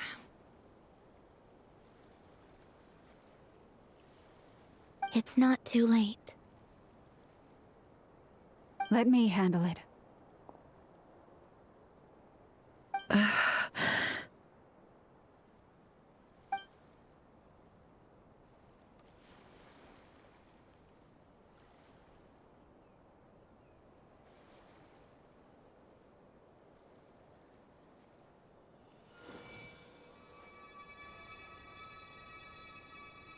Miss Neffer, it's not like you to lose your composure.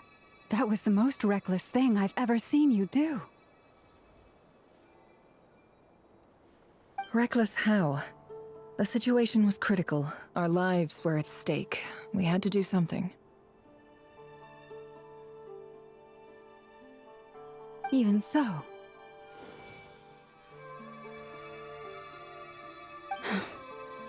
Okay. I guess you're right. Under the circumstances, it was a wise decision. You traded your eyes for an incredible victory.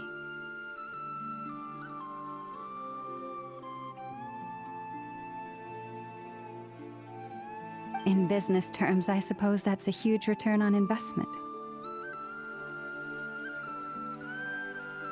I'd be hard-pressed to argue otherwise. Still, I don't like this outcome, and I don't want you to lose your sight for good. People suffer when they make sacrifices they shouldn't have to make, whether that means faith, strength, or in this case, your ability to even see.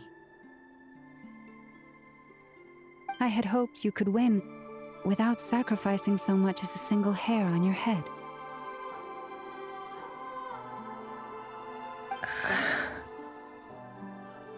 Thank you. Really. All done. Don't try and open your eyes just yet. We'll see how you're doing in a couple of days. Until then, please follow your recovery plan to the letter. I'll send full details through Yehoda. For now, just get yourself home, relax, and rest. My dear friends, we have fought bravely and achieved a spectacular victory. A dark cloud has been lifted from the skies of Nodcry.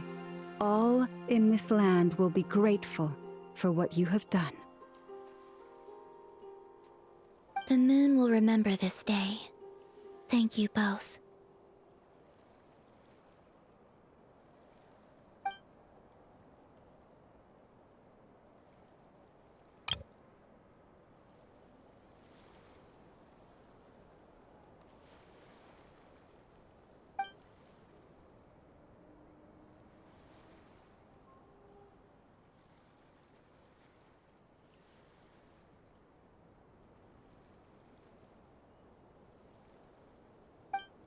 There's something I want to let you know.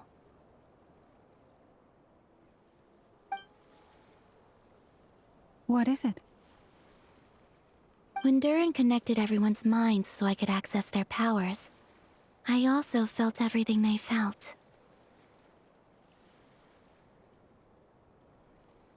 And since Nefer's eyes were injured, my eyes are hurting now too. Huh. Hold on. Let me try. I only feel the pain. There's no actual damage. I just thought I should tell you.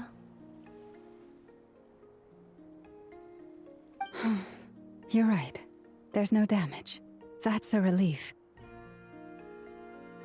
But I must say, I'm surprised to hear the Kutar share something like this with me. In the past, you never used to open up about yourself. Things are a little different now from how they were. I'm learning to share how I truly feel with my friends. friends. You have no idea how glad I am to hear that.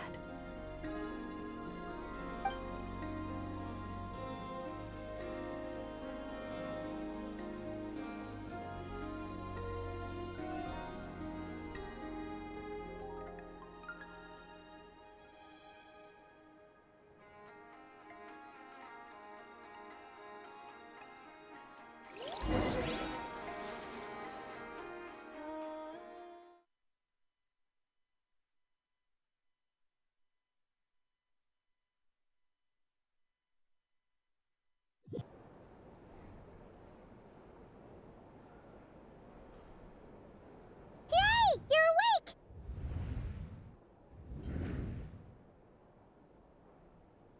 How are you feeling? Any aches and pains? Did you sleep well?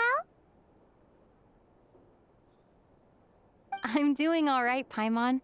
No need to worry about me. Phew! Well, that's good. Paimon's been sitting on the edge of the bed worrying about you for ages. You slept a whole day and night. Poor Paimon had to eat all by her lonesome. Glad to hear you didn't starve. How was the food? Well, it wasn't the same without you there to share it. Honestly, Paimon just can't relax when you're not your usual self. She couldn't enjoy the food and settle down to sleep. Well, I'm back to normal now. Oh yeah, and Albedo swung by earlier. He said to tell you to head to the tavern when you woke up. Varker and the others are organizing a victory feast and they want to celebrate with you. He also dropped off some medical supplies, but you seem fit as a fiddle, so guess you won't be needing those. If you're feeling up to it, let's head over now. Wouldn't want to keep them waiting.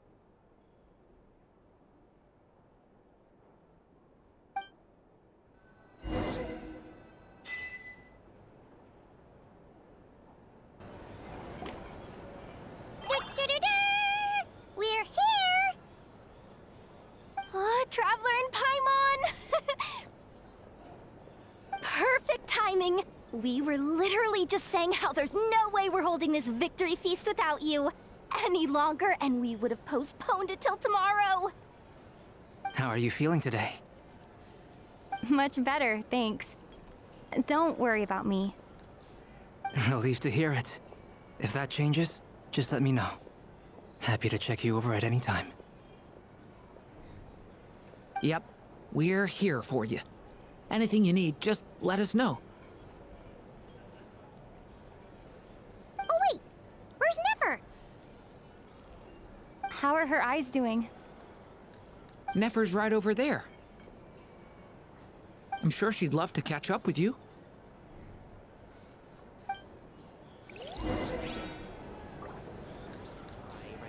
Neffer! Traveler, Paimon, are you recovering well? Turns out that moon chanter has some real talent after all. My eyes were mostly recovered after just a couple days' rest. I can actually open them again now. Yeah, but you gotta be careful. Lauma says not to strain your eyes while they're still healing. Yes, thank you. I'm well aware. Yehoda, could I borrow you for a moment? I could do with an extra pair of hands. Oh, sure. Coming. Did you hear that? I gotta go help Lauma for a second. You guys chat among yourselves. I'll grab us some drinks on the way back. Paimon, you still like 'em sweet? You bet! Make it extra sweet, because Paimon's earned it! Sure thing!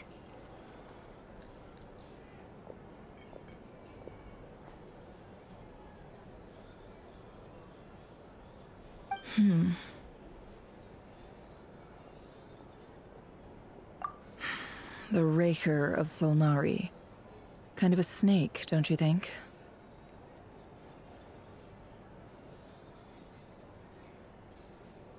No, definitely a snake. A poisonous one who spewed his venomous hatred everywhere. Anyone who seeks revenge out of hatred for other people has become a snake. That's something my dad used to say.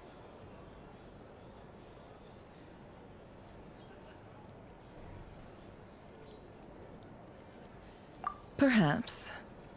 I'm sure it sounds like a very wise and open-hearted perspective to your ears. But me?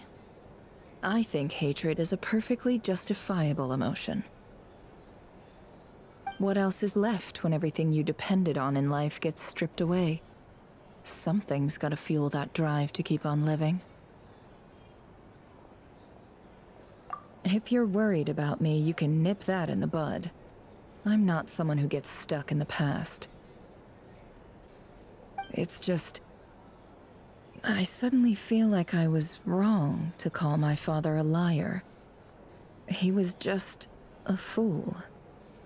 That's why the Academia turned their back on him, and why the other tribes ganged up on him.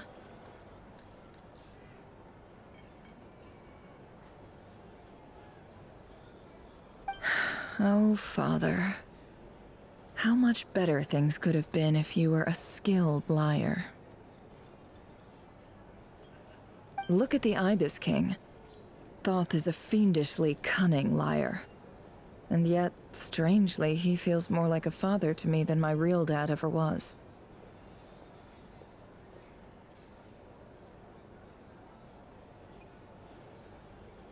He's never brought it up, but I'd bet he feels the same way. Why else would he give me the power to perceive the truth, while at the same time training me in the art of deception?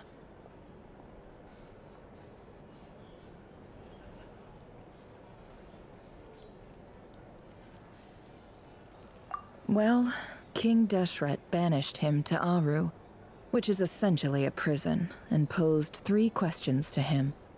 He promised that he'd have his freedom if he could find the answers. His response was to take on a physical form and approach me, hoping that I could become his envoy and search for one of the answers on his behalf.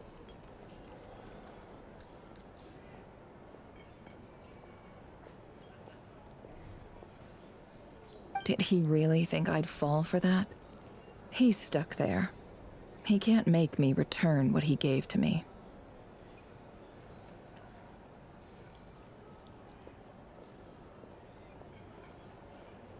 So that's enough for you to decide he's nice, is it?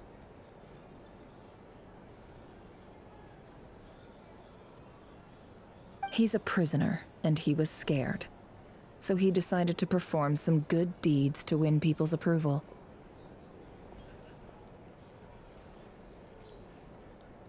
He lives in fear because he's a deceiver.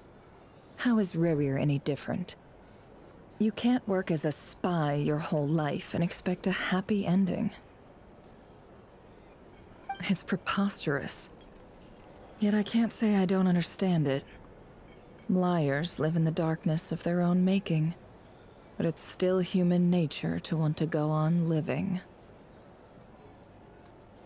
They say that a liar's soul is the most worthless thing in the world. What do you think?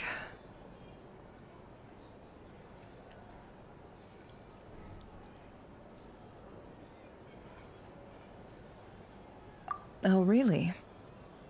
Well, it takes a very kind person to find compassion even for liars. If you ask me, the soul of a liar really is worth nothing, because all they care about is themselves.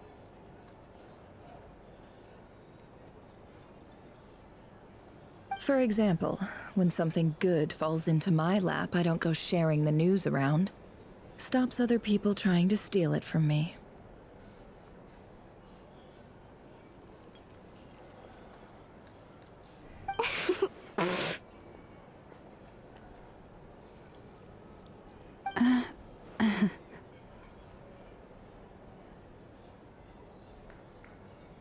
So be it. They have sharp ears. I can't keep anything from them. Wow, is that what it looks like?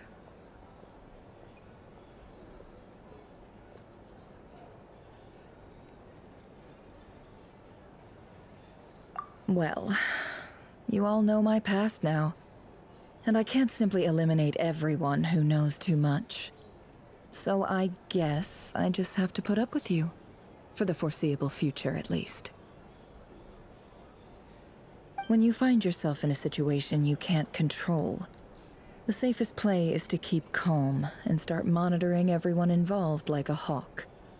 In the intelligence world, you need to have a sense of perspective and play your hand accordingly. If you understand what's at stake, please ensure my secret is safe with you. I trust you'll respect my wishes as a friend. But don't forget, I will also be watching you like a hawk. Very good. Oh wait! Now that the panic's over and we've all calmed down, Paimon suddenly remembered something. After all that build-up, our mystery ally never showed up even once!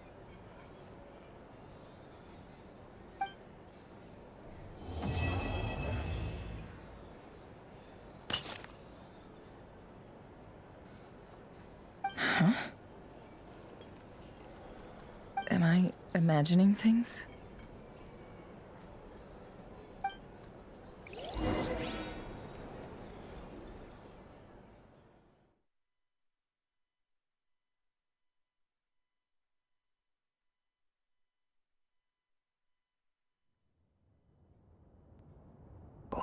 That close colleague who stayed behind with you? What's he been up to recently?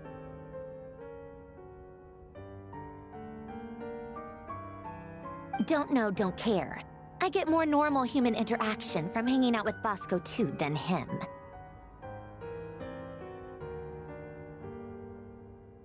Although, now you mention it, he hasn't bothered me in a while. I wonder if... If he's disappeared without a trace, it's the biggest gift he ever gave to the world. But I somehow doubt that's what's going on. He won't lie low forever, so we'd better stay on guard.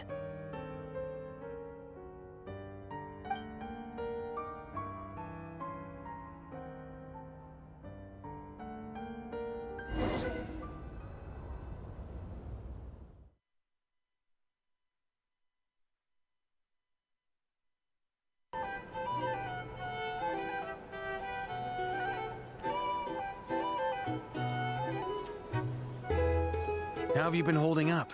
Any adverse reactions? If you start to take a turn for the worse, make sure you tell me right away. You don't need to worry about me, Grandmaster. I'm fine. I mean, I barely did anything, so... What? You're too humble, young man. You played an indispensable role in the battle for Notcry. We can't thank you enough for your support. Sometimes, when people praise you, it's because you deserve it. The best thing is to accept it calmly and with grace. It's important to learn how to respond to words of admiration. Let's do a quick demonstration. Albedo, that was an incredible feat of alchemy. The pressure was on, but you worked flawlessly at lightning speed to get the job done. Thank you. I can't take all the credit, though. Durin played a big part in forming the alchemical array. See? Did you catch that?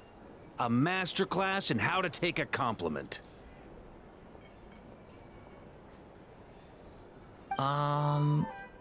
Okay, yeah. I did work pretty hard to help prepare for the battle. No point denying that. Hey, you guys! Hey, look who's bounced back. Looking good, Traveler. Seems like you've recovered. You won't need to take any more medication. Can I get you a drink? Huh? You know how to order at a bar now? You've sure learned a lot recently. Handling a drinks order is ridiculously simple compared to alchemy. Don't worry, I'll blend into society yet. believes it! You're clearly a fast learner, just like your brother! To be totally honest though, Paimon didn't quite follow all the details when you first explained the plan to us. Don't worry, that's completely understandable. Unless you're a student of alchemy, it's hard to grasp the principle and how the process works. To put it in the simplest terms, we saw how our enemy stole the power of Kuvaki. And that gave us the idea of stealing his power to turn it against him. When facing an enemy you have no hope of defeating, it's best not to engage them in battle.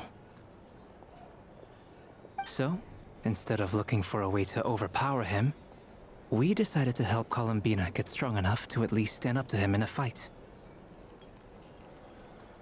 For this to work, we had to analyze his modes of attack, confirm who his main target was, and make sure that he wouldn't go beyond the range of the alchemical array. For added security, we prepared a total of 4 arrays. But to mitigate the impact of the battle, we identified one location in particular as the ideal spot, which is where the confrontation took place. The alchemical array absorbed his abyssal power, then Durin processed it to render it usable by Columbina. That power enabled her to do what would otherwise have been nigh on impossible. What surprised me was that Dainsleif actually agreed to join us. Given his history with Rerir, he had every right to sit this one out, but we're extremely grateful for the decision he made. It must have been a painful choice to make. But I'm sure that making a decision was far better for him than staying in limbo. Absolutely.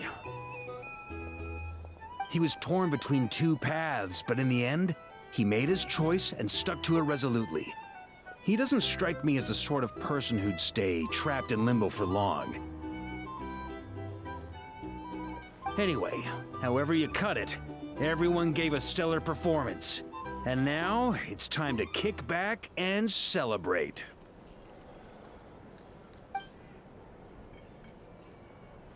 Here to sign up with the Fatui. Make sure you pick the drink.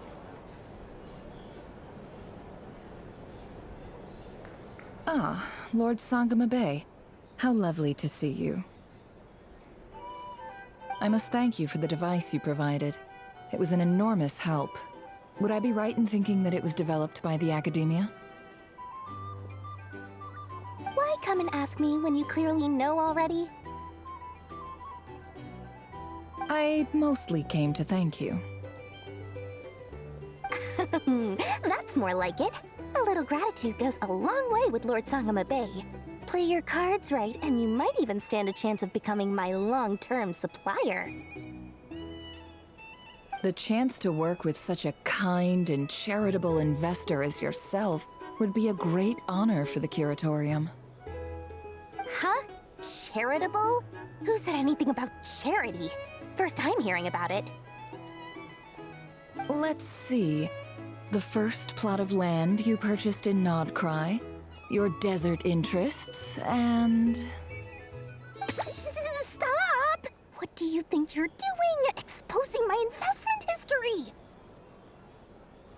It's nothing to hide from. They're all perfectly legitimate investments. And some of the land you purchased was with the intent of building a sanctuary? Yes, I heard about that too. How did you... You're a curious case, Lord Sangama Bay. You don't like people finding out about your good deeds, do you? But I'm afraid no matter how hard you try to keep things under wraps, where there's a will, there's a way.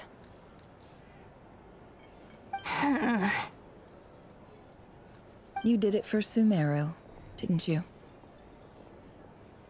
It was empty land that was gonna go to waste otherwise. I figured if I built something there, it might at least get some use in an emergency. Disasters are capricious things. They strike without any warning. I've lost family to a disaster before. and I don't want to lose any friends or business partners if I can help it. My elder sister used to dream of finding a sanctuary. Somewhere with plenty of food, water, and medicine. Where everyone could live happy lives. It was something I looked into, but after discussing things with the Dendro Archon, I decided on a more effective strategy.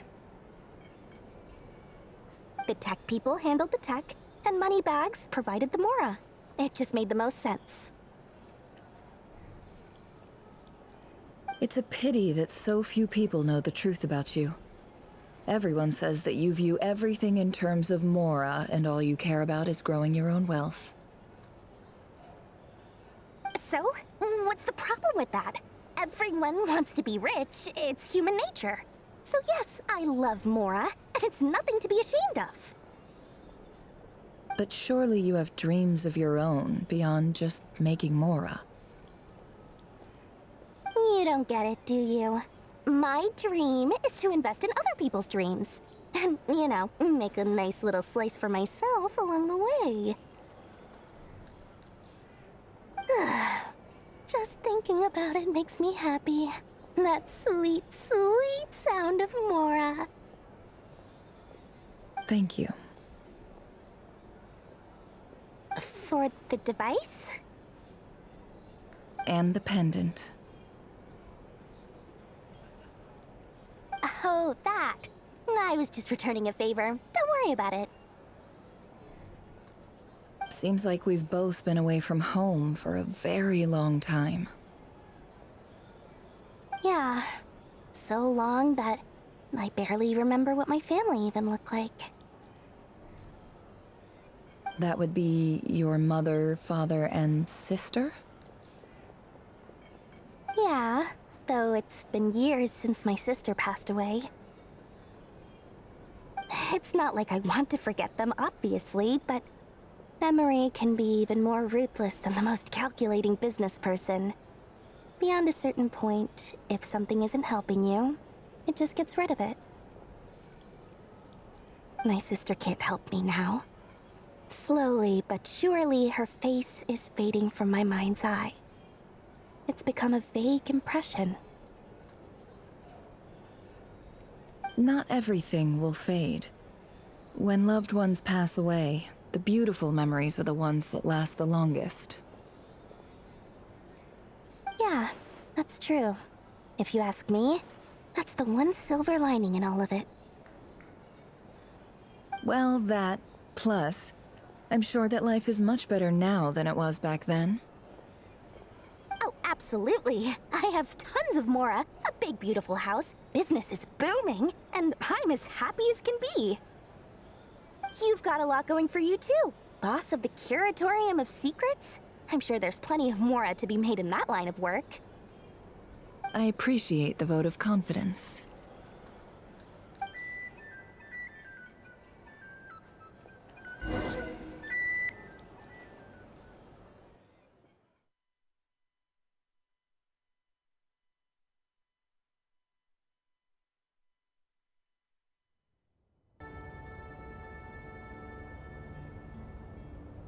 That's the only reason you're here. Yes. I've thought a lot about it. And I've realized that you, me, and Arlecchino should be friends. I think this is very important. So I felt I had to come and tell you. Well, this is a new one. I'm so moved. I can't even hold my teacup. If that's all, you can leave now. Do you not want to be friends with me? Or is it that you prefer being co-workers? What is this, Columbina? Are you deliberately testing my patience threshold?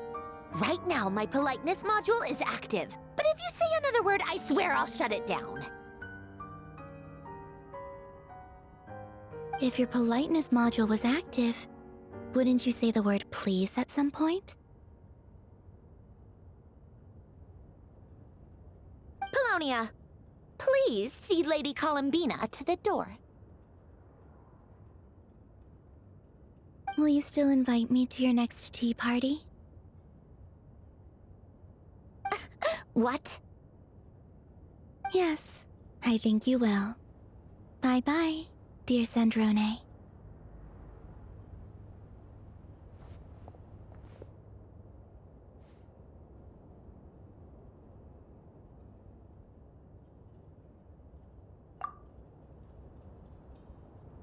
Last time, the Wild Hunt escorted you out. Would you rather I handled it myself this time?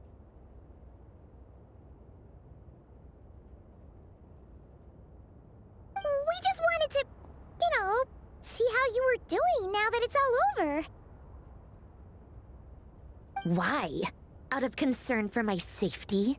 I hope you didn't seriously think that the Rayhir of Solnari would be able to lay so much as a finger upon me, given how prepared I was.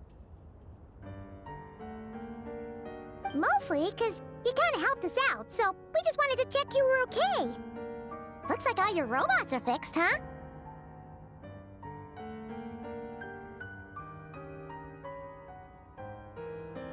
Oh, don't you worry about that. Tea time is already a write-off.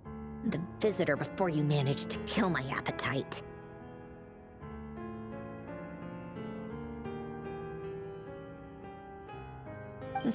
If you're in the mood for tea, go ahead and help yourself. Otherwise, it's going to waste. My coasters are still missing in action, though. Use this notebook instead.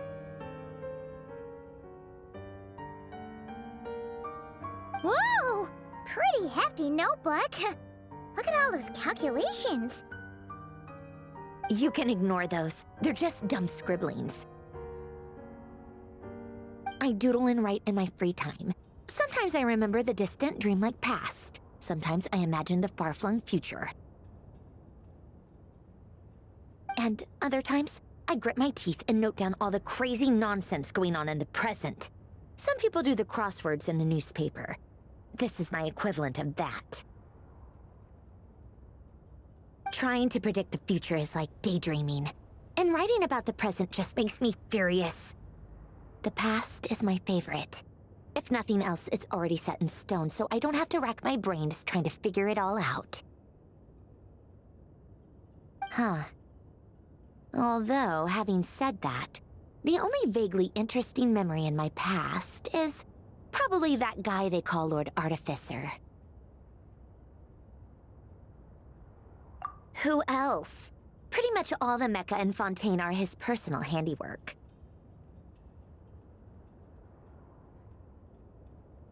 Wait, are you saying you know him? Like, personally? As a friend? I mean, I guess we were friendly enough. Yep. In fact, I'm probably the only normal person left who knew him at all. We used to chat occasionally back when he was still around. Before he passed away, he asked me to destroy all his manuscripts. I honored his request, but I did read through everything first before destroying them. I mean, I couldn't let the genius of Lord Artificer Alain Guillotin disappear like that. It would have been such a waste. So, that's where the formulas in your notebook are from? I just told you. Those are my equivalent of crossword puzzles. They're just dumb formulas that I solve for fun when I'm bored. Alain's work was like epic poetry. The formulas in my notebook are just silly little riddles in comparison. Not that there's anything bad about them. I mean, at least, solving those riddles isn't going to hurt anyone. Except me, 'cause I lose a few brain cells in the process. Anyway, while we're on the topic, I might as well tell you about what happened to him and his friends. Alain Guillotin had two close buddies, Renee and Jacob. They spent their childhood years together in the Narzissenkreuz Institute.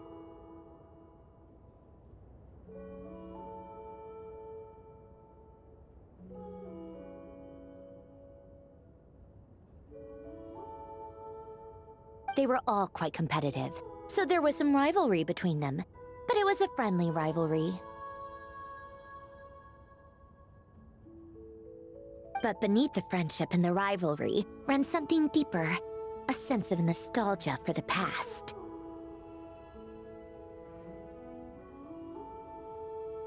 Unfortunately, childhood would end, the prophecy would come true, the apocalypse would arrive, and the future would never be.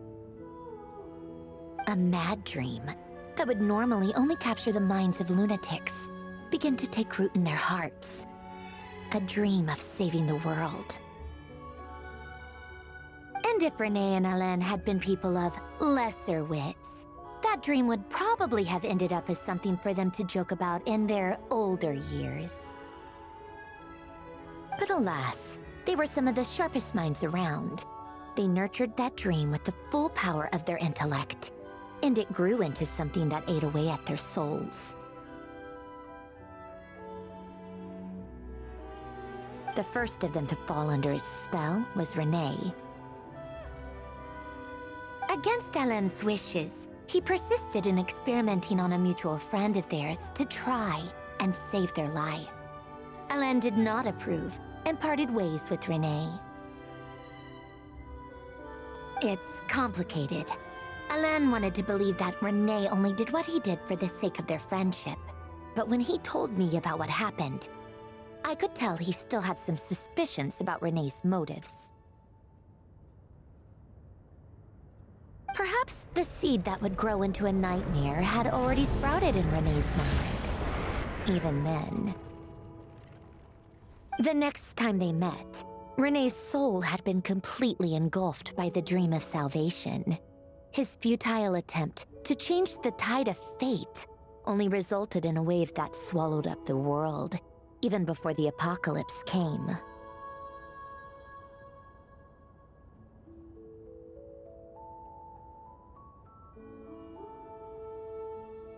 And although that wave died down eventually, I hear that it just recently came back with a vengeance.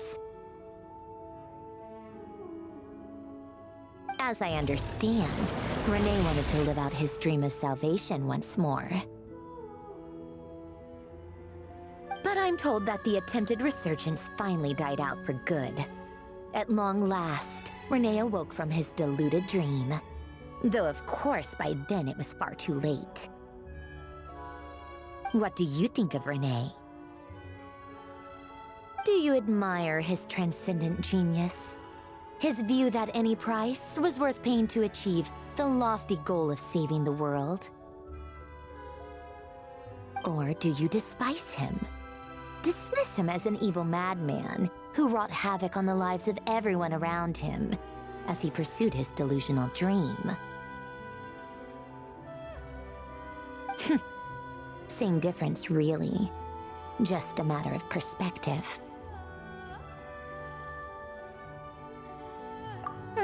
What a cop-out. But I suspect you'd have a more incisive and insightful answer if we dug into it further.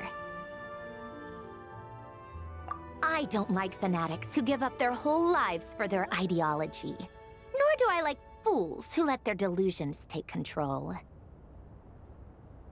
Maybe I could understand if Renee had just been an ordinary person. But he had a sage-like intellect. And still managed to get himself lost in the labyrinth of his own desires. Anyway, that's enough about Renee. Now, moving on to Alain Guillotin, the Lord Artificer. He managed to put a stop to the first storm whipped up by Renee. But after that, Alain lost his friends and family. To his credit, I suppose, the loss of his family and friends was purely a tragic accident. It's not like Alain sacrificed them for his cause or anything. After that, the only thing supporting his work was the same dream that had dragged his closest friend down to the abyss. But although the desire to save Fontaine drove him to found the Fontaine Research Institute, Alain continued to reject any form of transcendental knowledge or power. He was suspicious and fearful of it, having seen the way it had affected his closest friend. I think that formulas and machines derived solely from human intellect were the only thing that gave him a sense of spiritual comfort. Yet Alen's intellect was simply too great. It barely left him space to breathe in his lifetime. Once he realized that the end of his life was approaching, he finally accepted the truth. The Nazissenkreuz Institute needed someone, and a human being, to see its story through to the end. He quit working on his formulas, trading them in for the fairy tales that had played such a formative role in his childhood, but which he'd barely touched in his adult life. He told me that the director of the Nazissenkreuz Institute used to read those fairy tales to the children as bedtime stories. Apparently, they worked wonders at sending kids off to sleep.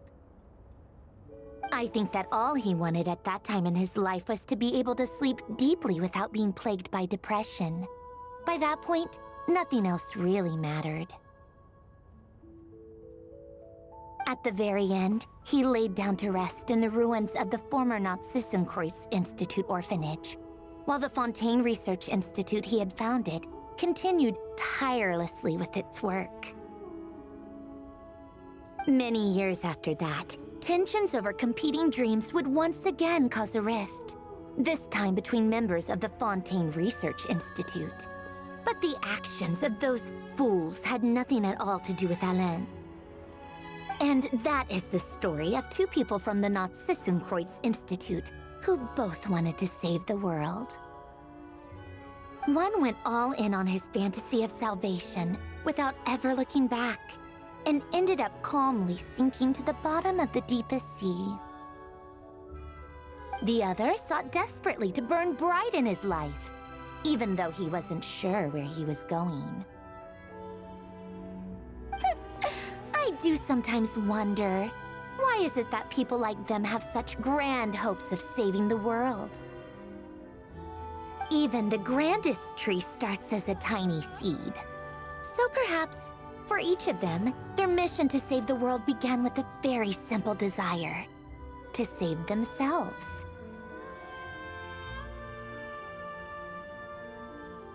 They were young children with friends and family who mattered to them, desires to explore the meaning of life, ambitions to have a successful career. They didn't want to see all of that taken away in one fell swoop. Or maybe they just wanted to find something to anchor themselves within the chaos, to stop them getting quietly swept away by the storms of life. But instead, the search for their own salvation took them down the rocky road laid out by fate. Do you think the desire to save oneself is enough of a justification to try and save the world?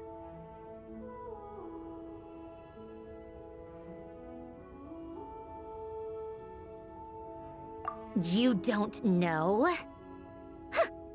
I guess that's a fair answer. At least you're not trying to hide your confusion. Alen was much more straightforward about it. I asked him the same question back when he was in his prime, putting all of his energy into his work.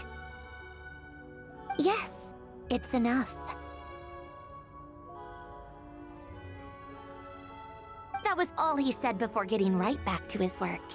He was always that way. All right, tea time's over. I owe Arlecchino a favor for telling me these stories. I'll have to bring a whole sack of gifts the next time I visit the House of the Hearth. I'm gonna go tinker with Polonia now. You guys can do whatever you want, as long as it doesn't involve interrupting me. Polonia, exit hibernation mode. Begin diagnostics.